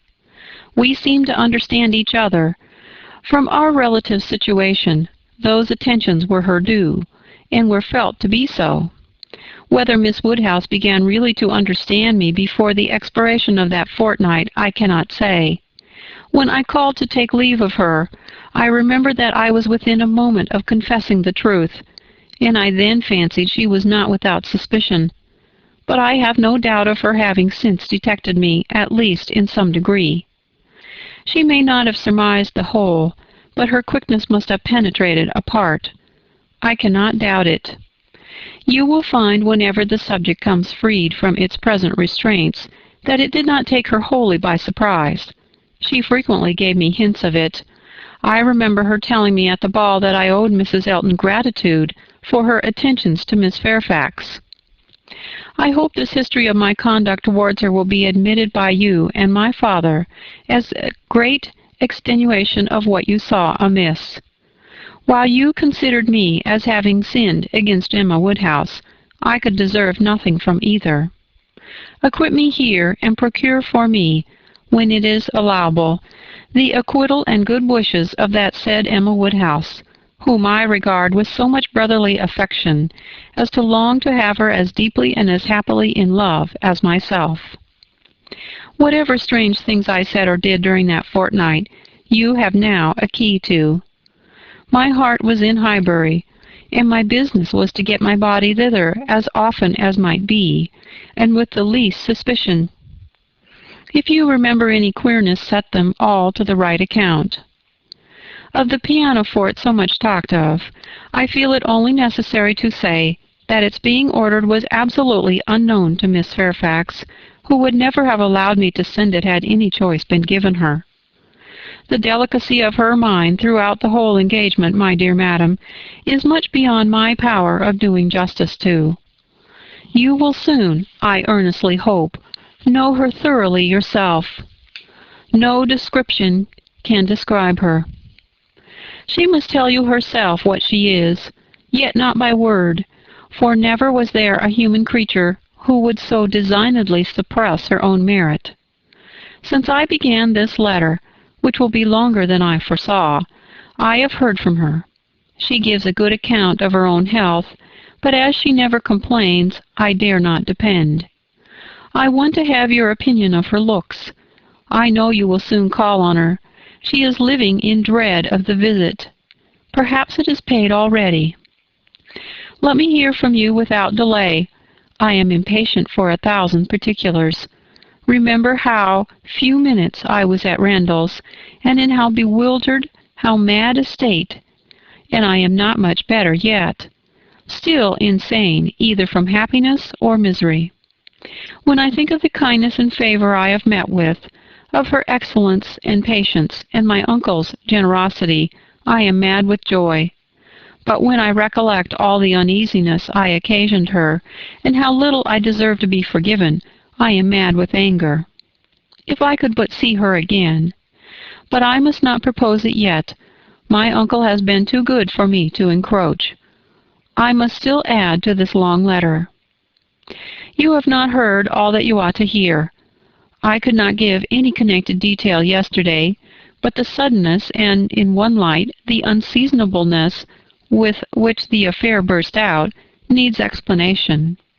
For though the event of the 26th, as you will conclude, immediately opened to me the happiest prospects, I should not have presumed on such early measures, but from the very particular circumstances which left me not an hour to lose.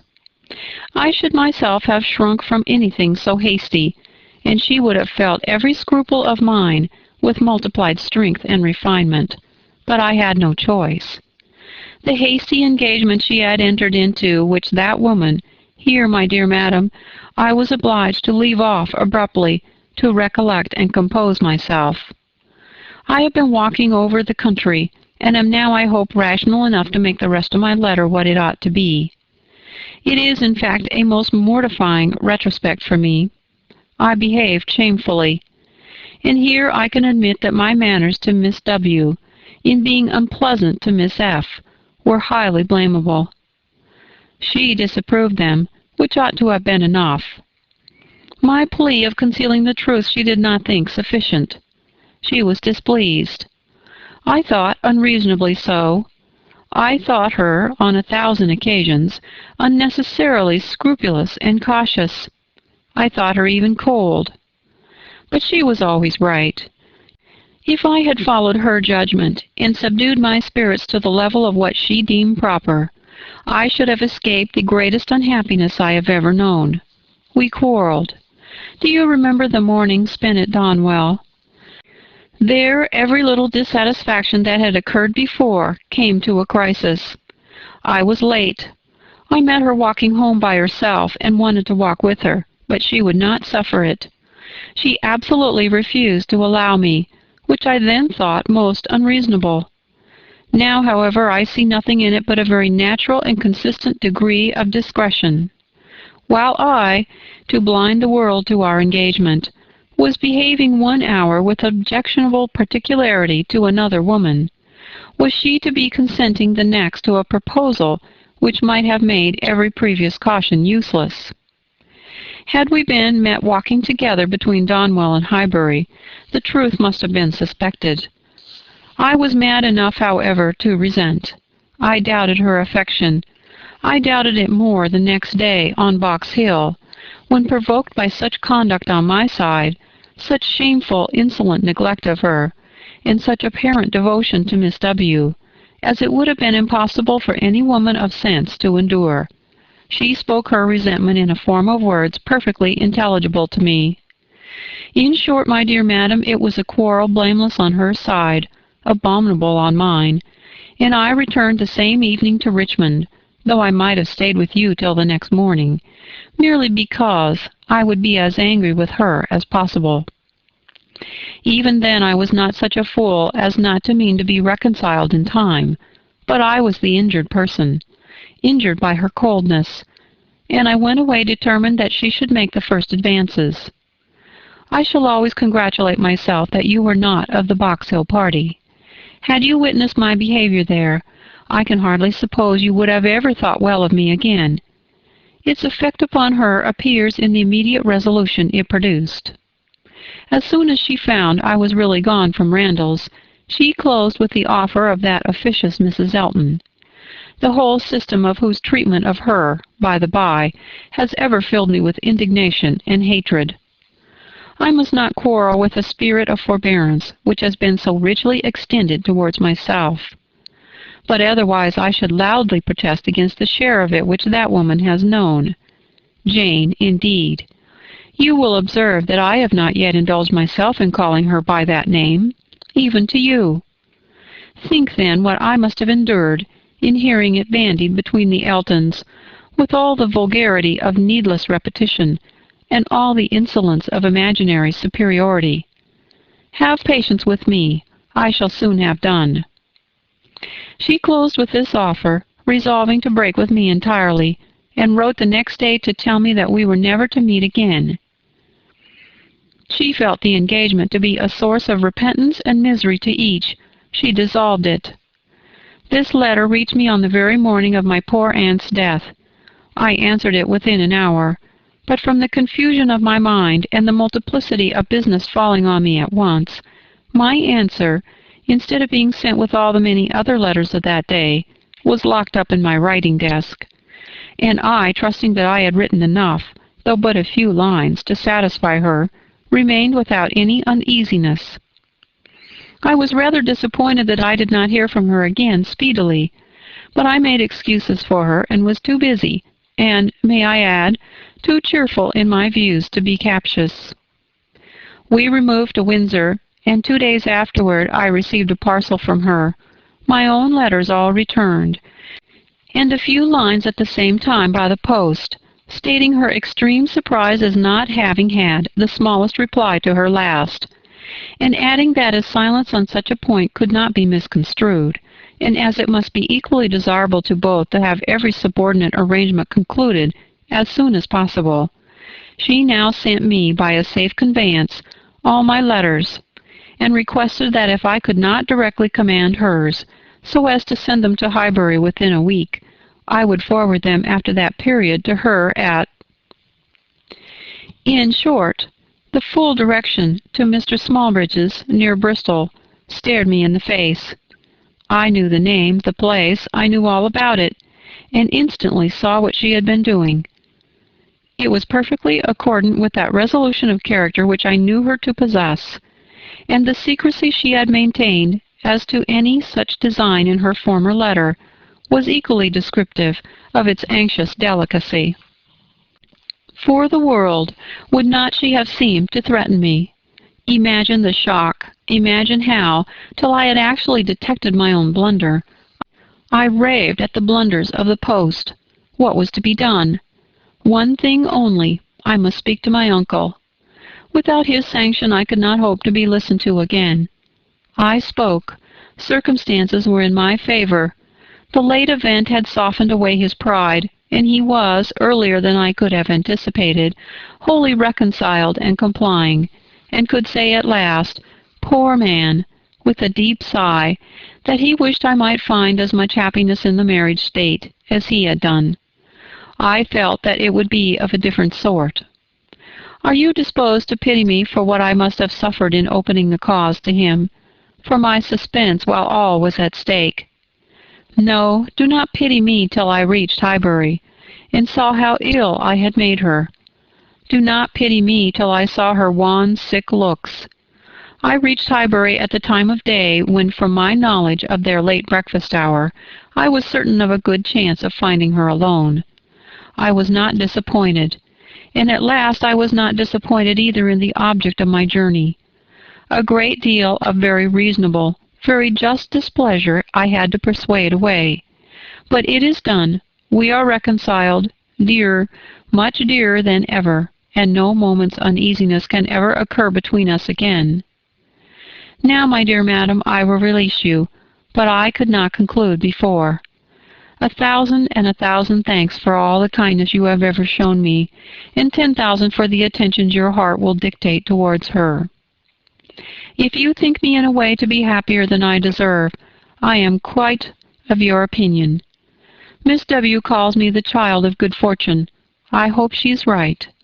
In one respect my good fortune is undoubted, that of being able to subscribe myself, your obliged and affectionate son, F. C. Weston Churchill. Chapter 51. His letter must make its way to Emma's feelings. She was obliged, in spite of her previous determination to the contrary, to do it all the justice that Mrs. Weston foretold. As soon as she came to her own name, it was irresistible. Every line relating to herself was interesting, and almost every line agreeable. And when this charm ceased, the subject could still maintain itself by the natural return of her former regard for the writer, and the very strong attraction which any picture of love must have for her at that moment. She never stopped till she had gone through the whole, and though it was impossible not to feel that he had been wrong, yet he had been less wrong than she had supposed, and he had suffered and was very sorry, and he was so grateful to Mrs. Weston, and so much in love with Miss Fairfax, and she was so happy herself, that there was no being severe, and could he have entered the room, she must have shaken hands with him as heartily as ever. She thought so well of the letter that when Mr. Knightley came again, she desired him to read it. She was sure of Mrs. Weston's wishing it to be communicated, especially to one who, like Mr. Knightley, had seen so much to blame in his conduct. "I shall be very glad to look it over," said he, "but it seems long. I will take it home with me at night." But that would not do. Mr. Weston was to call in the evening, and she must return it by him. "I would rather be talking to you," he replied, "but as it seems a matter of justice, it shall be done." He began, stopping, however, almost directly to say, "Had I been offered the sight of one of this gentleman's letters to his mother-in-law a few months ago, Emma, it would not have been taken with such indifference." He proceeded a little further, reading to himself, and then with a smile observed, "A fine complimentary opening, but it is his way. One man's style must not be the rule of another's. We will not be severe." "It will be natural for me," he added shortly afterwards, "to speak my opinion aloud as I read. By doing it I shall feel that I am near you. It will not be so great a loss of time, but if you dislike it—" "Not at all. I should wish it." Mr. Knightley returned to his reading with greater alacrity. "He trifles here," said he, "as to the temptation. He knows he is wrong, and has nothing rational to urge. Bad. He ought not to have formed the engagement. His father's disposition. He is unjust, however, to his father. Mr. Weston's sanguine temper was a blessing on all his upright and honorable exertions. But Mr. Weston earned every present comfort before he endeavored to gain it. Very true. He did not come till Miss Fairfax was here." "And I have not forgotten," said Emma, "how sure you were that he might have come sooner, if he would. You pass over it very handsomely, but you were perfectly right." "I was not quite impartial in my judgment, Emma, but yet I think, had you not been in the case, I still should have mistrusted him."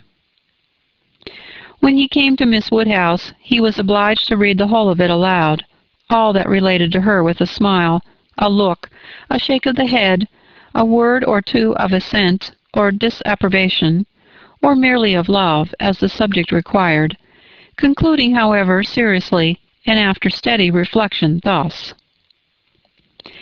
"Very bad, though it might have been worse. playing a most dangerous game, too much indebted to the event for his acquittal. No judge of his own manners by you, always deceived in fact by his own wishes, and regardless of little besides his own convenience. Fancying you to have fathomed his secret, natural enough, his own mind full of intrigue, that he should suspect it in others. Mystery, finesse, how they pervert the understanding. My Emma, does not everything serve to prove more and more the beauty of truth and sincerity in all our dealings with each other? Emma agreed to it, and with a blush of sensibility on Harriet's account, which she could not give any sincere explanation of. "You had better go on," said she. He did so, but very soon stopped again to say, "The pianoforte! Ah!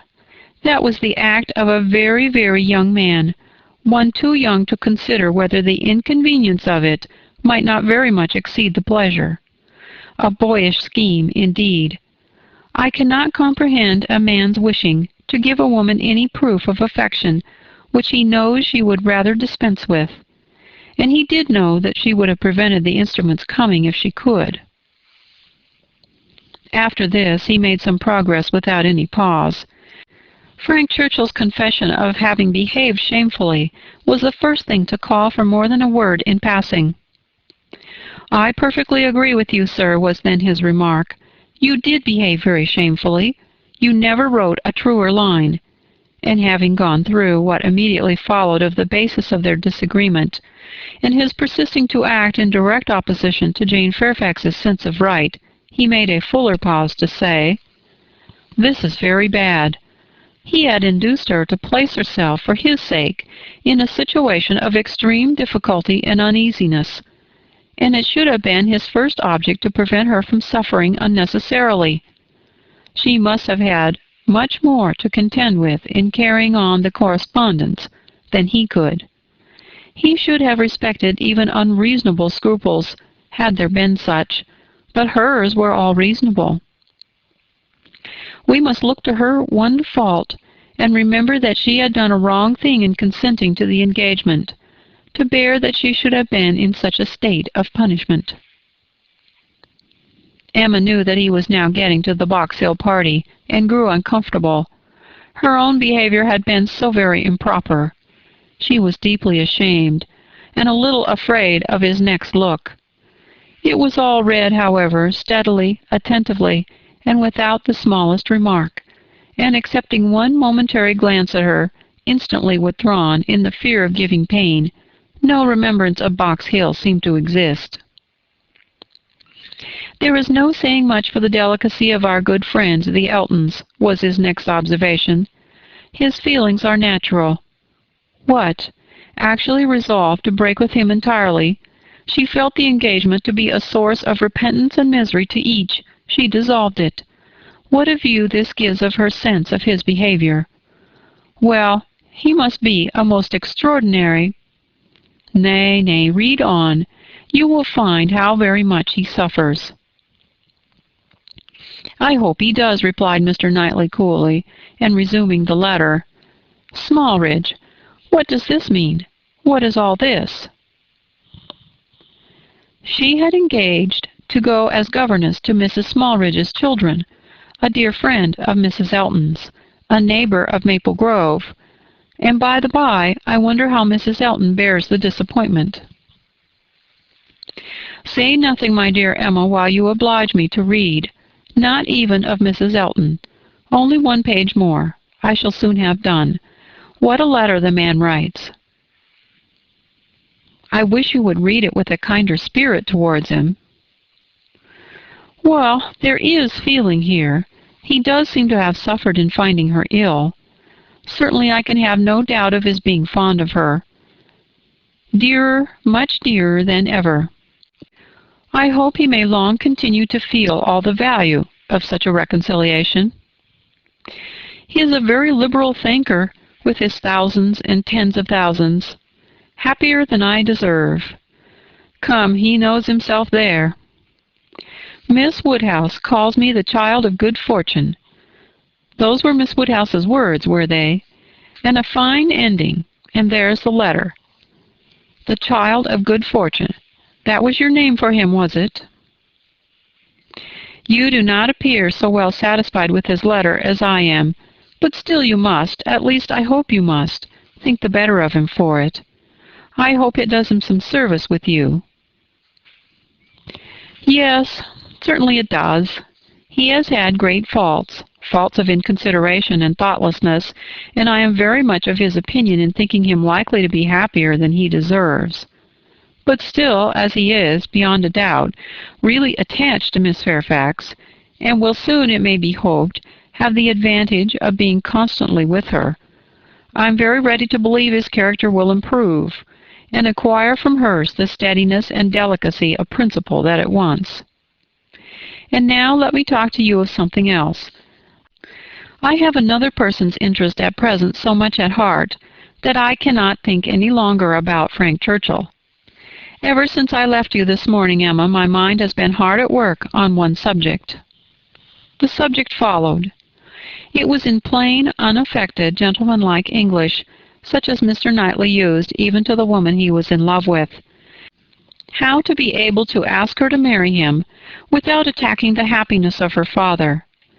Emma's answer was ready at the first word. While her dear father lived, any change of condition must be impossible for her. She could never quit him. Part only of his answer, however, was admitted. The impossibility of her quitting her father, Mr. Knightley felt as strongly as herself, but the inadmissibility of any other change he could not agree to. He had been thinking it over most deeply, most intently, and he had at first hoped to induce Mr. Woodhouse to remove with her to Donwell. He had wanted to believe it feasible, but his knowledge of Mr. Woodhouse would not suffer him to deceive himself long, and now he confessed his persuasion that such a transplantation would be a risk of her father's comfort, perhaps even of his life, which must not be hazarded. Mr. Woodhouse taken from Hartfield? No, he felt that it ought not to be attempted. But the plan which had risen on the surface of this, he trusted his dearest Emma would not find in any respect objectionable. It was that he should be received at Hartfield, that so long as her father's happiness, in other words his life, required Hartfield to continue her home, it should be his likewise. Of their all removing to Donwell, Emma had already had her own passing thoughts. Like him, she had tried the scheme and rejected it, but such an alternative as this had not occurred to her. She was sensible of all the affection it evinced. She felt that, in quitting Donwell, he must be sacrificing a great deal of independence of hours and habits, that in living constantly with her father, and in no house of his own, there would be much, very much, to be borne with. She promised to think of it and advise him to think of it more, but he was fully convinced that no reflection could alter his wishes or his opinion on the subject. He had given it, he could assure her, very long and calm consideration. He had been walking away from William Larkins the whole morning to have his thoughts to himself. "Ah, there is one difficulty unprovided for," cried Emma. "I am sure William Larkins will not like it. You must get his consent before you ask mine."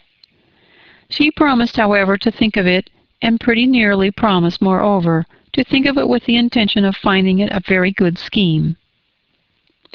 It is remarkable that Emma, in the many, very many points of view in which she was now beginning to consider Donwell Abbey, was never struck with any sense of injury to her nephew Henry, whose rights as heir expectant had formerly been so tenaciously regarded. Think she must of the possible indifference to the poor little boy, and yet she only gave herself a saucy conscious smile about it, and found amusement in detecting the real cause of that violent dislike of Mr. Knightley's marrying Jane Fairfax, or anybody else, which at the time she had wholly imputed to the amiable solicitude of the sister and the aunt. This proposal of his, this plan of marrying and continuing at Hartfield, the more she contemplated it, the more pleasing it became. His evils seemed to lessen, her own advantages to increase. their mutual good to outweigh every drawback. Such a companion for herself in the periods of anxiety and cheerlessness before her. Such a partner in all those duties and cares to which time must be giving increase of melancholy. She would have been too happy but for poor Harriet. But every blessing of her own seemed to involve and advance the sufferings of her friend, who must now be even excluded from Hartfield. The delightful family party which Emma was securing for herself, poor Harriet must, in mere charitable caution, be kept at a distance from. She would be a loser in every way. Emma could not deplore her future absence as any deduction from her own enjoyment. In such a party Harriet would be rather a dead weight than otherwise. But for the poor girl herself, it seemed a peculiarly cruel necessity that was to be placing her in such a state of unmerited punishment. In time, of course, Mr. Knightley would be forgotten, that is, supplanted, but this could not be expected to happen very early. Mr. Knightley himself would be doing nothing to assist the cure, not like Mr. Elton. Mr. Knightley, always so kind, so feeling, so truly considerate for everybody, would never deserve to be less worshipped than now, and it really was too much to hope even of Harriet that she could be in love with more than 3 men in 1 year. Chapter 52. It was a very great relief to Emma to find Harriet as desirous as herself to avoid a meeting. Their intercourse was painful enough by letter. How much worse had they been obliged to meet? Harriet expressed herself very much, as might be supposed, without reproaches, or apparent sense of ill usage. And yet Emma fancied there was something of a resentment, a something bordering on it in her style, which increased the desirableness of their being separate.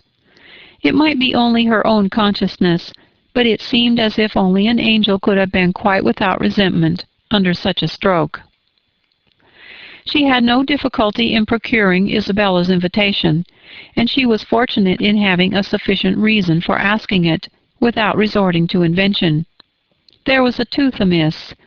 Harriet really wished, and had wished some time, to consult a dentist. Mrs. John Knightley was delighted to be of use. Anything of ill health was a recommendation to her, and though not so fond of a dentist as of a Mr. Wingfield, she was quite eager to have Harriet under her care. When it was thus settled on her sister's side, Emma proposed it to her friend, and found her very persuadable. Harriet was to go. She was invited for at least a fortnight. She was to be conveyed in Mr. Woodhouse's carriage. It was all arranged, it was all completed, and Harriet was safe in Brunswick Square. Now Emma could, indeed, enjoy Mr. Knightley's visits. Now she could talk and he could listen with true happiness, unchecked by that sense of injustice or guilt, of something most painful, which had haunted her when remembering how disappointed a heart was near her. How much might at that moment, and at a little distance, be enduring by the feelings which she had led astray herself. The difference of Harriet at Mr. Goddard's or in London made, perhaps, an unreasonable difference in Emma's sensations. But she could not think of her in London without objects of curiosity and employment, which must be averting the past and carrying her out of herself. She would not allow any other anxiety to succeed directly to the place in her mind which Harriet had occupied. There was a communication before her, one which she only could be competent to make, the confession of her engagement to her father, but she would have nothing to do with it at present. She had resolved to defer the disclosure till Mrs. Weston were safe and well. No additional agitation should be thrown at this period among those she loved, and the evil should not act on herself by anticipation before the appointed time. A fortnight at least of leisure and peace of mind to crown every warmer and more agitating delight should be hers. She soon resolved, equally as a duty and a pleasure, to employ half an hour of this holiday of spirits in calling on Miss Fairfax. She ought to go, and she was longing to see her, the resemblance of their present situations increasing every other motive of goodwill. It would be a secret satisfaction, but the consciousness of a similarity of prospect would certainly add to the interest with which she should attend to anything Jane might communicate. She had driven once unsuccessfully to the door, but had not been into the house since the morning after Box Hill, when poor Jane had been in such distress as had filled her with compassion, though all the worst of her sufferings had been unsuspected. The fear of being still unwelcome determined her, though assured of their being at home, to wait in the passage and send up her name. She heard Patty announcing it, but no such bustle succeeded as poor Miss Bates had before made so happily intelligible. No, she heard nothing but the instant reply of, "Beg her to walk up," and a moment afterward she was met on the stairs by Jane herself coming eagerly forward, as if no other reception of her were felt sufficient. Emma had never seen her look so well, so lovely, so engaging. There was a consciousness, animation, and warmth. There was everything which her countenance or manner could ever have wanted. She came forward with an offered hand and said in a low but very feeling tone, "This is most kind indeed, Miss Woodhouse. It is impossible for me to express. I hope you will believe. Excuse me for being so entirely without words." Emma was gratified, and would soon have shown no want of words, if the sound of Mrs. Elton's voice from the sitting-room had not checked her, and made it expedient to compress all her friendly and all her congratulatory sensations into a very, very earnest shake of the hand. Mrs. Bates and Mrs. Elton were together. Miss Bates was out, which accounted for the previous tranquillity. Emma could have wished Mrs. Elton elsewhere, but she was in a humor to have patience with everybody, and as Mrs. Elton met her with unusual graciousness, she hoped the rencontre would do them no harm. She soon believed herself to penetrate Mrs. Elton's thoughts, and understand why she was, like herself, in happy spirits. It was being in Miss Fairfax's confidence, and fancying herself acquainted with what was still a secret to other people. Emma saw symptoms of it immediately in the expression of her face, and while paying her own compliments to Mrs. Bates, and appearing to attend to the good old lady's replies, she saw her with a sort of anxious parade of mystery fold up a letter which she had apparently been reading aloud to Miss Fairfax, and return it into the purple and gold reticule by her side, saying with significant nods, "We can finish this some other time, you know. You and I shall not want opportunities. And in fact, you have heard all the essential already. I only wanted to prove to you that Mrs. S. admits our apology, and is not offended. You see how delightfully she writes. Oh, she is a sweet creature. You would have doted on her had you gone. But not a word more. Let us be discreet, quite on our good behavior. Hush, you remember those lines. I forget the poem at this moment. For when a lady's in the case, you know all other things give place. Now I say, my dear, in our case, for lady, read, Mum, a word to the wise. I am in a fine flow of spirits, aren't I? But I want to see your heart at ease as to Mrs. S. My representation, you see, has quite appeased her." And again, on Emma's merely turning her head to look at Mrs. Bates's knitting, she added in a half-whisper, "I mention no names, you will observe. Oh, no, cautious as a minister of state, I managed it extremely well." Emma could not doubt. It was a palpable display, repeated on every possible occasion.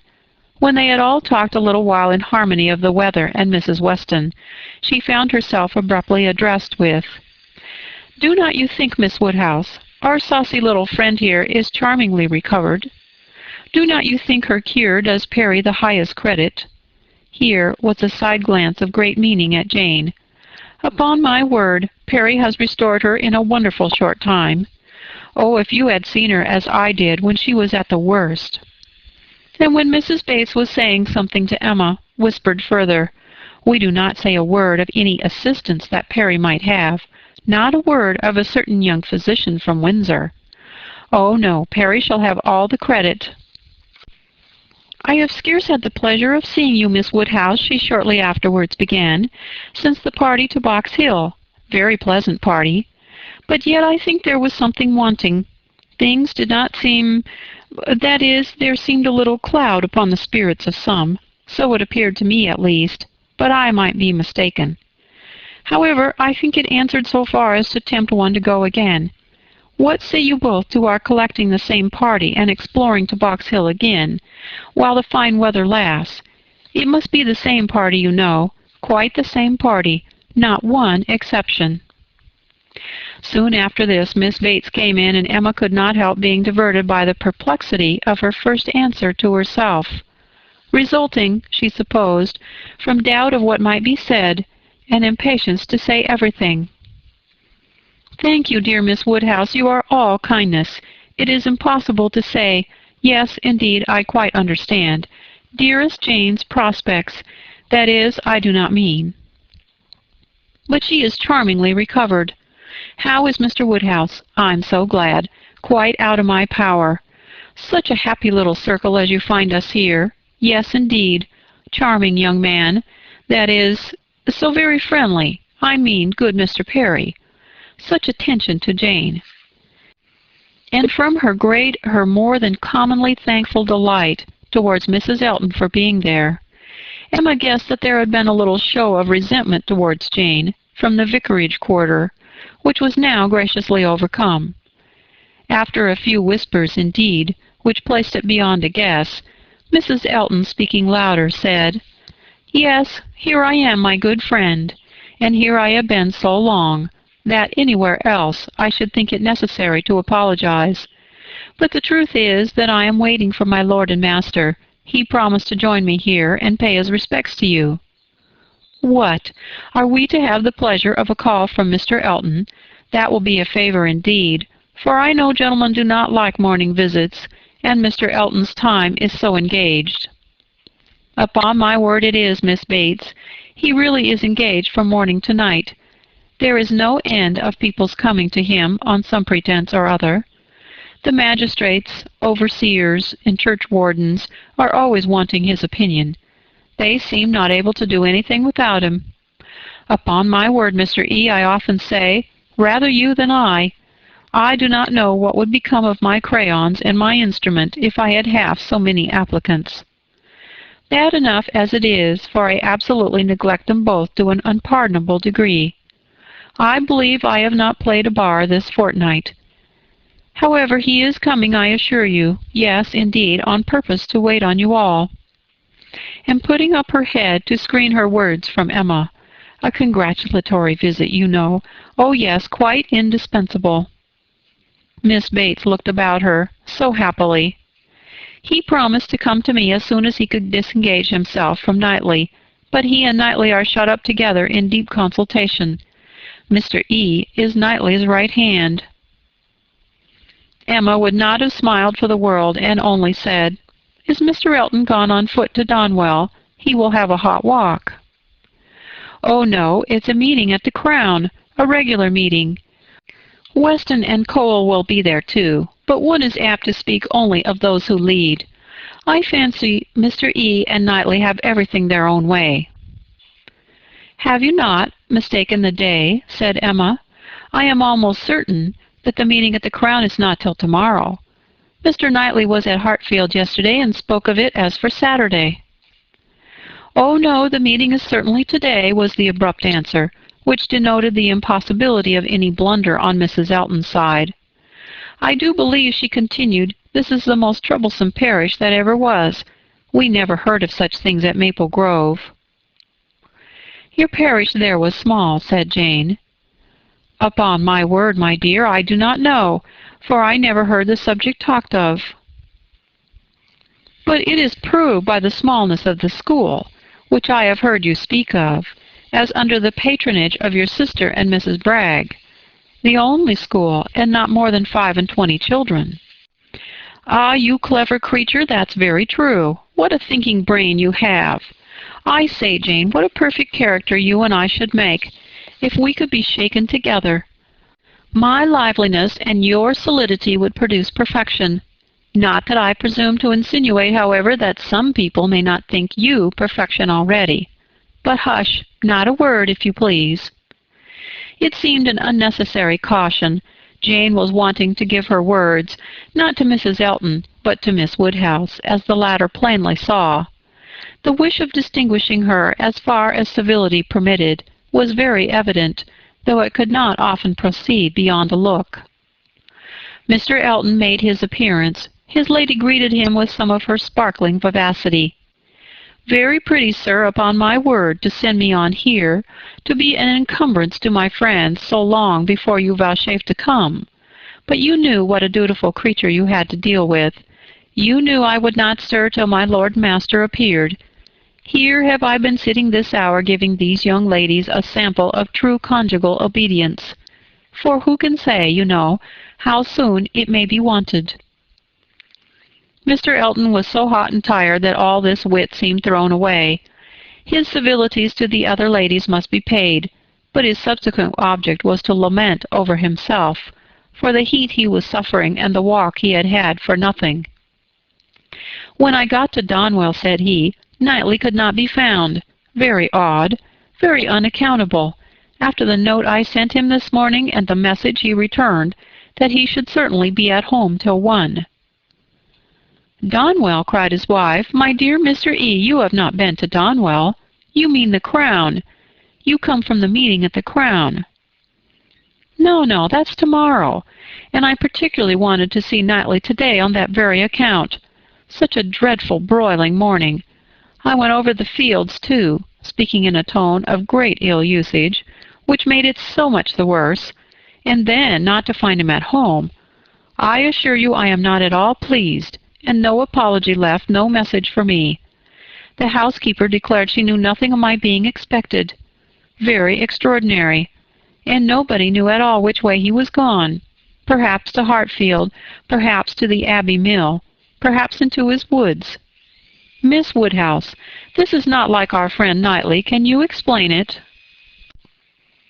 Emma amused herself by protesting that it was very extraordinary indeed, and that she had not a syllable to say for him. "I cannot imagine," said Mrs. Elton, feeling the indignity as a wife ought to do, "I cannot imagine how he could do such a thing by you, of all people in the world. The very last person whom one should expect to be forgotten. My dear Mr. E., he must have left a message for you. I'm sure he must. Not even Knightley could be so very eccentric, and his servants forgot it. Depend upon it, that was the case, and very likely to happen with the Donwell servants, who are all, I have often observed, extremely awkward and remiss. I am sure I would not have such a creature as his Harry stand at our sideboard for any consideration.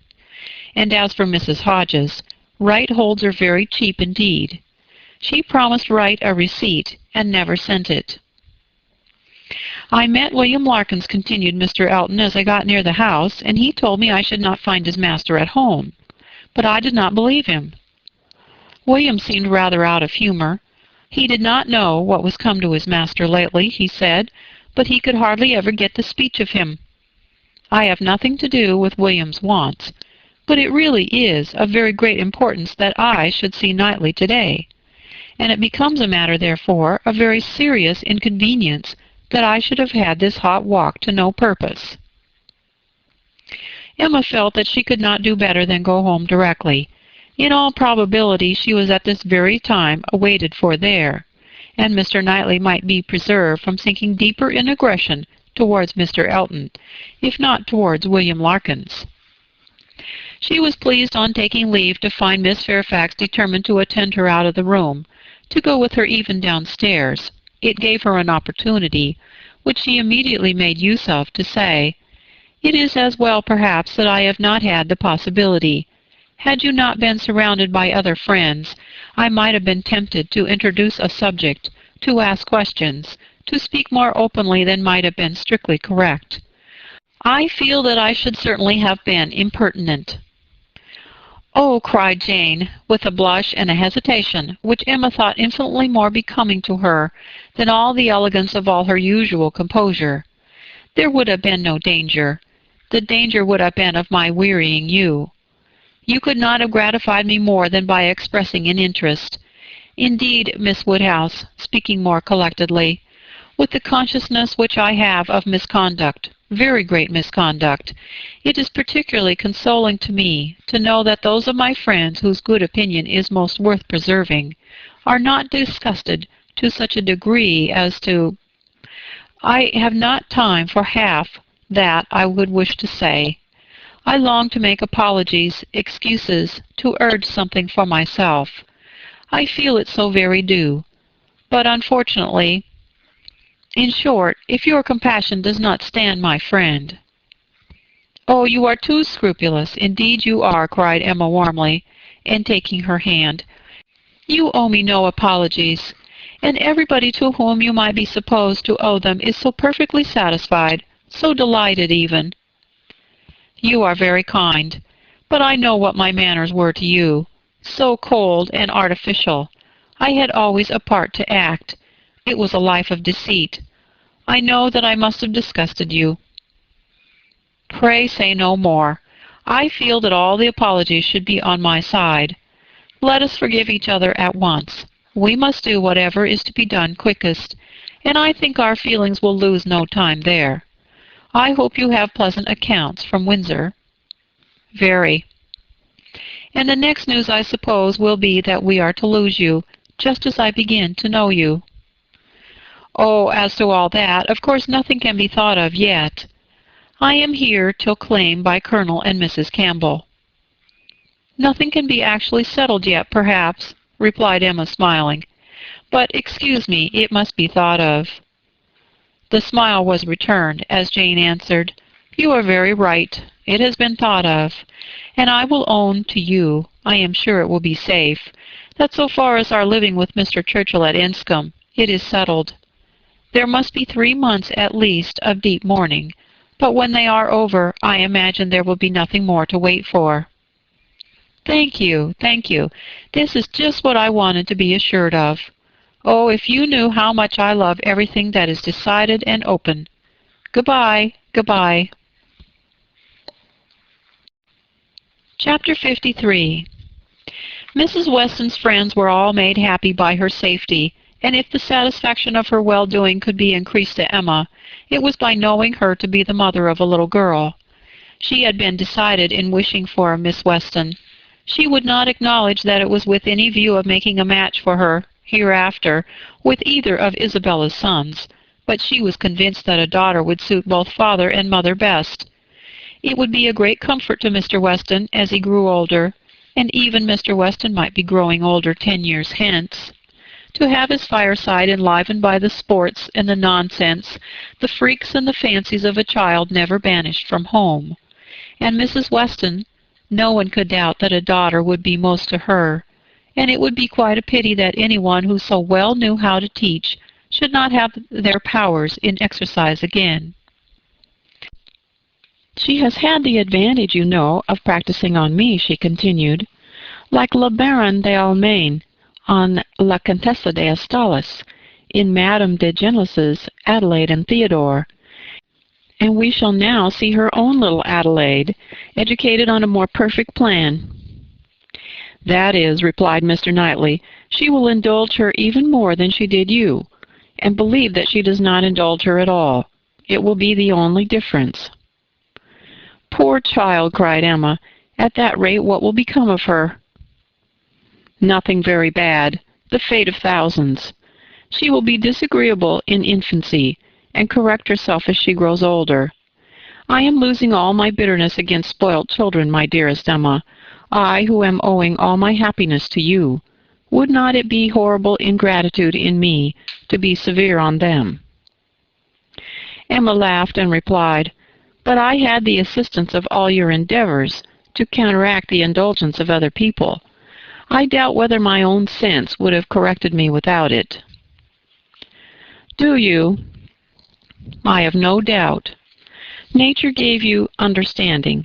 Miss Taylor gave you principles. You must have done well. My interference was quite as likely to do harm as good. It was very natural for you to say, 'What right has he to lecture me?' And I am afraid very natural for you to feel that it was done in a disagreeable manner. I do not believe I did you any good. The good was all to myself, by making you an object of the tenderest affection to me. I could not think about you so much without doting on you, faults and all, and by dint of fancying so many airs, have been in love with you ever since you were 13 at least." "I am sure you were of use to me," cried Emma. "I was very often influenced rightly by you, oftener than I would own at the time. I am very sure you did me good.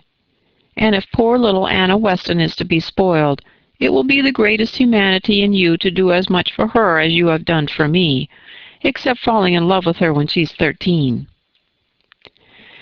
How often, when you were a girl, have you said to me with one of your saucy looks, 'Mr. Knightley, I am going to do so-and-so. Papa says I may.' Or, 'I have Miss Taylor's leave,' something which you knew I did not approve. In such cases my interference was giving you 2 bad feelings instead of 1. What an amiable creature I was! No wonder you should hold my speeches in such affectionate remembrance." "Mr. Knightley, you always called me. Mr. Knightley, and from habit it has not so very formal a sound, and yet it is formal. I want you to call me something else, but I do not know what." "I remember once calling you George in one of my amiable fits, about 10 years ago. I did it because I thought it would offend you, but as you made no objection, I never did it again." "And cannot you call me George now?" "Impossible. I never can call you anything but Mr. Knightley. I will not promise even to equal the elegant terseness of Mrs. Elton by calling you Mr. K. But I will promise," she added presently, laughing and blushing, "I will promise to call you once by your Christian name. I do not say when, but perhaps you may guess where, in the building in which N takes M, for better or worse." Emma grieved that she could not be more openly just to one important service which his better sense would have rendered her, to the advice which would have saved her from the worst of all her womanly follies, her wilful intimacy with Harriet Smith. But it was too tender a subject. She could not enter on it. Harriet was very seldom mentioned between them.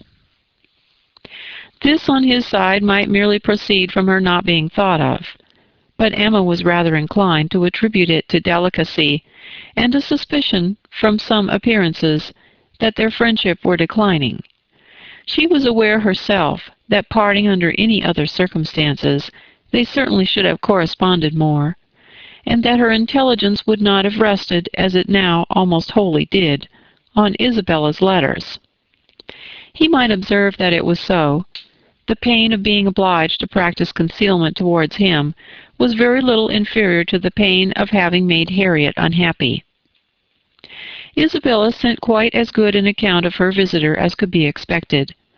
On her first arrival she had thought her out of spirits, which appeared perfectly natural, as there was a dentist to be consulted. But since that business had been over, she did not appear to find Harriet different from what she had known her before. Isabella, to be sure, was no very quick observer, yet if Harriet had not been equal to playing with the children, it would not have escaped her. Emma's comforts and hopes were most agreeably carried on, by Harriet's being able to stay longer. Her fortnight was likely to be a month at least. Mr. and Mrs. John Knightley were to come down in August, and she was invited to remain till they could bring her back. "John does not even mention your friend," said Mr. Knightley. "Here is his answer, if you like to see it." It was the answer to the communication of his intended marriage. Emma accepted it with a very eager hand, with an impatience all alive to know what he would say about it, and not at all checked by hearing that her friend was unmentioned. "John enters like a brother into my happiness," continued Mr. Knightley, "but he is no complimenter, and though I well know him to have, likewise, a most brotherly affection for you, he is so far from making flourishes that any other young woman might think him rather cool in her praise, but I am not afraid of your seeing what he writes." "He writes like a sensible man," replied Emma when she had read the letter. "I honor his sincerity. It is very plain that he considers the good fortune of the engagement as all on my side, but that he is not without hope of my growing, in time, as worthy of your affection as you think me already. Had he said anything to bear a different construction, I should not have believed him. My Emma, he means no such thing.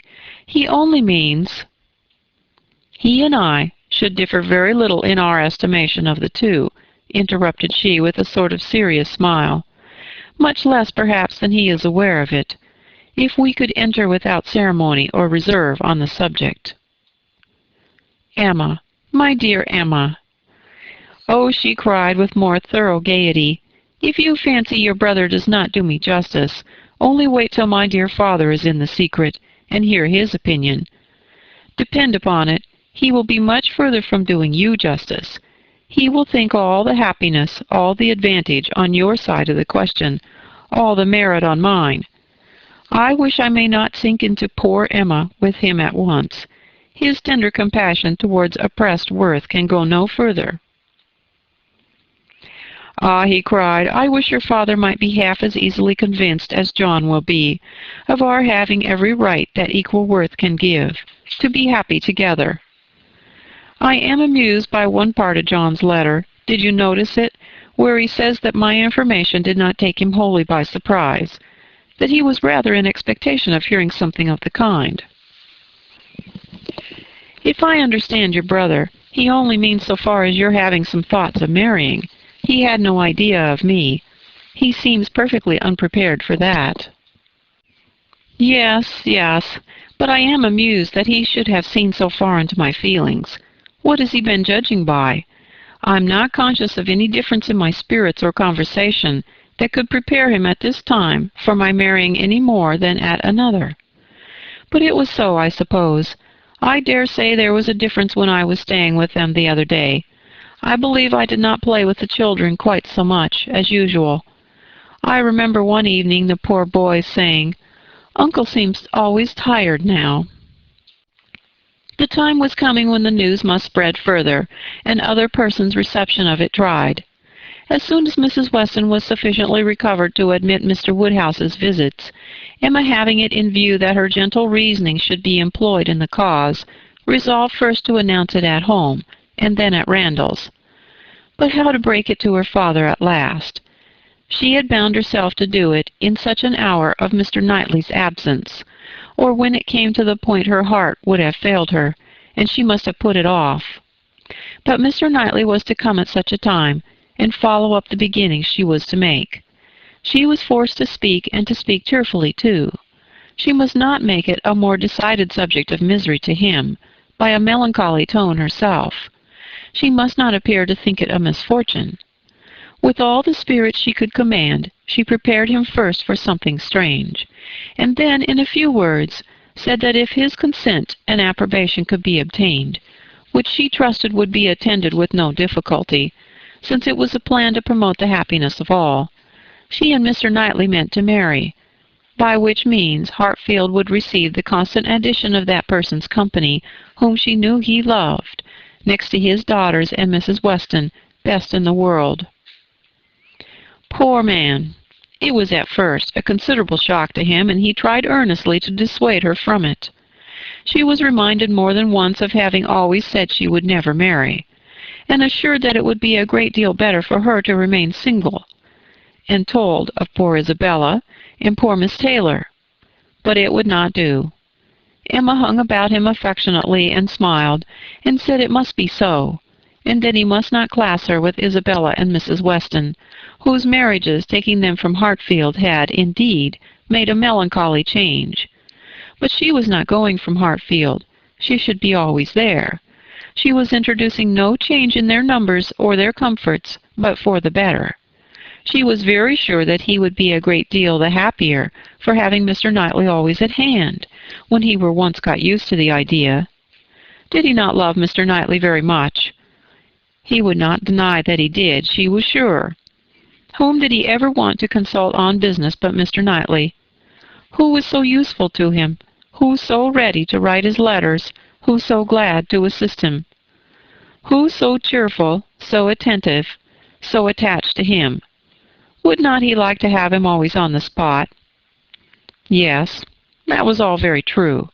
Mr. Knightley could not be there too often. He should be glad to see him every day, but they did see him every day as it was. Why could they not go on as they had done? Mr. Woodhouse could not soon be reconciled, but the worst was overcome, the idea was given. Time and continual repetition must do the rest. To Emma's entreaties and assurances succeeded Mr. Knightley's, whose fond praise of her gave the subject even a kind of welcome, and he was soon used to be talked to by each on every fair occasion.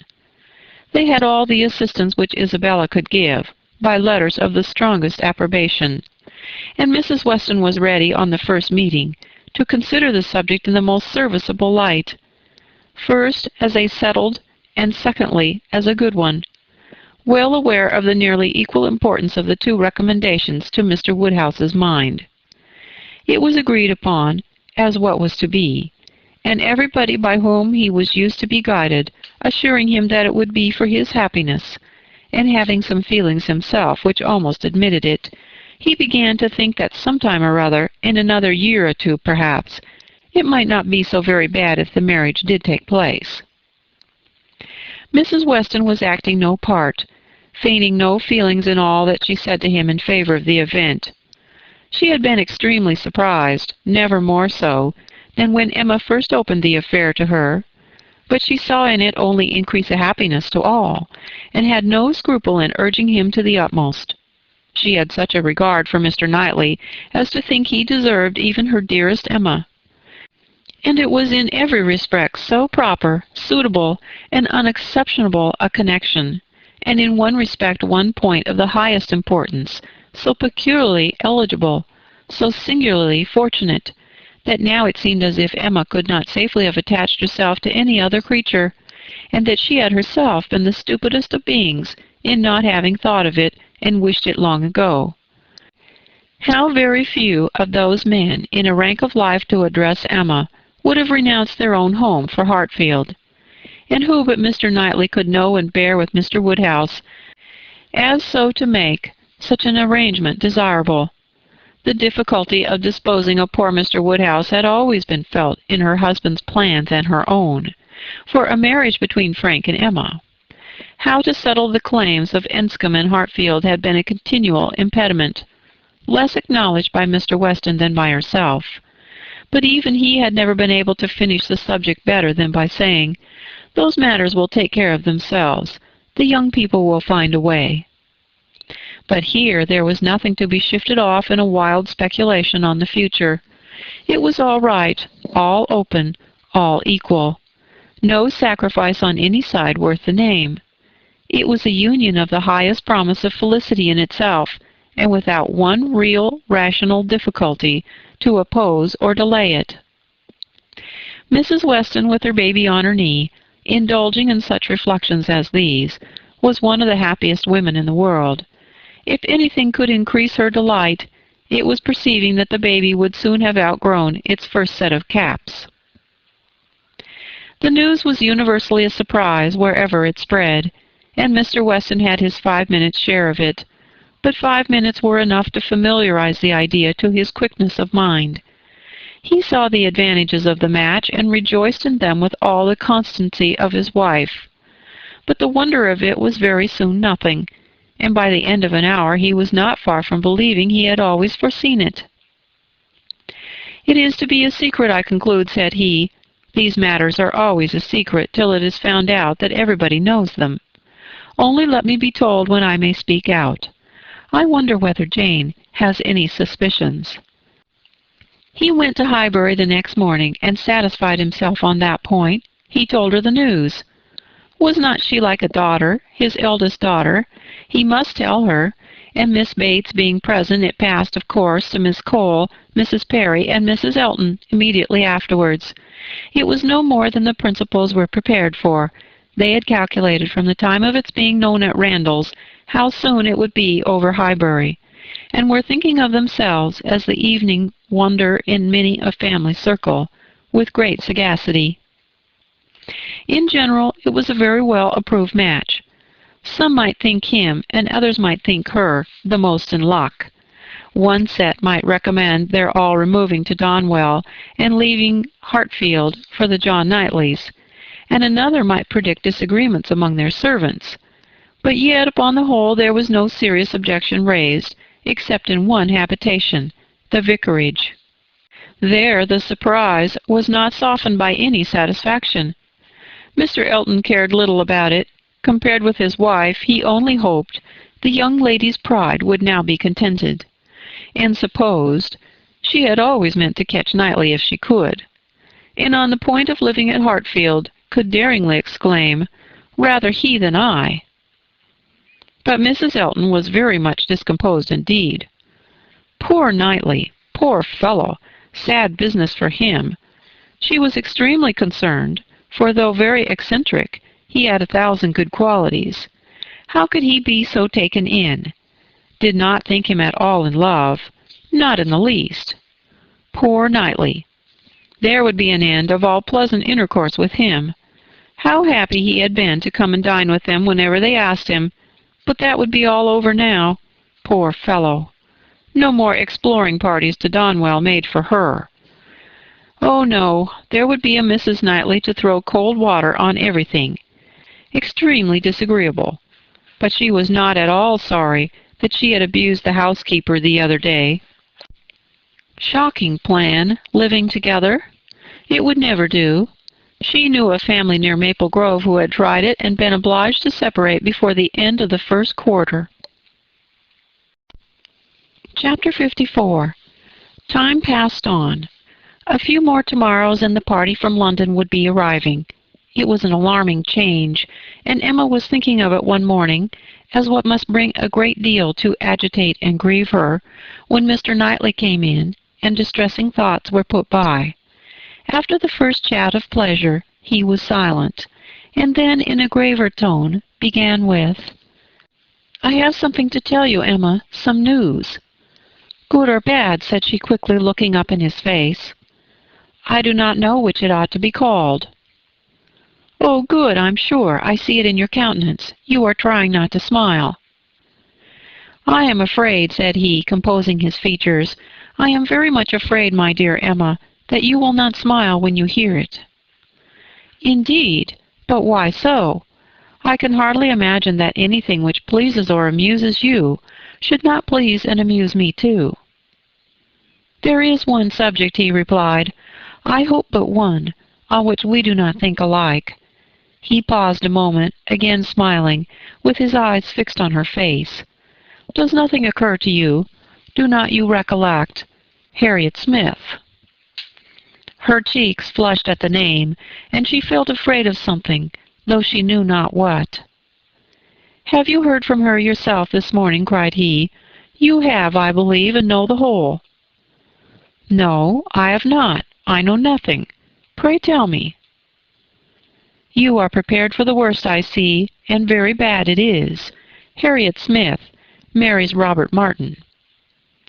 Emma gave a start, which did not seem like being prepared, and her eyes, in eager gaze, said, "No, this is impossible," but her lips were closed. "It is so, indeed," continued Mr. Knightley. "I have it from Robert Martin himself. He left me not half an hour ago." She was looking at him with the most speaking amazement. "You like it, my Emma, as little as I feared. I wish our opinions were the same, but in time they will be. Time, you may be sure, will make one or the other of us think differently, and in the meanwhile we need not talk much on the subject." "You mistake me. You quite mistake me," she replied, exerting herself.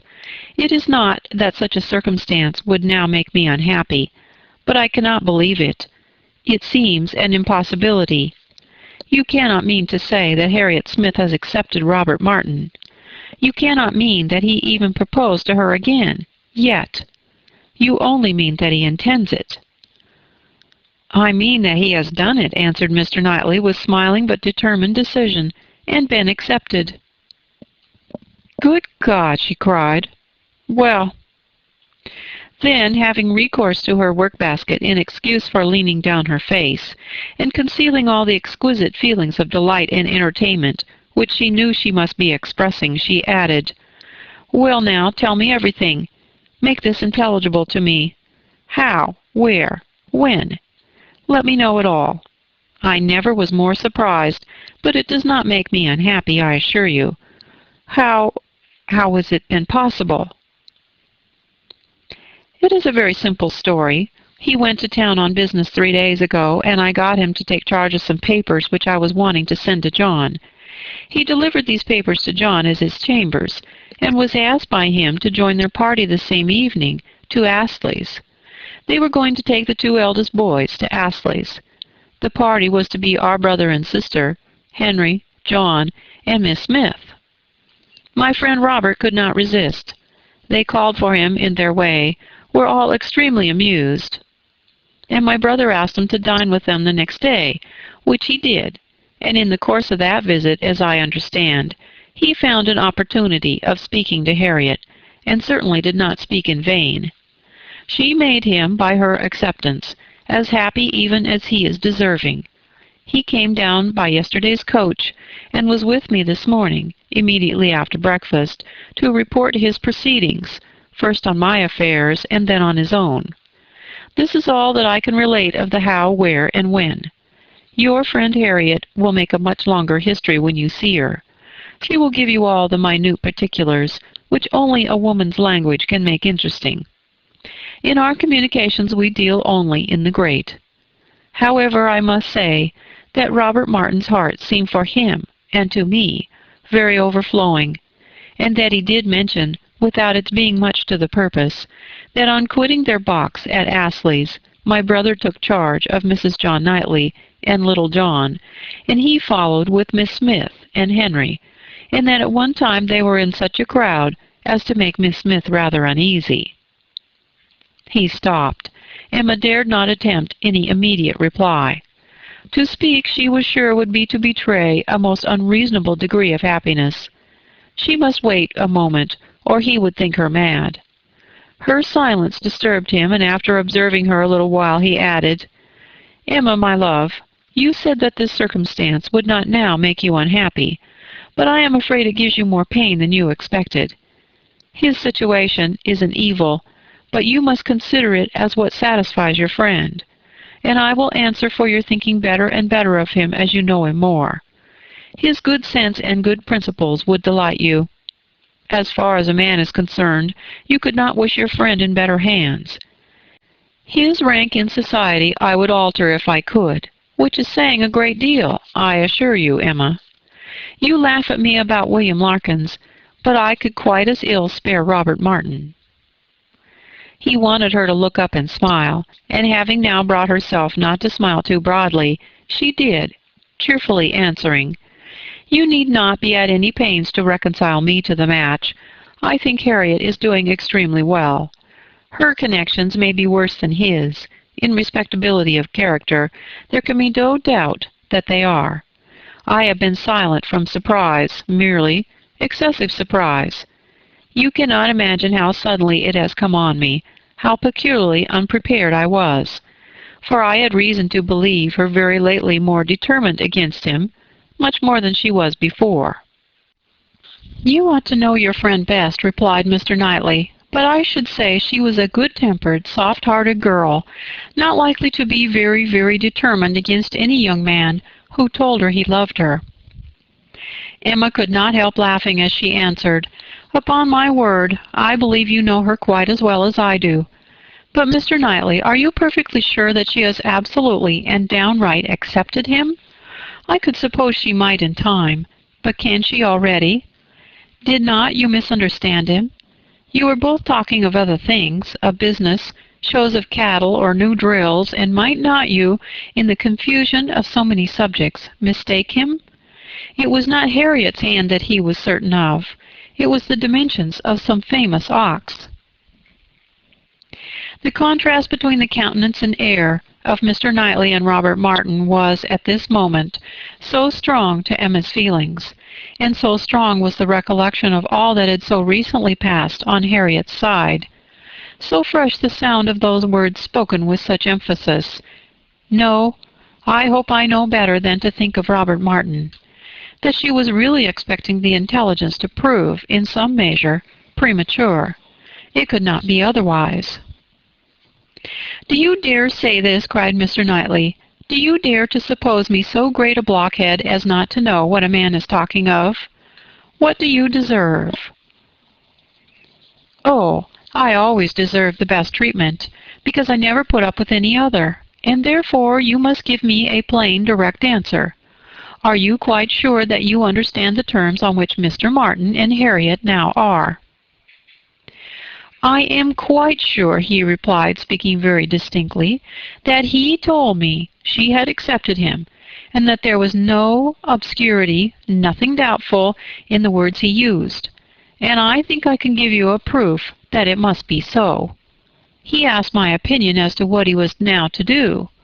He knew of no one but Mrs. Goddard to whom he could apply for information of her relations or friends. Could I mention anything more fit to be done than to go to Mrs. Goddard? I assured him that I could not. Then he said he would endeavor to see her in the course of this day." "I am perfectly satisfied," replied Emma with the brightest smiles, "and most sincerely wish them happy." "You are materially changed since we talked on this subject before." "I hope so, for at that time I was a fool." "And I am changed also, for now I am very willing to grant you all Harriet's good qualities. I have taken some pains for your sake and for Robert Martin's sake, whom I have always had reason to believe as much in love with her as ever, to get acquainted with her. I have often talked to her a good deal. You must have seen that I did. Sometimes, indeed, I have thought you were half suspected me of pleading poor Martin's case, which was never the case, but from all my observations, I am convinced of her being an artless, amiable girl, with very good notions, very seriously good principles, and placing her happiness in the affections and utility of domestic life. Much of this I have no doubt she may thank you for." "Me?" cried Emma, shaking her head. "Ah, poor Harriet!" She checked herself, however, and submitted quietly to a little more praise than she deserved. Their conversation was soon afterwards closed by the entrance of her father. She was not sorry. She wanted to be alone. Her mind was in a state of flutter and wonder, which made it impossible for her to be collected. She was in dancing, singing, exclaiming spirits, until she had moved about and talked to herself, and laughed and reflected. She could be fit for nothing rational. Her father's business was to announce James's being gone out to put the horses to, preparatory to their now daily drive to Randall's, and she had, therefore, an immediate excuse for disappearing. The joy, the gratitude, the exquisite delight of her sensations may be imagined. The sole grievance and alloy thus removed in the prospect of Harriet's welfare, she was really in danger of becoming too happy for security. What had she to wish for? Nothing, but to grow more worthy of him, whose intentions and judgment had been ever so superior to her own. Nothing but that the lessons of her past folly might teach her humility and circumspection in future. Serious she was, very serious, in her thankfulness and in her resolutions, and yet there was no preventing a laugh, sometimes in the very midst of them. She must laugh at such a close, such an end of the doleful disappointment of 5 weeks back, such a heart, such a Harriet. Now there would be pleasure in her returning. Everything would be a pleasure. It would be a great pleasure to know Robert Martin. High in the rank of her most serious and heartfelt felicities was the reflection that all necessity of concealment from Mr. Knightley would soon be over. The disguise, equivocation, mystery, so hateful to her to practice, might soon be over. She could now look forward to giving him that full and perfect confidence which her disposition was most ready to welcome as a duty. In the gayest and happiest spirits she set forward with her father, not always listening, but always agreeing to what he said, and whether in speech or silence, conniving at the comfortable persuasion of his being obliged to go to Randall's every day, or poor Mrs. Weston would be disappointed. They arrived. Mr. Weston was alone in the drawing-room, but hardly had they been told of the baby, and Mr. Woodhouse received the thanks for coming, which he asked for, when a glimpse was caught through the blind of two figures passing near the window. "It is Frank and Miss Fairfax," said Mrs. Weston. "I was just going to tell you of our agreeable surprise in seeing him arrive this morning. He stays till tomorrow, and Miss Fairfax has been persuaded to spend the day with us. They are coming in, I hope." In half a minute they were in the room. Emma was extremely glad to see him, but there was a degree of confusion, a number of embarrassing recollections on each side. They met readily and smiling, but with a consciousness which at first allowed little to be said. And having all sat down again, there was for some time such a blank in the circle that Emma began to doubt whether the wish now indulged, which she had long felt, of seeing Frank Churchill once more, and of seeing him with Jane, would yield its proportion of pleasure. When Mr. Weston joined the party, however, and when the baby was fetched, there was no longer a want of subject or animation, or of courage and opportunity for Frank Churchill to draw near her and say, "I have to thank you, Miss Woodhouse, for a very kind, forgiving message in one of Mrs. Weston's letters. I hope time has not made you less willing to pardon. I hope you do not retract what you then said." "No, indeed," cried Emma, most happy to begin. "Not in the least. I am particularly glad to see and shake hands with you, and to give you joy in person." He thanked her with all his heart, and continued some time to speak with serious feeling of his gratitude and happiness. "Is not she looking well?" said he, turning his eyes toward Jane. "Better than she ever used to do. You see how my father and Mrs. Weston dote upon her." But his spirits were soon rising again, and with laughing eyes, after mentioning the expected return of the Campbells, he named the name of Dixon. Emma blushed and forbade its being pronounced in her hearing. "I can never think of it," she cried, "without extreme shame." "The shame," he answered, "is all mine, or ought to be. But is it possible that you had no suspicion? I mean of late. Early, I know, you had none." "I never had the smallest, I assure you." "That appears quite wonderful. I was once very near, and I wish I had. It would have been better. But though I was always doing wrong things, they were very bad wrong things, and such as did me no service, it would have been a much better transgression if I had broken the bond of secrecy and told you everything. It is not now worth a regret," said Emma. "I have some hope," resumed he, "of my uncle's being persuaded to pay a visit at Randalls. He wants to be introduced to her. When the Campbells are returned, we shall meet them in London, and continue there, I trust, till we may carry her northward. But now I am at such a distance from her. Is not it hard, Miss Woodhouse? Till this morning we have not once met since the day of reconciliation. Do not you pity me?" Emma spoke her pity so very kindly that with a sudden accession of gay thought he cried, "Ah, by the by," then seeking his voice and looking demure for the moment, "I hope Mr. Knightley is well." He paused. She colored and laughed. "I know you saw my letter and think you may remember my wish in your favor. Let me return your congratulations. I assure you that I have heard the news with the warmest interest and satisfaction. He is a man whom I cannot presume to praise." Emma was delighted, and only wanted him to go on in the same style, but his mind was the next moment in his own concerns and with his own Jane, and his next words were, "Did you ever see such a skin? Such smoothness, such delicacy, and yet without being actually fair. One cannot call her fair. It is a most uncommon complexion, with her dark eyelashes and hair, a most distinguishing complexion. So peculiarly the lady in it, just color enough for beauty." "I have always admired her complexion," replied Emma archly, "but do not I remember the time when you found fault with her for being so pale? When we first began to talk of her, have you quite forgotten?" "Oh, no. What an impudent dog I was! How could I dare?"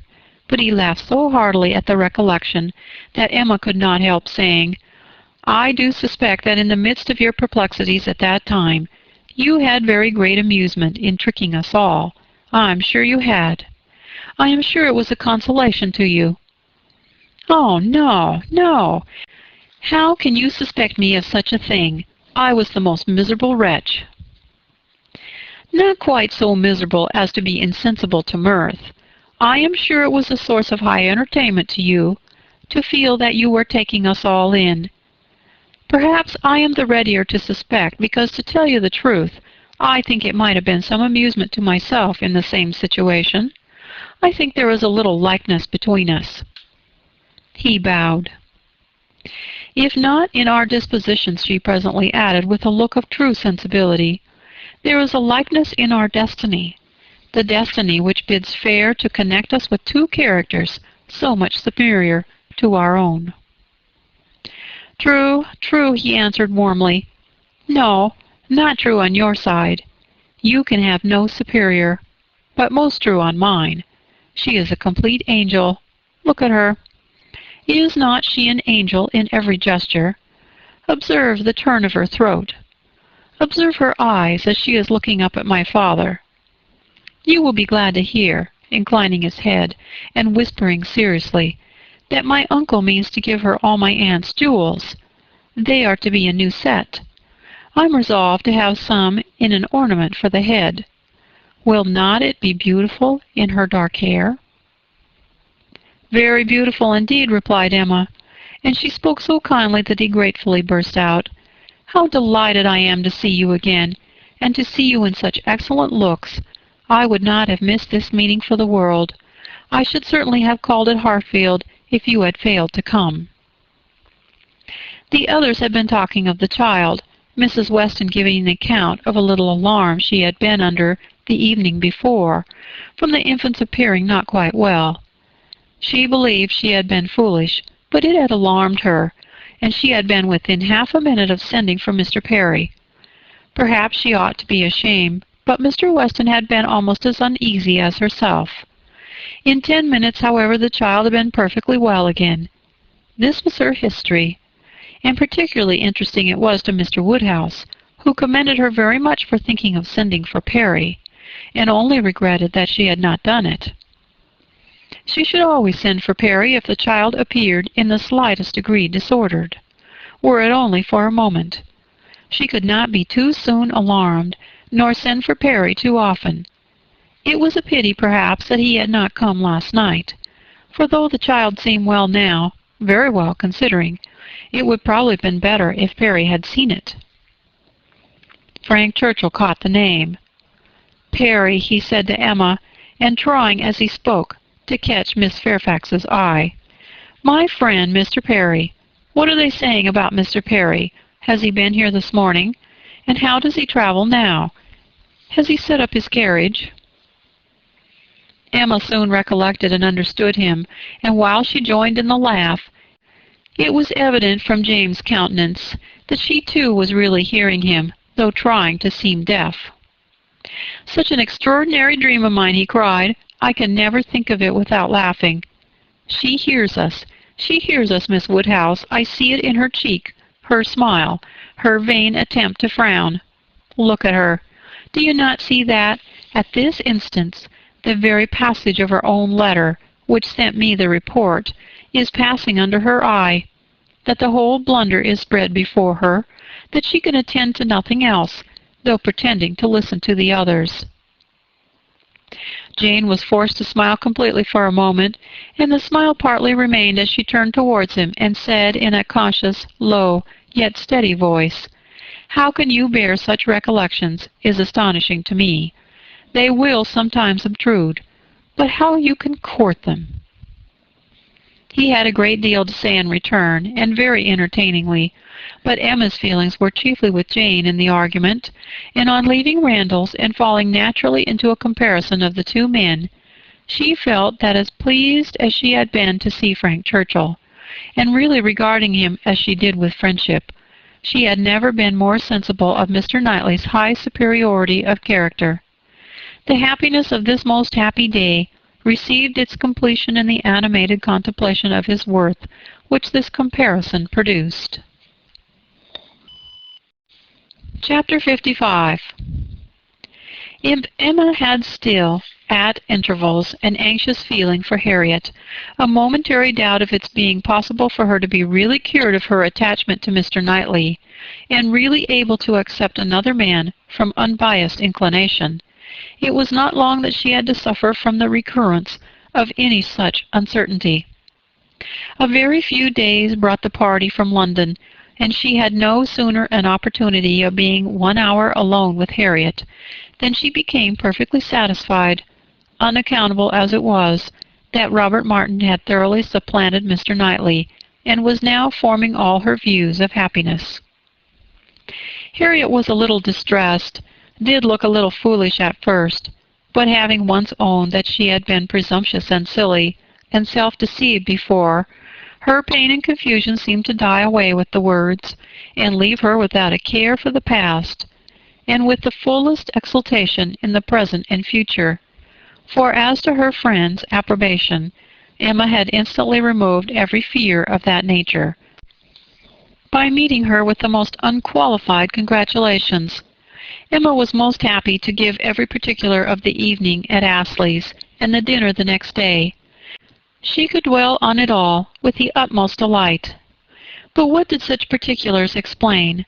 The fact was, as Emma could now acknowledge, that Harriet had always liked Robert Martin, and that his continuing to love her had been irresistible.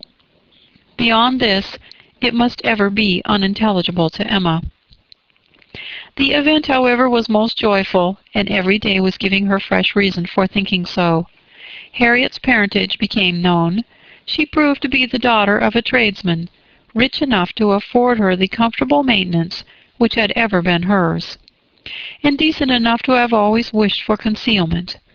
Such was the blood of gentility which Emma had formerly been so ready to vouch for. It was likely to be as untainted, perhaps, as the blood of many a gentleman. But what a connection had she been preparing for Mr. Knightley, or for the Churchills, or even for Mr. Elton! The stain of illegitimacy, unbleached by nobility or wealth, would have been a stain indeed. No objection was raised on the father's side. The young man was treated liberally. It was all as it should be. And as Emma became acquainted with Robert Martin, who was now introduced at Hartfield, she fully acknowledged in him all the appearance of sense and worth which could bid fairest for her little friend. She had no doubt of Harriet's happiness with any good-tempered man, but with him, in the home he offered, there would be the hope of more, of security, stability, and improvement. She would be placed in the midst of those who loved her, and who had better sense than herself, retired enough for safety, and occupied enough for cheerfulness. She would never be led into temptation, nor left for it to find her out. She would be respectable and happy, and Emma admitted her to be the luckiest creature in the world, to have created so steady and persevering an affection in such a man, or if not the luckiest, to yield only to herself. Harriet, necessarily drawn away by her engagements with the Martins, was less and less at Hartfield, which was not to be regretted. The intimacy between her and Emma must sink. Their friendship must change into a calmer sort of goodwill, and fortunately what ought to be, and must be, seemed already beginning, and in the most gradual, natural manner. Before the end of September, Emma attended Harriet to church, and saw her hand bestowed on Robert Martin with so complete a satisfaction as no remembrances ever connected with Mr. Elton, as he stood before them, could impair. Perhaps, indeed, at that time she scarcely saw Mr. Elton, but as the clergyman whose blessing at the altar might next fall on herself. Robert Martin and Harriet Smith, the latest couple engaged of the three, were the first to be married. Jane Fairfax had already quitted Highbury, and was restored to the comforts of her beloved home with the Campbells. The Mr. Churchills were also in town, and they were only waiting for November. The intermediate month was the one fixed on, as far as they dared, by Emma and Mr. Knightley. They had determined that their marriage ought to be concluded while John and Isabella were still at Hartfield, to allow them the fortnight's absence in a tour to the seaside, which was the plan. John and Isabella and every other friend were agreed in approving it, but Mr. Woodhouse— how was Mr. Woodhouse to be induced to consent, he who had never yet alluded to their marriage but as a distant event? When first sounded on the subject he was so miserable that they were almost hopeless. A second allusion, indeed, gave less pain. He began to think it was to be, and that he could not prevent it, a very promising step of the mind on its way to resignation. Still, however, he was not happy. Nay, he appeared so much otherwise that his daughter's courage failed. She could not bear to see him suffering, to know him fancying himself neglected, and though her understanding almost acquiesced in the assurance of both the Mr. Knightleys, that when once the event was over, his distress would be over too, she hesitated. She could not proceed. In this state of suspense they were befriended, not by any sudden illumination of Mr. Woodhouse's mind, or any wonderful change of his nervous system, but by the operation of the same system in another way. Mrs. Weston's poultry house was robbed one night of all her turkeys, evidently by the ingenuity of man. Other poultry yards in the neighborhood also suffered. Pilfering was housebreaking, to Mr. Woodhouse's fears. He was very uneasy, and but for the sense of his son-in-law's protection, would have been under wretched alarm every night of his life. The strength, resolution, and presence of mind of the Mr. Knightleys commanded his fullest dependence. While either of them protected him and his, Hartfield was safe. But Mr. John Knightley must be in London again by the end of the first week in November. The result of this distress was that, with a much more voluntary, cheerful consent than his daughter had ever presumed to hope for at the moment, she was able to fix her wedding day, and Mr. Elton was called on, within a month from the marriage of Mr. and Mrs. Robert Martin, to join the hands of Mr. Knightley and Miss Woodhouse. The wedding was very much like other weddings, where the parties have no taste for finery or parade, and Mrs. Elton, from the particulars detailed by her husband, thought it all extremely shabby, and very inferior to their own. Very little white satin, very few lace veils, a most pitiful business. Selina would stare when she heard of it. But in spite of these deficiencies, the wishes, the hopes, the confidence, the predictions of the small band of true friends who witnessed the ceremony were fully answered in the perfect happiness of the union.